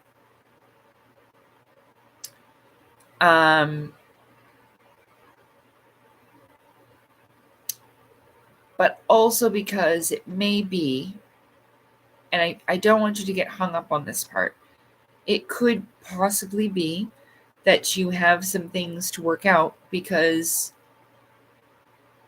normally nicer looking guides will come for people if they're going to the higher realms. You don't stay down there forever. And I'm really not trying to freak you out. Okay, maybe it was just a being of the in-between. I didn't mean to, I just wanted to cover all the basics just in case you had some stuff to clear. It will feel like low vibrations. Yeah, it might have been a certain type of entity with a job. You will feel it almost like an energetic text message to your stomach. Yeah. I write about this in my book. That's how I encountered the beings. That's what I call telepathy. You'll feel it first, like an energetic text message to your sea of chi, your energetic center, or your solar plexus, which is here in the stomach.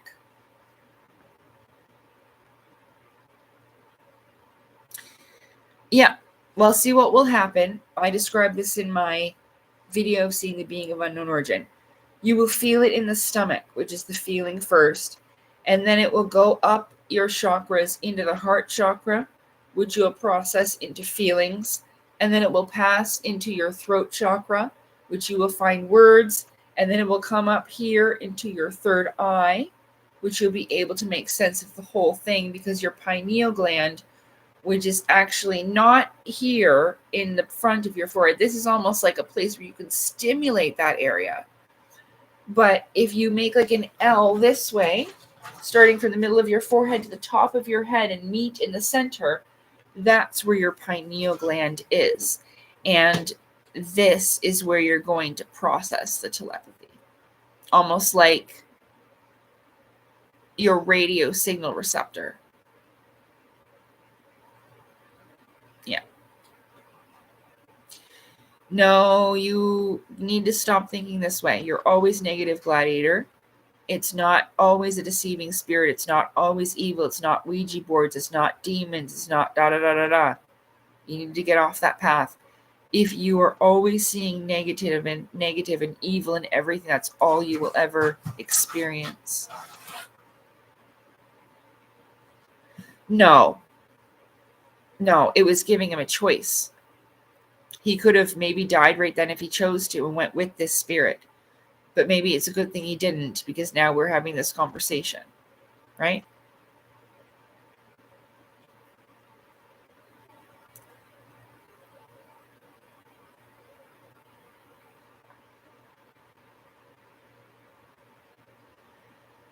No. A lot of people will judge you. It's about excessive consumption of alcohol.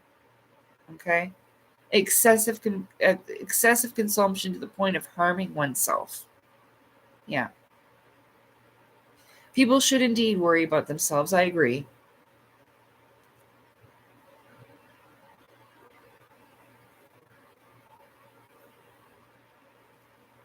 I'm glad you had a good day, Shelley.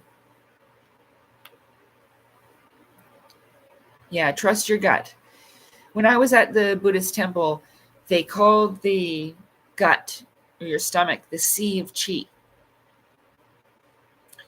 But this is also where your intuitive feelings, your gut feelings will come, because it is your energetic center and where you will feel the energies of other things, seen and unseen.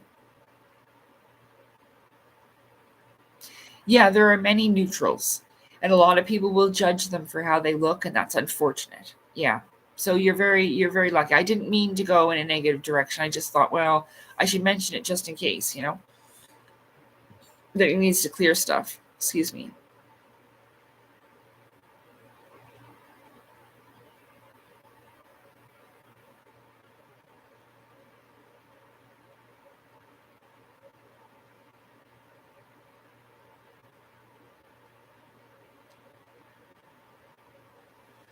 Well, sometimes, helping others and giving to others can have its downfall because they do not learn how to help themselves. It's almost like climbing a mountain for somebody and then them saying that they climbed Mount Everest. It doesn't count. Or wanting to lose weight but getting somebody else to work out for you. It doesn't work like that. I appreciate you too. Thank you, Angerism. We're all still gangsta though.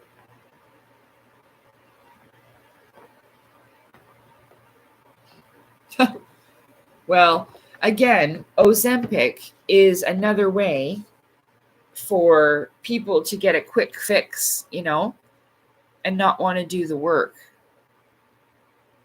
It comes from a place of lack, of non-self-love as well.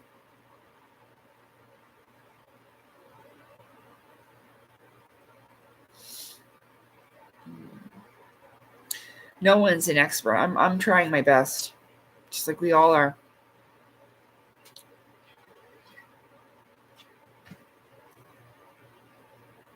Yeah, I know. My baby kitty. Oh, oh, good. You can't get up there. Trying to get out the candy. No, you can't.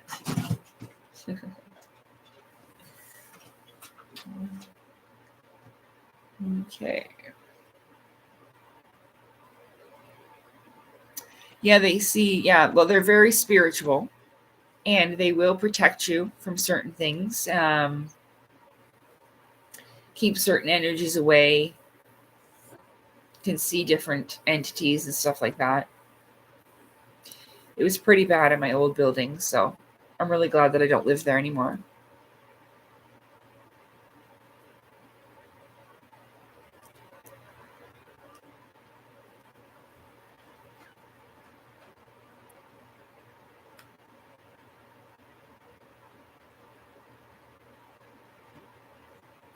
Yeah, Marvin likes to come and say hi. Salem's right there on the floor.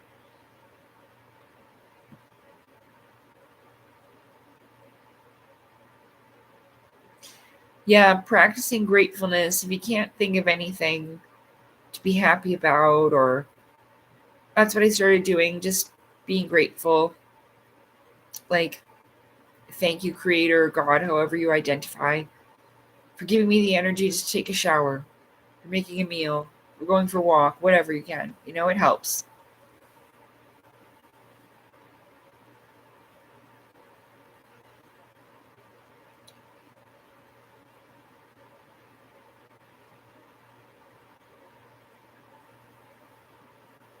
That's awesome, Angerism.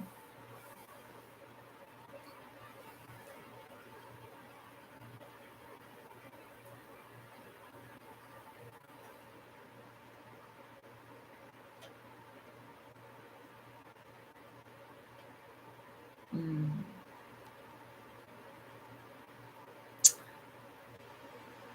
And no one in my surroundings find worth in what I have to offer them. I think that's very common for so many people, and that's really sad. I think it really comes down to them not even being able to.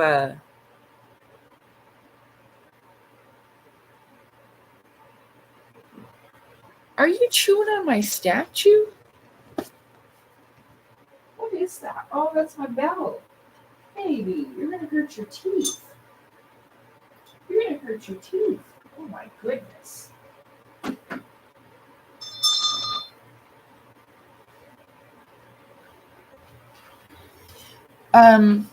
A lot of people, you got to remember, they don't even like themselves, let alone love themselves. So I don't even think if they know how to appreciate those things in others, because I think they always get caught up in themselves.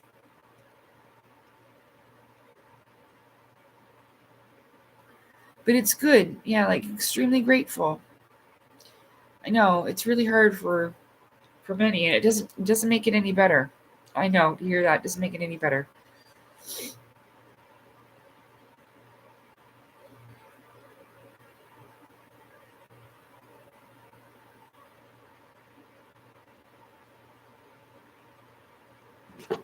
Well, what's going on with your cat? Not eating, not drinking. What's going on, Ryan?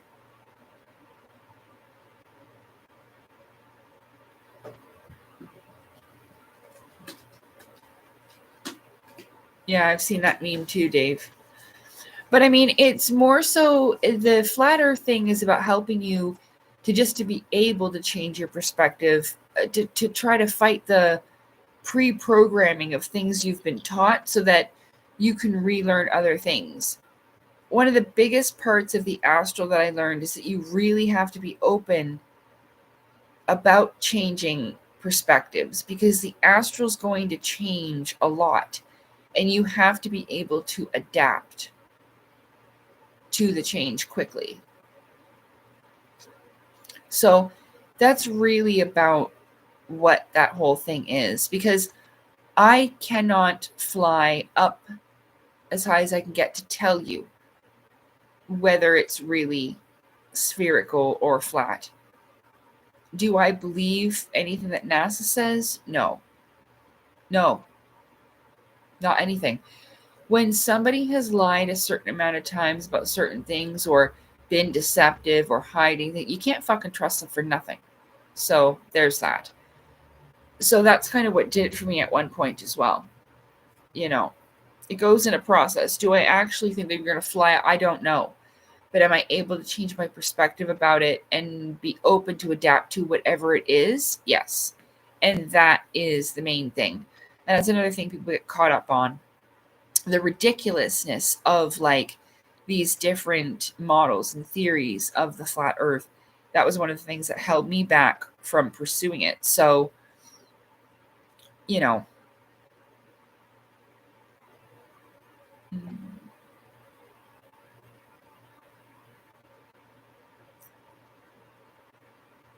have you checked your cat for diabetes? Oh, you've said he's had blood work done and everything. He's lost a lot of weight. He eats like crazy. His poop is like not processed and runny. You've checked him for diabetes, cancer. What about stress, hon? Stress? Is there any type of stress in the environment? Any new animals?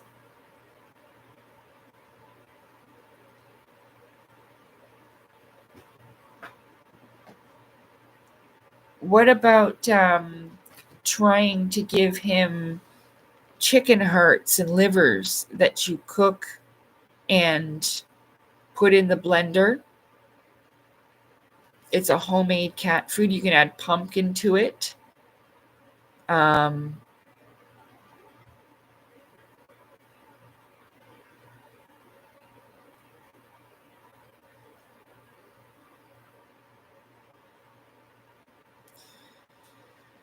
Because I don't know. I'm really hoping that you can help him.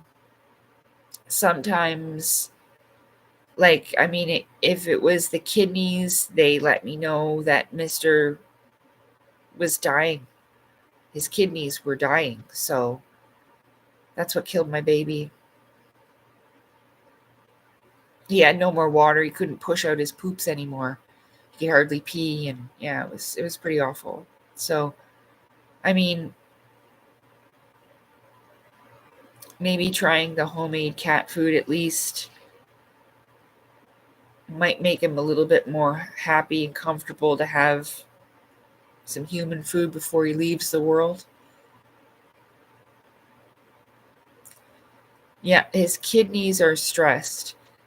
Usually that comes from a stressful environment, hun. Loud music, construction, human stresses, relationship stresses, sometimes depression. I know it's hard to accept. You don't need to be embarrassed. You don't need to admit it, but it's something you have to think about because the kidneys can be stressed from environment, moving homes, uh, environmental changes, the Glade plugins, any type of scented stuff. Like I light incense, but I have to be careful, Yeah, the kidneys being stressed. It could be something in the food that's, yeah. Um, you might need to find a way for him to be able to get more water. But yeah, the kidneys being stressed. I mean, the wet food should be given 100%. I would go and get chicken hearts and chicken livers at your local grocery store. It's not expensive. And hello, Ava. Um, you cook them with a little bit of water in the pan, no spices, no nothing. After they are all cooked, you put them in the blender, blend it up real good, let it cool down. You can add some pumpkin in there. I'm pretty sure you could even put a little bit of rice in there. But the pumpkin is really good for cats. I would try immediately switching to a healthier food because if I don't know. Are you still here? Okay, Duncan. Yeah, I'm probably going to call it a night pretty soon. Thank you very much. Yeah, I'm getting better.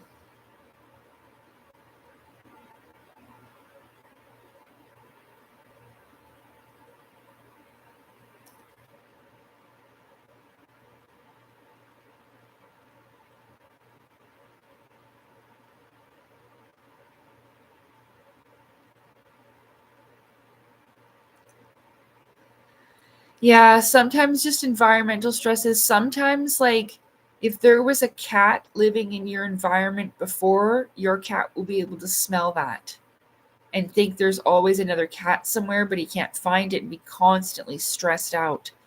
That might be a problem.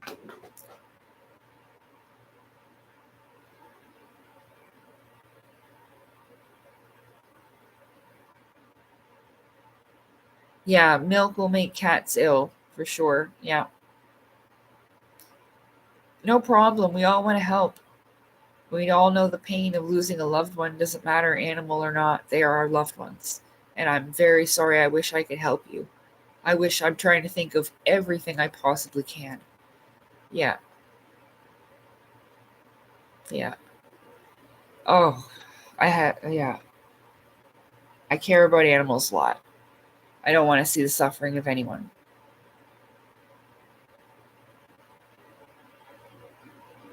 So,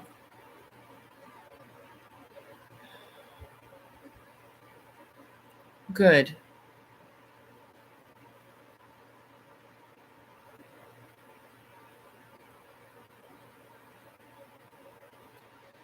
Yeah,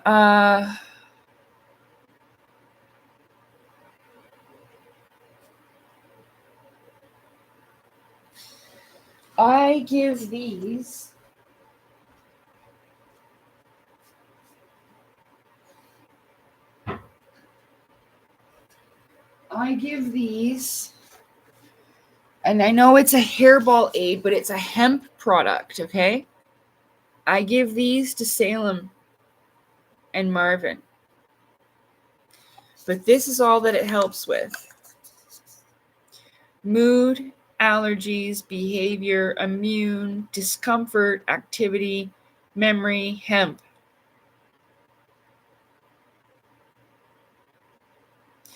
Maybe he needs a little bit of something to help him relax. You're welcome. Yeah. You're welcome, Angerism. I'm glad. I hope you enjoy it, and we're looking forward to see you again. I'll have another live soon. Oh, I'm so sorry, Ava. But yeah, you could always try that. Let me just see something before I say this, because I'm pretty sure you could.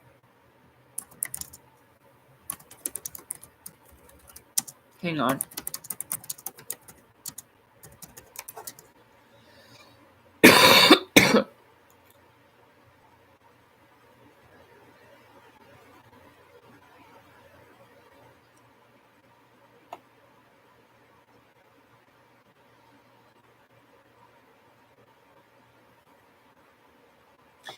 Yeah, CBD hemp oil. Your cat might be anxious.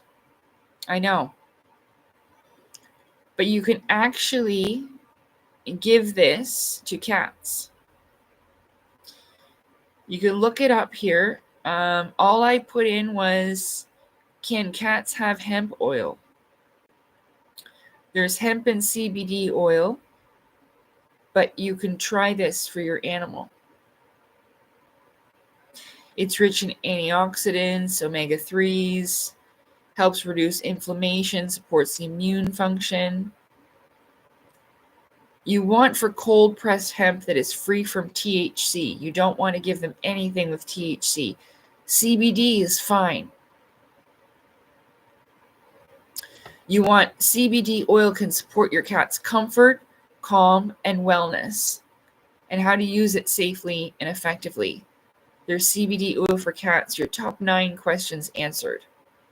So with a little bit of an internet search, it might be helpful. Yeah, the CBD.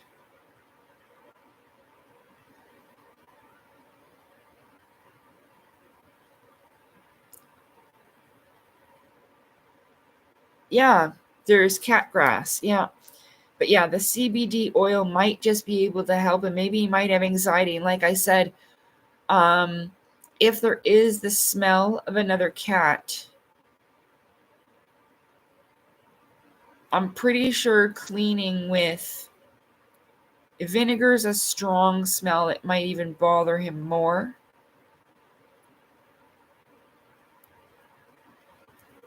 But that might take the odor away from the other animals if it's that.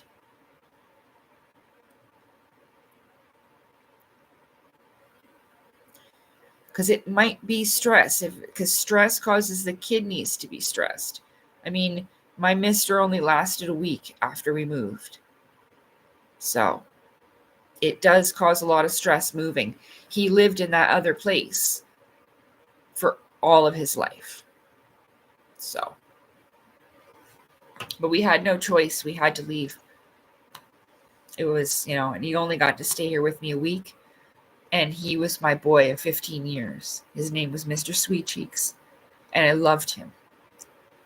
I always will.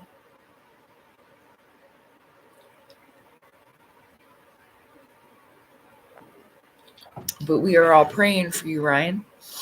And you too, Ava. I was trying to half pay attention to everybody else. Thanks for being so supportive of everybody in the chat. I appreciate that. That's nice to see.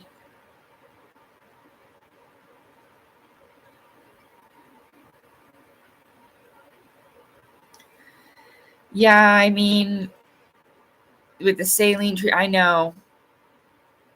I wasn't even given that option. I mean, especially when they know that you're low income, they don't even bother to try. So they were just giving me the option to put him to sleep, and that's it. Yeah. I brought him to the vet so much, though. Like, had to get poops out of his bum because he couldn't poo because his body was so dry. His kidneys were using up all the water from his bowels and everything. It was just kidney failure. Yeah. You're so welcome, Ryan. I honest to God care. I do. I care. Oh. Yeah, well, I really needed people, so I'm glad you're all here with me. I feel a lot better. I'm just super fucking tired now. But this was my plan. Like, I needed to stay up. I think Lisa's going to call me soon before I go to sleep. I forgot Salem or Marvin knocked down the phone thing here. But yeah.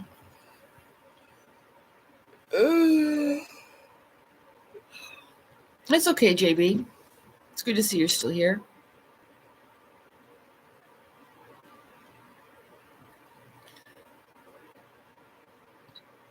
I know you meant praying, Ava.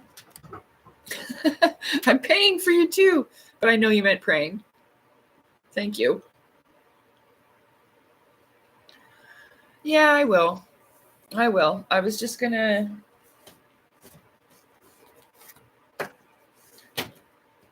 go get my vase and yeah. Have a great night. See you again soon. I'll have another live, I'll advertise it. This one was kind of random.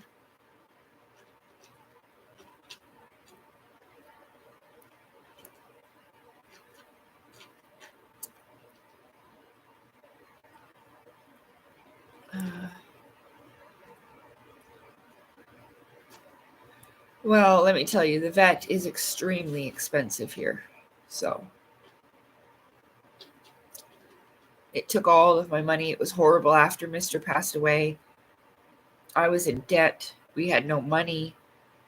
Oh, I was going to the food banks, asking people to borrow money, and oh my God.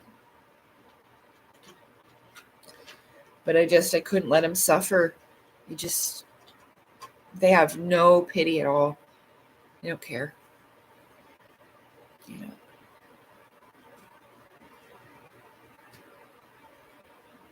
I know.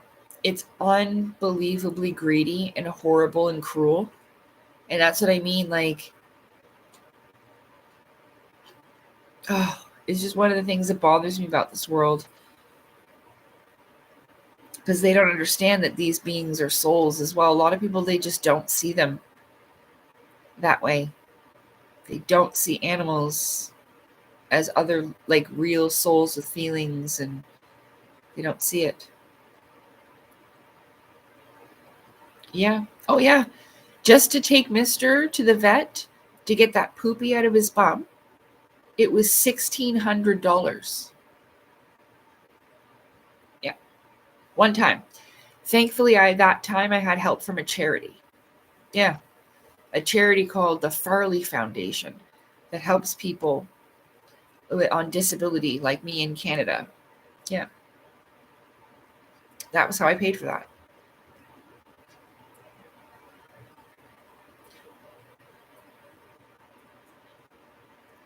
Oh, yeah. They do. Like, my vet's been good with me. He's given me breaks in the past. Like, sometimes like charging me like only $36 just for a visit, so I could make sure that Mr. was okay. He knew that I'm having a panic attack or whatever, though, so they do have compassion sometimes, but the prices are very unforgiving.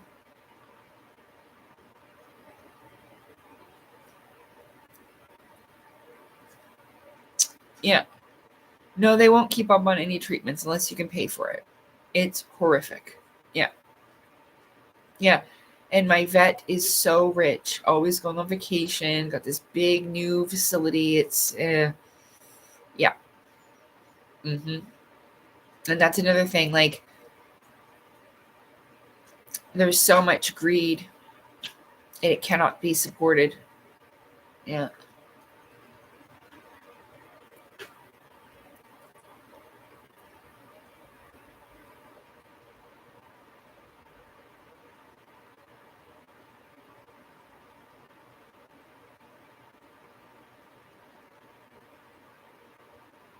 Oh,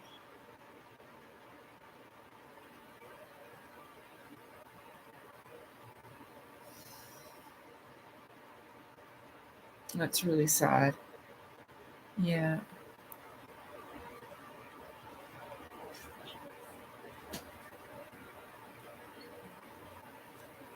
Yeah. Especially if you don't have insurance, the dentist is unbelievable. What are you doing, Marvin? I can hear you doing something, but I can't see you. What are you doing? Get, get. Destructor. You stop that. You have all these toys. You don't need to be ripping things apart. Here, you want one of these gloves? Here, play with this. Whee! What's that? Where's all your balls at? Hey, where did you put all your toys? Oh, here's one. Look. Look. This is Marvin's favorite little toy. These little cotton, soft, fluffy balls. And he drops them in the water dish all the time. Or she, whatever.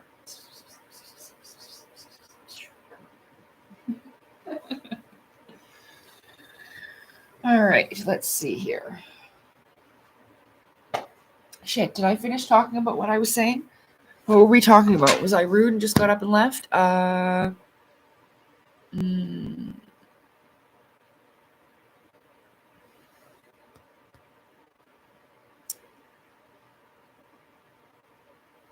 Yeah. Oh, about the dentist. Yeah. If you don't have insurance, the dentist is terrible. That's one of the things, like, that should be every person's right. Like, if you need to go to the dentist, just like how Canadians have that health card, you know, I have my health card and I go to the doctor. It should be like that with the dentist. Regardless, working, not working, this should be for every citizen everywhere. If you need dental or health care, this should just be something that's like universal, you know, that everyone gets, regardless, you know? Mm-hmm. Like, that's just basic healthcare for humans.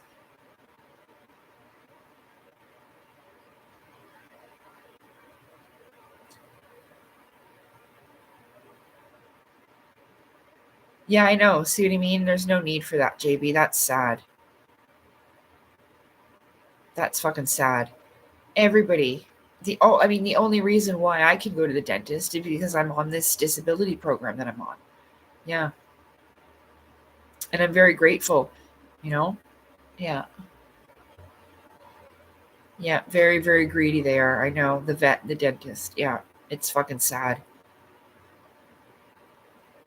Just awful. And I mean,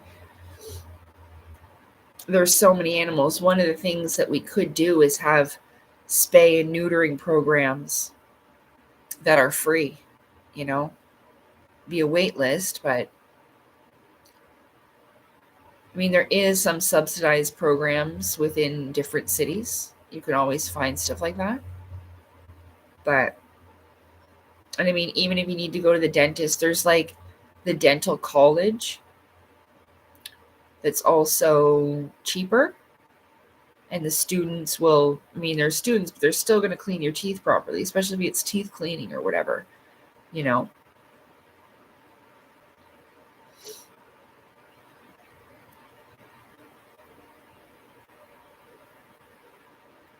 That's right. Food, health, shelter. That's right, Scott. I agree. Yeah. There's certain things that everyone has right to. Yes. No one should be going hungry. No one should be going without health care. None of that. Food, shelter, clothes, all of that. Yeah.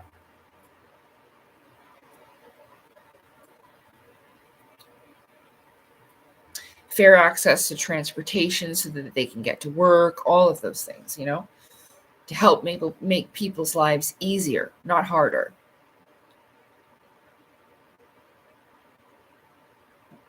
People have it hard enough.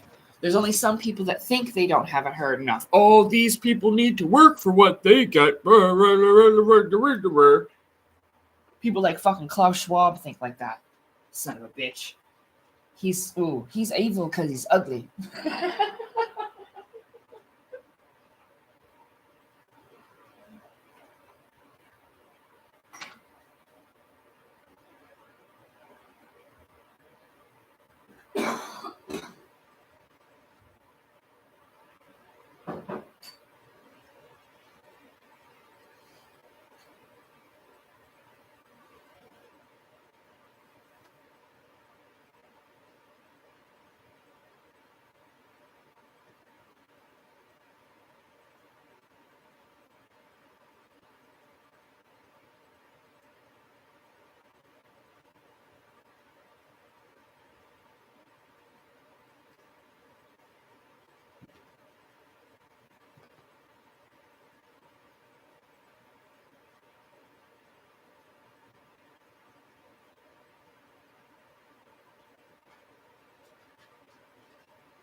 no, get off the computer, Murph. So I want to tell you this before I forget, though, because when I lost my dog, when Dixie died, I had been cleaning. Like I had my own house cleaning business back then, and I cleaned a house for this rich man, and he always said, like, if you ever need anything, if you ever need any help, don't hesitate to call me for anything, and all this. And like, he even bought me birthday cake for my birthday. And I called him, and he wouldn't help us. He wouldn't help us. He wouldn't help me get Dixie to the vet. And that was one of those moments that I really struggled with, like, people and trust issues. Not because he couldn't afford it. It's just because he didn't want to. That was really hard to process. And then again, you know, I didn't want to clean for somebody like that anymore. He ended up actually having a stroke. So, yeah. He doesn't even remember who I am anymore. He used to call my phone thinking it was another number, and I just pretend like, oh, sorry, you have the wrong number, because like I didn't even want to talk to him about it, because I was so sad that he wouldn't help me.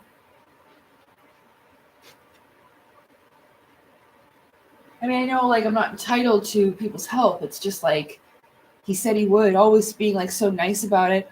Oh, you don't need to worry about anything. If you need anything, I'll help you. It was a fucking bullshit lie. I called him bawling my eyes out, telling him my dog couldn't walk. She can't get up. Please help us take her to the vet. He was like, oh, so I can't help you. What a dick. See, this is why I have such trust issues and pain and hardship with people. They did shit like that to me. My dog. My best friend. She was only 11. I always feel so guilty because I feel like if I had gotten her to the vet at that night, in the nighttime, then maybe I would have been able to save her life and I'd still have my Dixie today.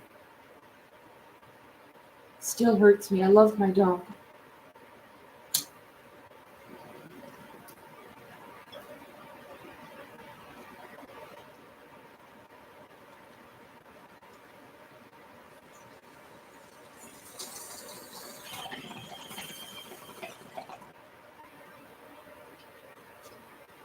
And that's why I got my job, because I wanted to be able to have like emergency money. So that shit never happened to me again.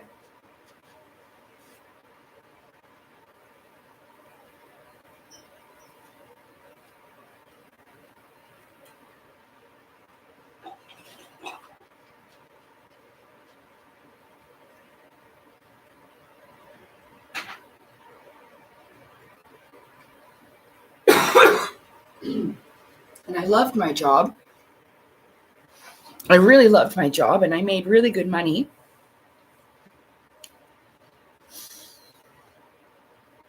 So, but I'm not going to focus on the negatives. I'm going to focus on the positive things and the things that I'd like to see and change. And like I was saying before, I really have to make lifestyle changes, and I'd like to be able to do some of the stuff that I used to do and have the motivation to do those types of things again. So that's what I meant by recalibrating, not like my focus, my perspective, my outlook, my thought processes, things like that. It may take some time, but one of the things that I'd like to do is start working out again. And like I talked about that channel before, her name is Vivian Yu. I won't ever forget, because I really, really like her. And I like her energy and her channel, and she's fun to work out with. So I'd like to do some workouts with her. I don't know how I'm going to motivate myself to do that, though. Now, there's two lovely ladies that live down the hall, at the other end of the hall, who have been trying to connect with me, and they're around my age. And they keep leaving cat food and gifts at the door. So I have to remember to write a little note with my phone number on it so that they can contact me. And then maybe we can get to know each other. I've stood outside on the front steps talking with them because they can't use their balcony. And so I found them out there one day smoking the bong. And, so they seem really nice. They used to work for 911. I don't know what that's called, like the dispatch or whatever. Yeah. Thank you.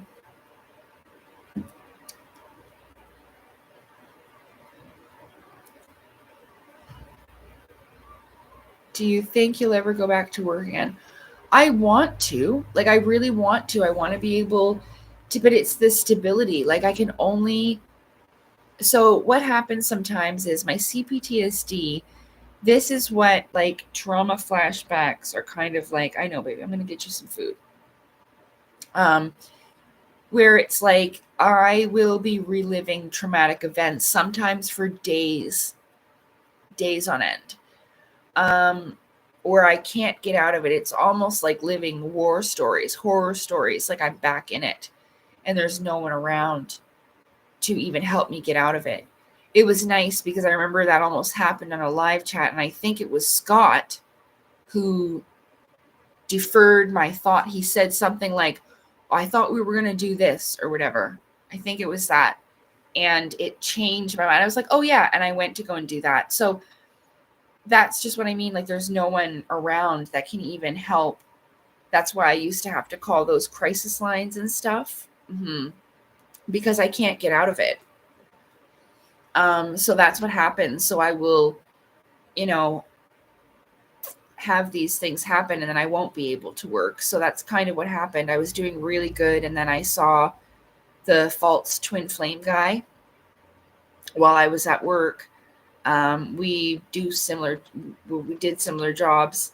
And like, again, like I was randomly looking for a job, and there was a girl in my building who was like, well, you'd be great at what I do. And then she told me about her job. And it turns out that I am actually very good at that. So, it was just kind of coincidence, but I seen him while I was at work, and like I literally turned my head and there was his fucking face. Like, cause oh my God. And so then I started worrying about that, having to see him every day. And then I started to become more irritated and less able to deal with it. It wasn't the children, it was the driver, the adults in my life. Because children are blameless and innocent, and they were never a problem. Sometimes they exhausted me. Like, I'd look at them and I'd be like, bud, and they were good kids. Like, but they knew, some days I was tired and I didn't want to be like that. My energy would wane. So I just never, I don't know. I want to. I'm still employed there. But I don't want to have that happen where I'm working and then I won't be able to work, where I'll have to tell them, like, I'm sorry, because the day that I told them, like, I can't come back, I literally couldn't walk out the door. I was frozen in front of the door. Couldn't leave. That's how bad the anxiety and everything had gotten. Yeah. Yeah. It's pretty awful because I was feeling so good about myself,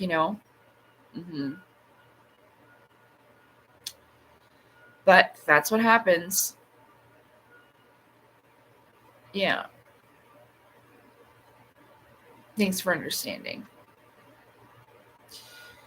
So yeah, there's right there where they'll come out of the elevator sometimes, and the front door is nearby. So sometimes they'll meet and bark, and then there's the window open here, so they could be out in the yard. Yeah. The cats love to watch the dogs. They used to go out on the balcony and stand at the fence there and watch all the doggies walk by. And some of the dogs like to come over and sniff them. Salem loved dogs. He still does.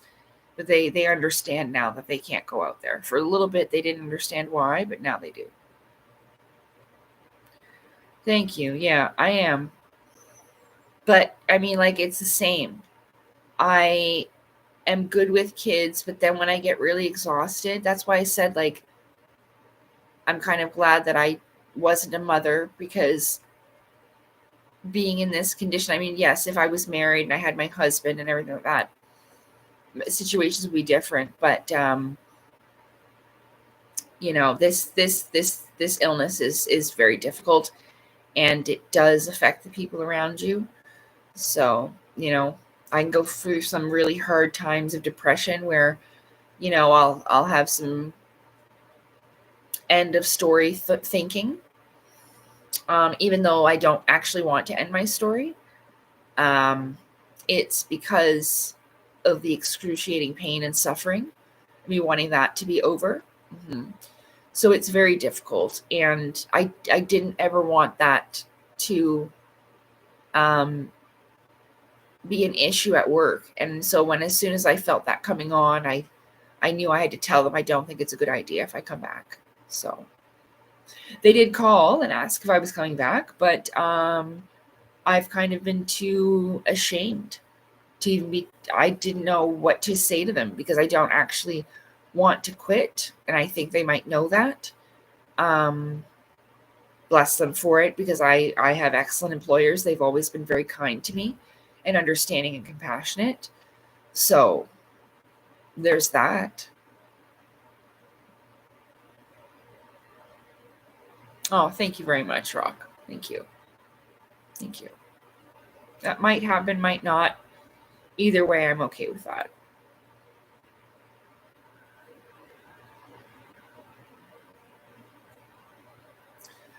Right. You can give other people's kids back. And that's the thing. Like, they're not mine full time.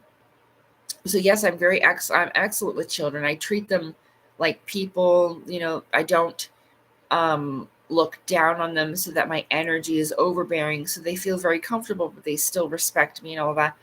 I'm good with kids, and I love children. You know, I enjoy the joy of children and making them laugh, and you know, of course, I don't curse or swear to them. I'm like a Disney princess at work.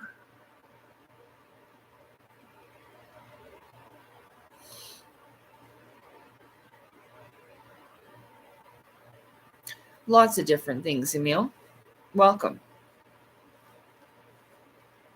You might, well,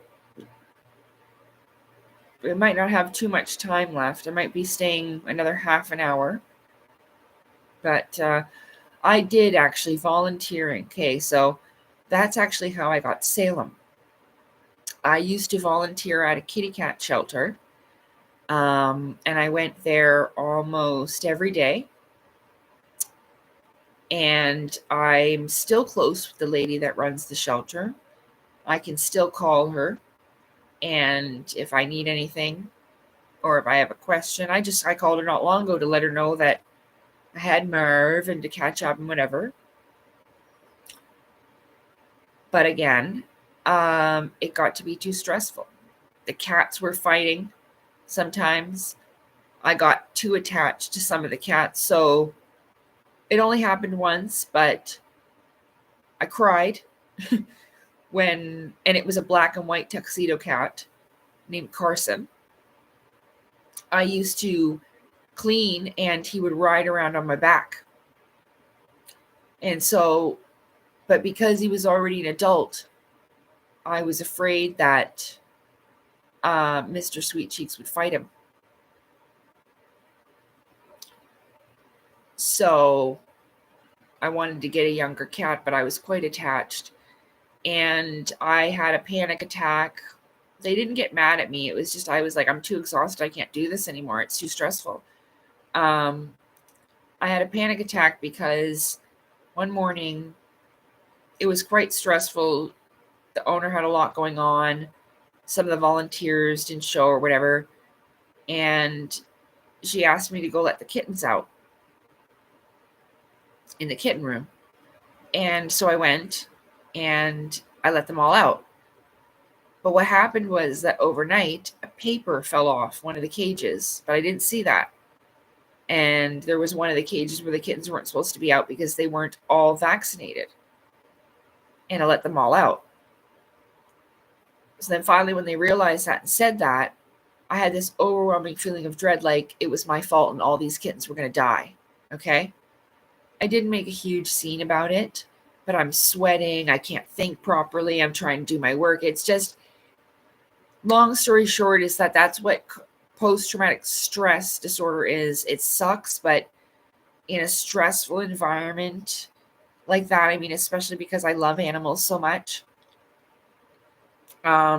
it just didn't work out, you know?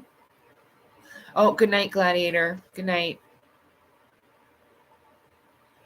Oh, I don't know if you're saying, oh, good night, Ava.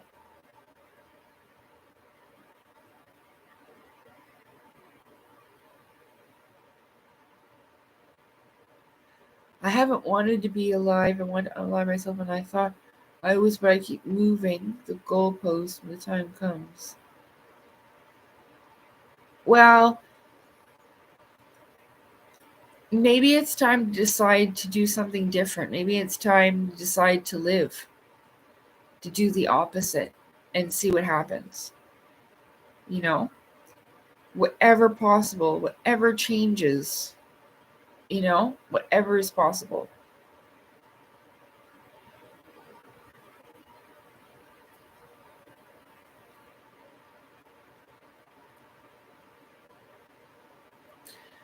Well, no, I don't actually.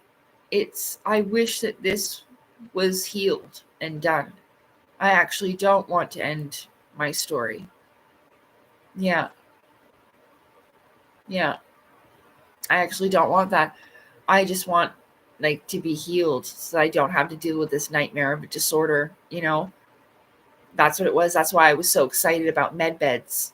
And that's why I was so devastated. You know, everyone's talking about losing weight and getting younger with these med beds. And I'm like, man, do you think they can cure my PTSD, CPTSD just a little bit? You know? So yeah, even at those times, but really where it comes from is that, like I said, I want that type of pain to be over and not go through that anymore. I don't actually want to end this journey in this vessel. I want to continue. It's just, you know, it's very hard sometimes. So I do understand. Um, and sometimes it is difficult to change my mindset out of it. But yeah. I mean, in regards to the March 2027 thing, that kind of helps me in even just a mental relief to know that if I cannot make this any better, that there is an option of solution.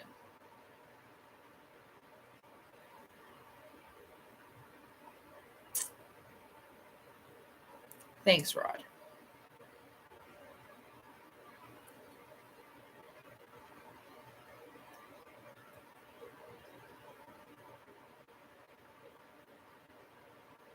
Yeah, I know. That's why I'm mentioning that. Yeah. It's almost like it gives me, and I know it's not nice, and I apologize because I know how it makes others feel. I'm not doing it purposely. It's something that it gives me a point of where, okay, if I can't do any more by then, that there is an option, because I know it. A lot of people may not see this for different reasons, whether the way that I look or the way that I speak or that I look like I'm able-bodied. I mean, I've never been able to keep a job for longer than 6 months, you see, and that's because of the CPTSD. You'll get into this point of exhaustion too, and then it'll trigger all the other things. But you know, there are still days where it's like the whole day will go by, I haven't eaten, you know, or like, holy shit, and I'll be in these past traumatic events, reliving them over and over and over and over and over and over. It feels like hell, and you can't get out, you know, because there's nobody around you. So it's like you're almost trapped in this other world. It's pretty fucking terrible. So that's why it gets like that. and because of a lack of support. And, even just was it yesterday, I thought to myself, well, I mean, I've even really screwed myself over the flat earth thing, because that's going to even scare a lot of men off. Those aren't the type of men that I would want anyway, but that's just one more thing. Or even friends. Thanks, Rod. You're all right too.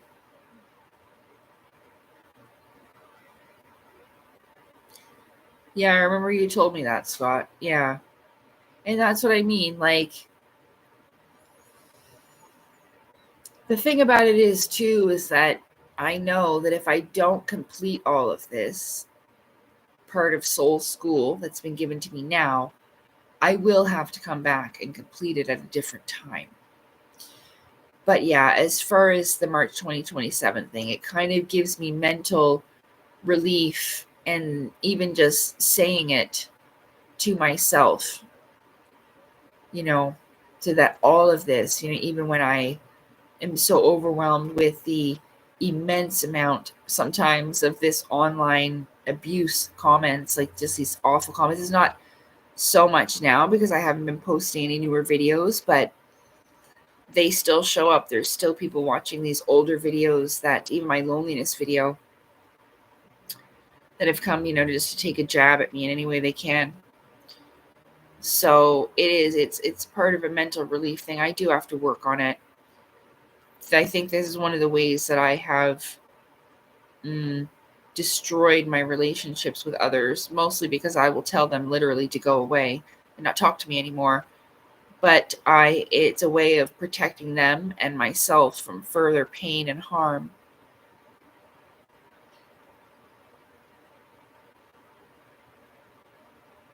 No, I know. No, I would want somebody who's into flat earth. You see what I'm saying? But this is just like, especially where the town that I live in, right? Like, friends, there was someone that heard what my book was about when my landlord was looking at it, and she was like, oh, no way, and didn't even want to look at it at all, not in super rude. It was just too much for her. She was like, whoa, nope, not going there, she says.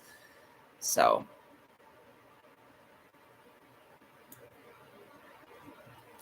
okay, Rod, good night. Have a good sleep. I'm trying to figure out who's going to die.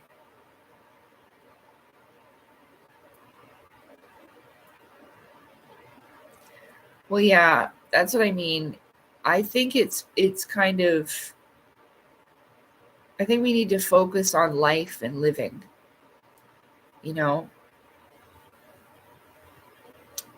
because it will be over eventually, one day.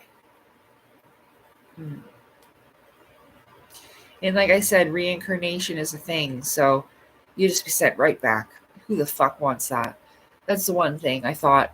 I don't want it all to be in vain. So, but I do struggle very hard, and it's even harder because, like I said, there's a lot of people that don't believe me.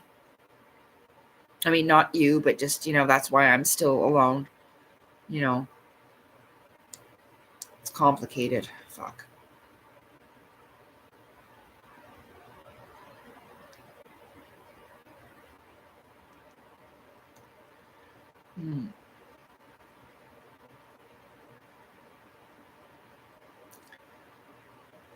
Yeah, well, hopefully, that the way that I am can rub off on others. I suppose that's what being a good influence is.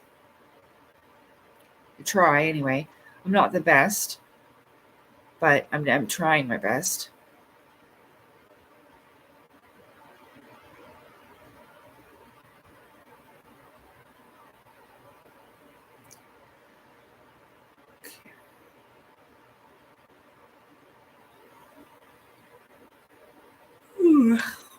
Yeah. Yeah, good. Okay, good, David. Good.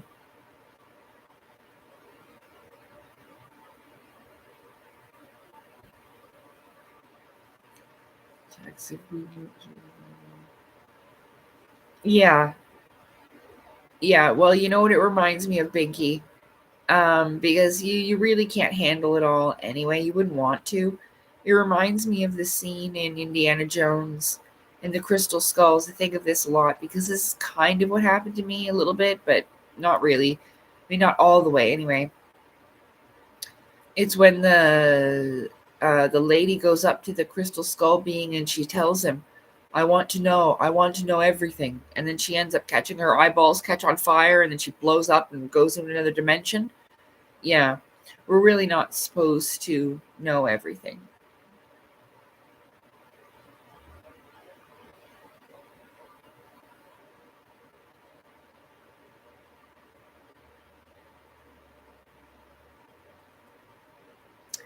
Well, I mean, I don't technically believe in flat Earth either.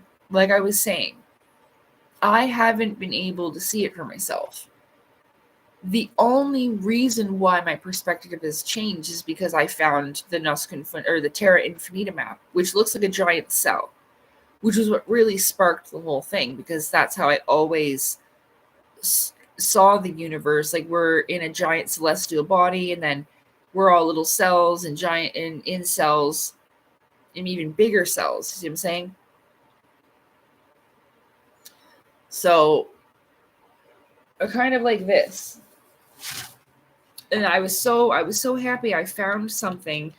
It was like a joke, but it was exactly how I always saw it. And then the other places wouldn't know that there's other cells. This right here.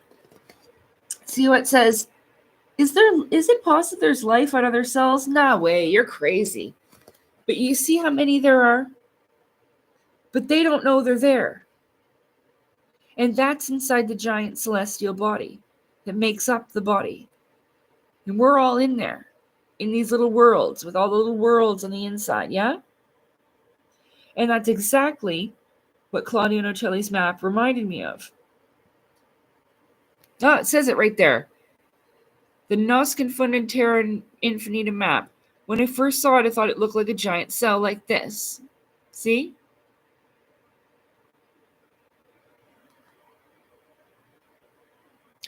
When I was young in Final Fantasy X, they call it Other Worlds.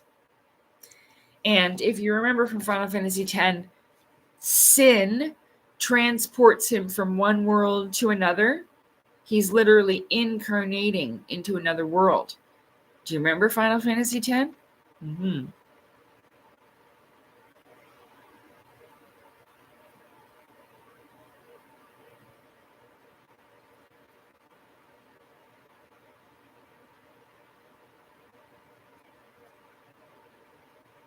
What? Incel? The fuck? What do you mean? Why are you capsing it? What? Incel what, Gladiator? What?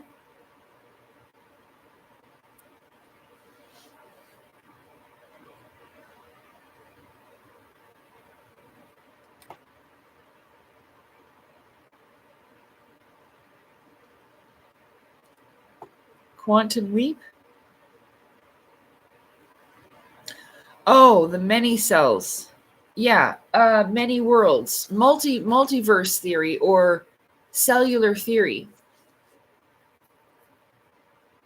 Look, I'll show you. I'll get the map.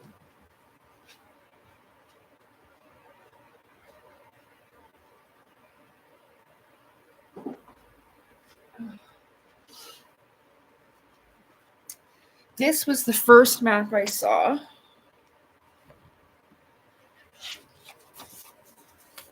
See? It looks like a giant cell.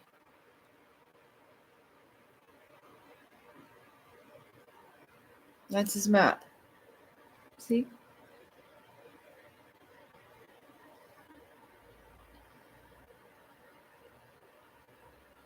And so, if this is where we live our universe, right? This is our many worlds inside of our universe. And so, if we're comparing the two,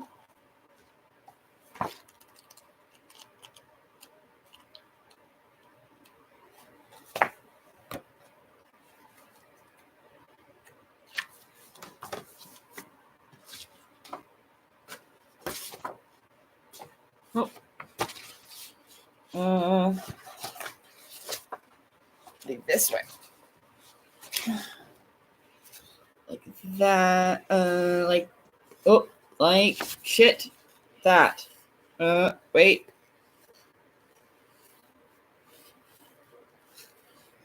Crap. And I suck at that. Can you see? Oh, God damn it.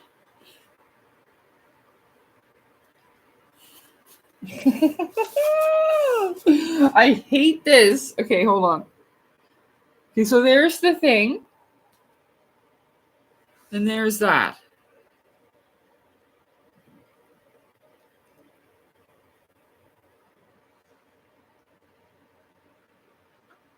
You see?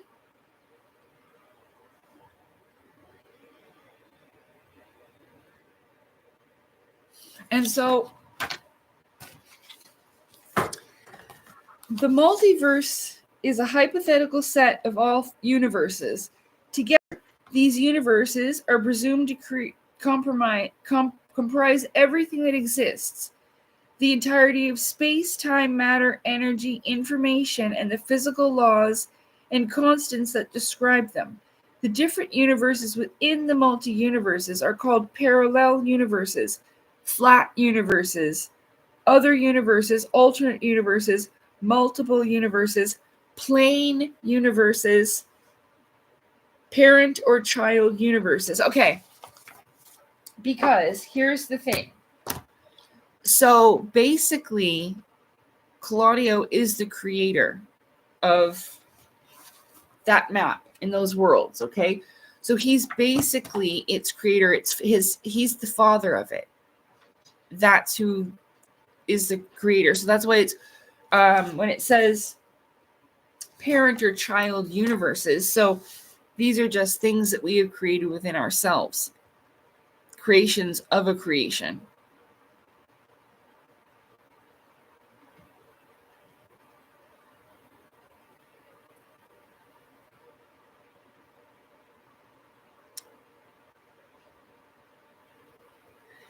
Yeah, well, sometimes, like in Men in Black with a marble, it can be seen like that, sure. And there are many marbles.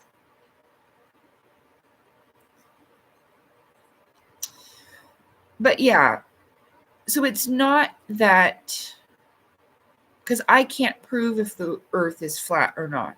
I haven't seen it with my own eyes. If I could, I would tell you for sure, yeah, I've seen it. It's this or that. But I can't do that.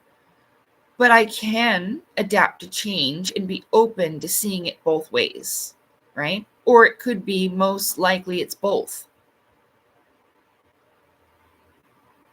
Both a physical body. And I mean, I felt very much so that, this is spiritual right from the get-go. And that, I could feel that the creator of it was a spiritually advanced person. I didn't know about astral travel at the time as much, and he even says that the information is gathered with astral travel, among other things. So, it's very spiritual. So it most likely is both. And why not? We're both body and spirit. So dimensionally, it has a spirit. Physically, it has a body. So it could be a spherically round planet, but it also has these other dimensions to it as well. There's also the fact that there very well could be a hidden supercontinent that we don't know about, or very well more land. Extraterrestrial does mean more land. Extraterrestrial meaning land, so extra land. That's why I call the beings extra land dwellers, because that's where they come from. The other lands, dimensional or not. What is like the worst idea to help assist astral travel? What is the worst idea to help? Can you rephrase your question? What is the worst idea to help assist? Like the worst thing you can do? Oh, something risky. Honey, why? Why would you want to do something risky? You can get sick this way. I get hurt a lot in the astral. I mean, I make it, but I get hurt a lot. I'm also very strong, but there's also a lot out there. So I don't know why you'd want to put. No, don't think like that. If you go out there being like, because I'm strong with it, you will be proven otherwise, hun. That's a bad idea. So no, don't go looking for trouble because you'll find it. Yeah. And it's not always something that you can defeat. Okay? Yeah. If you really want to learn about the astral, this woman here is an excellent teacher. This is who I learned from. She talks about everything you could think of that has to do with astral travel. This is called Naked Soul. This book was meant for me, guaranteed. Astral Travel, Cosmic Relationships by Marlene Marie Druhan. Okay.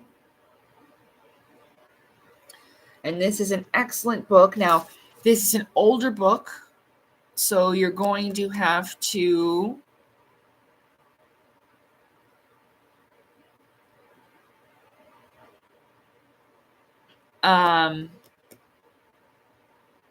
get it online. It won't be at like Chapters or a bookstore or whatever. It's an older thing. I got it from a used bookstore on Amazon. So, but no, I wouldn't recommend something risky. I mean, no, because sometimes you can't get rid of these things as well. So you might want to work on that thought process. Don't go out there looking for a fight and looking for trouble. I have done that before. It doesn't go well. Okay. There are some beings that will know what you're going to do before you do it, and they're faster than you and they're better at it than you are. They will have more compassion if you're lucky. But you could also run into somebody on the opposite end of that who will just enjoy your suffering and torment and will continue to do it for fun. So don't go looking for trouble. That's my advice.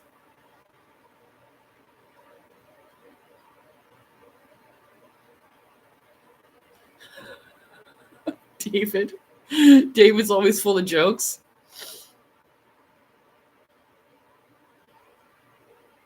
Yeah, you'd rather go to the higher dimensions through prayer or whatever method you feel most comfortable with. Mantra, prayer, meditation, whatever.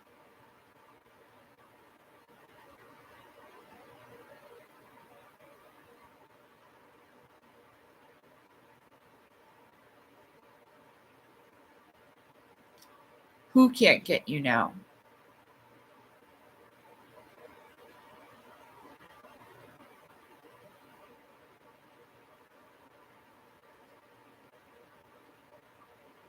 Oh.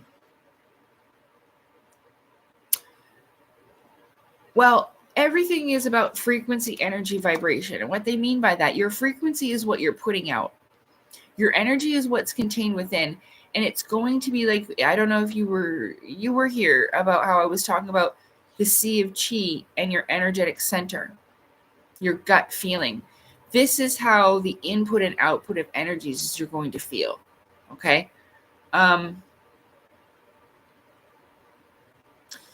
So what you're going to want to do is, because I explained earlier, when you're vibrating at a certain frequency, these beings, these predatory type of beings or parasitic type of beings. Marv, what are you doing?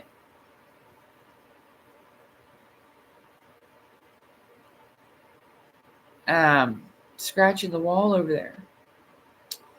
These predatory types of entities, parasites, they won't be able to see you or smell you anyway. They can only track people's energies almost like a scent if they're giving it off. There are different ones that like different types, just like different people like different foods. So as long as you have your lower impulses under control, especially with your thoughts connected to feelings, which will affect your energetic output. Okay, so your vibration. you should be okay. You can create this. It would be sort of like a protective bubble, of course. This would be with your mental thought. Okay, you're going to think that this is around you, what it looks like, the power of it, what it's capable of, and what it's for. The power of your mental thought will give this power in the astral. And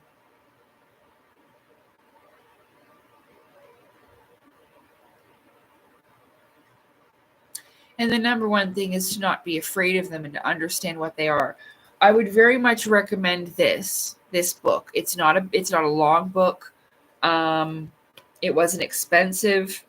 It is not even. It's 180.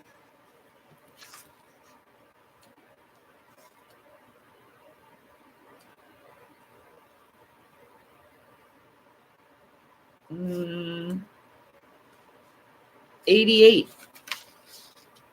pages, 188 pages. And it was an excellent book. I always recommend this. So anything that you want to, because it's always better to be prepared. And she teaches you so much in here. Mm-hmm.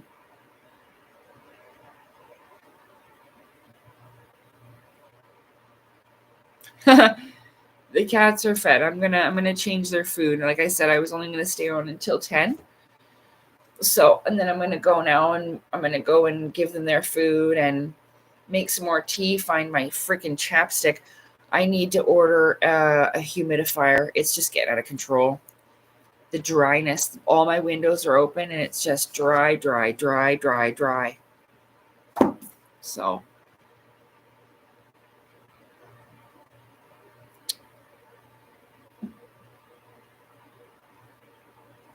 Awesome.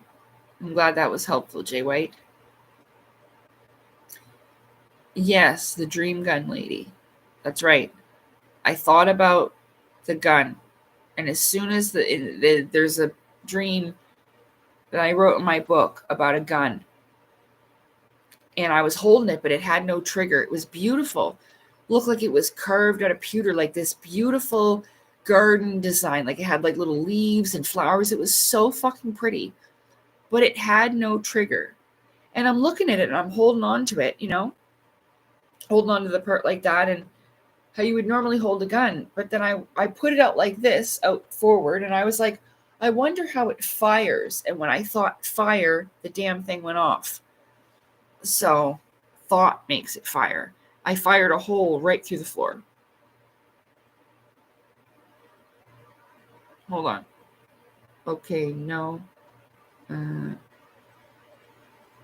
Yeah, Jay White. That's actually, I thought, I'm sorry, I was confused. That's a story in my book here.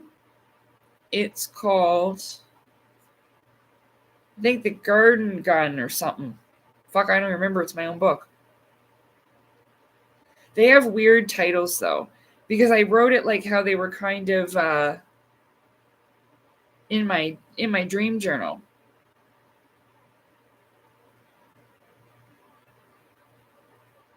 Shit. Oh, the fancy garden gun I shot through the floor by mistake on page 35. It was in January 2022. Oh. See? The fancy garden gun I shot through the floor by mistake, January 2022. I found myself in my living room in my energy body, and I had a gun in my hand. I took a few seconds to get my bearings, and then I started to examine the gun. It was the color of pewter/silver, and it was carved in such a way that it looked like the delicate gates of a beautiful garden, but it had no trigger. And I was looking at it, and I pointed it at the floor and thought, I wonder how it fires. And when I got to the word fire, the gun went off. To my shock and surprise, sorry about my voice, there was a glowing red-hot bullet hole in my floor, and I could see down into the neighbor's apartment below. I bent over to look at the hole I made. I was so surprised this had happened. I just couldn't help but stare at it. Then I woke up. I believe this was another instance of instant manifestation of an object and learning how to use things in the astral 4D space. And with that, I gotta go. I'm losing my voice.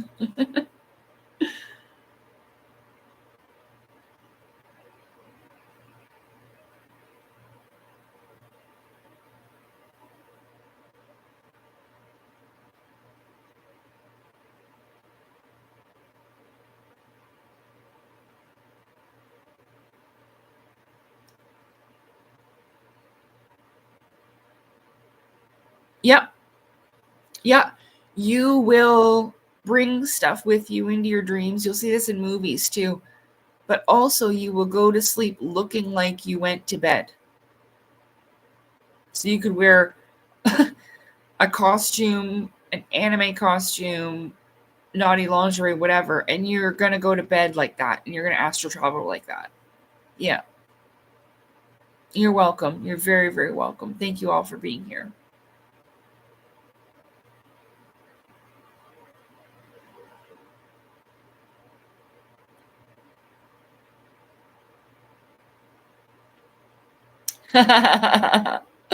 You guys are funny.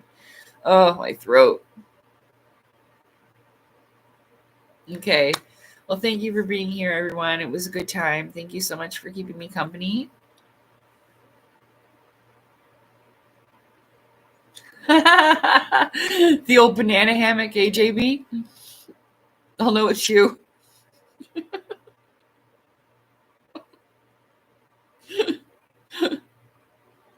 Okay.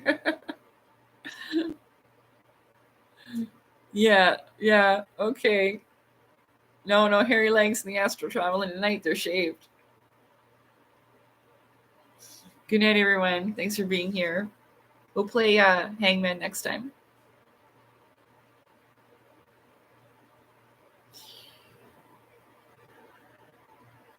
Bye. Good night. Sleep tight. I'm not saying the rest. See you. Night, night.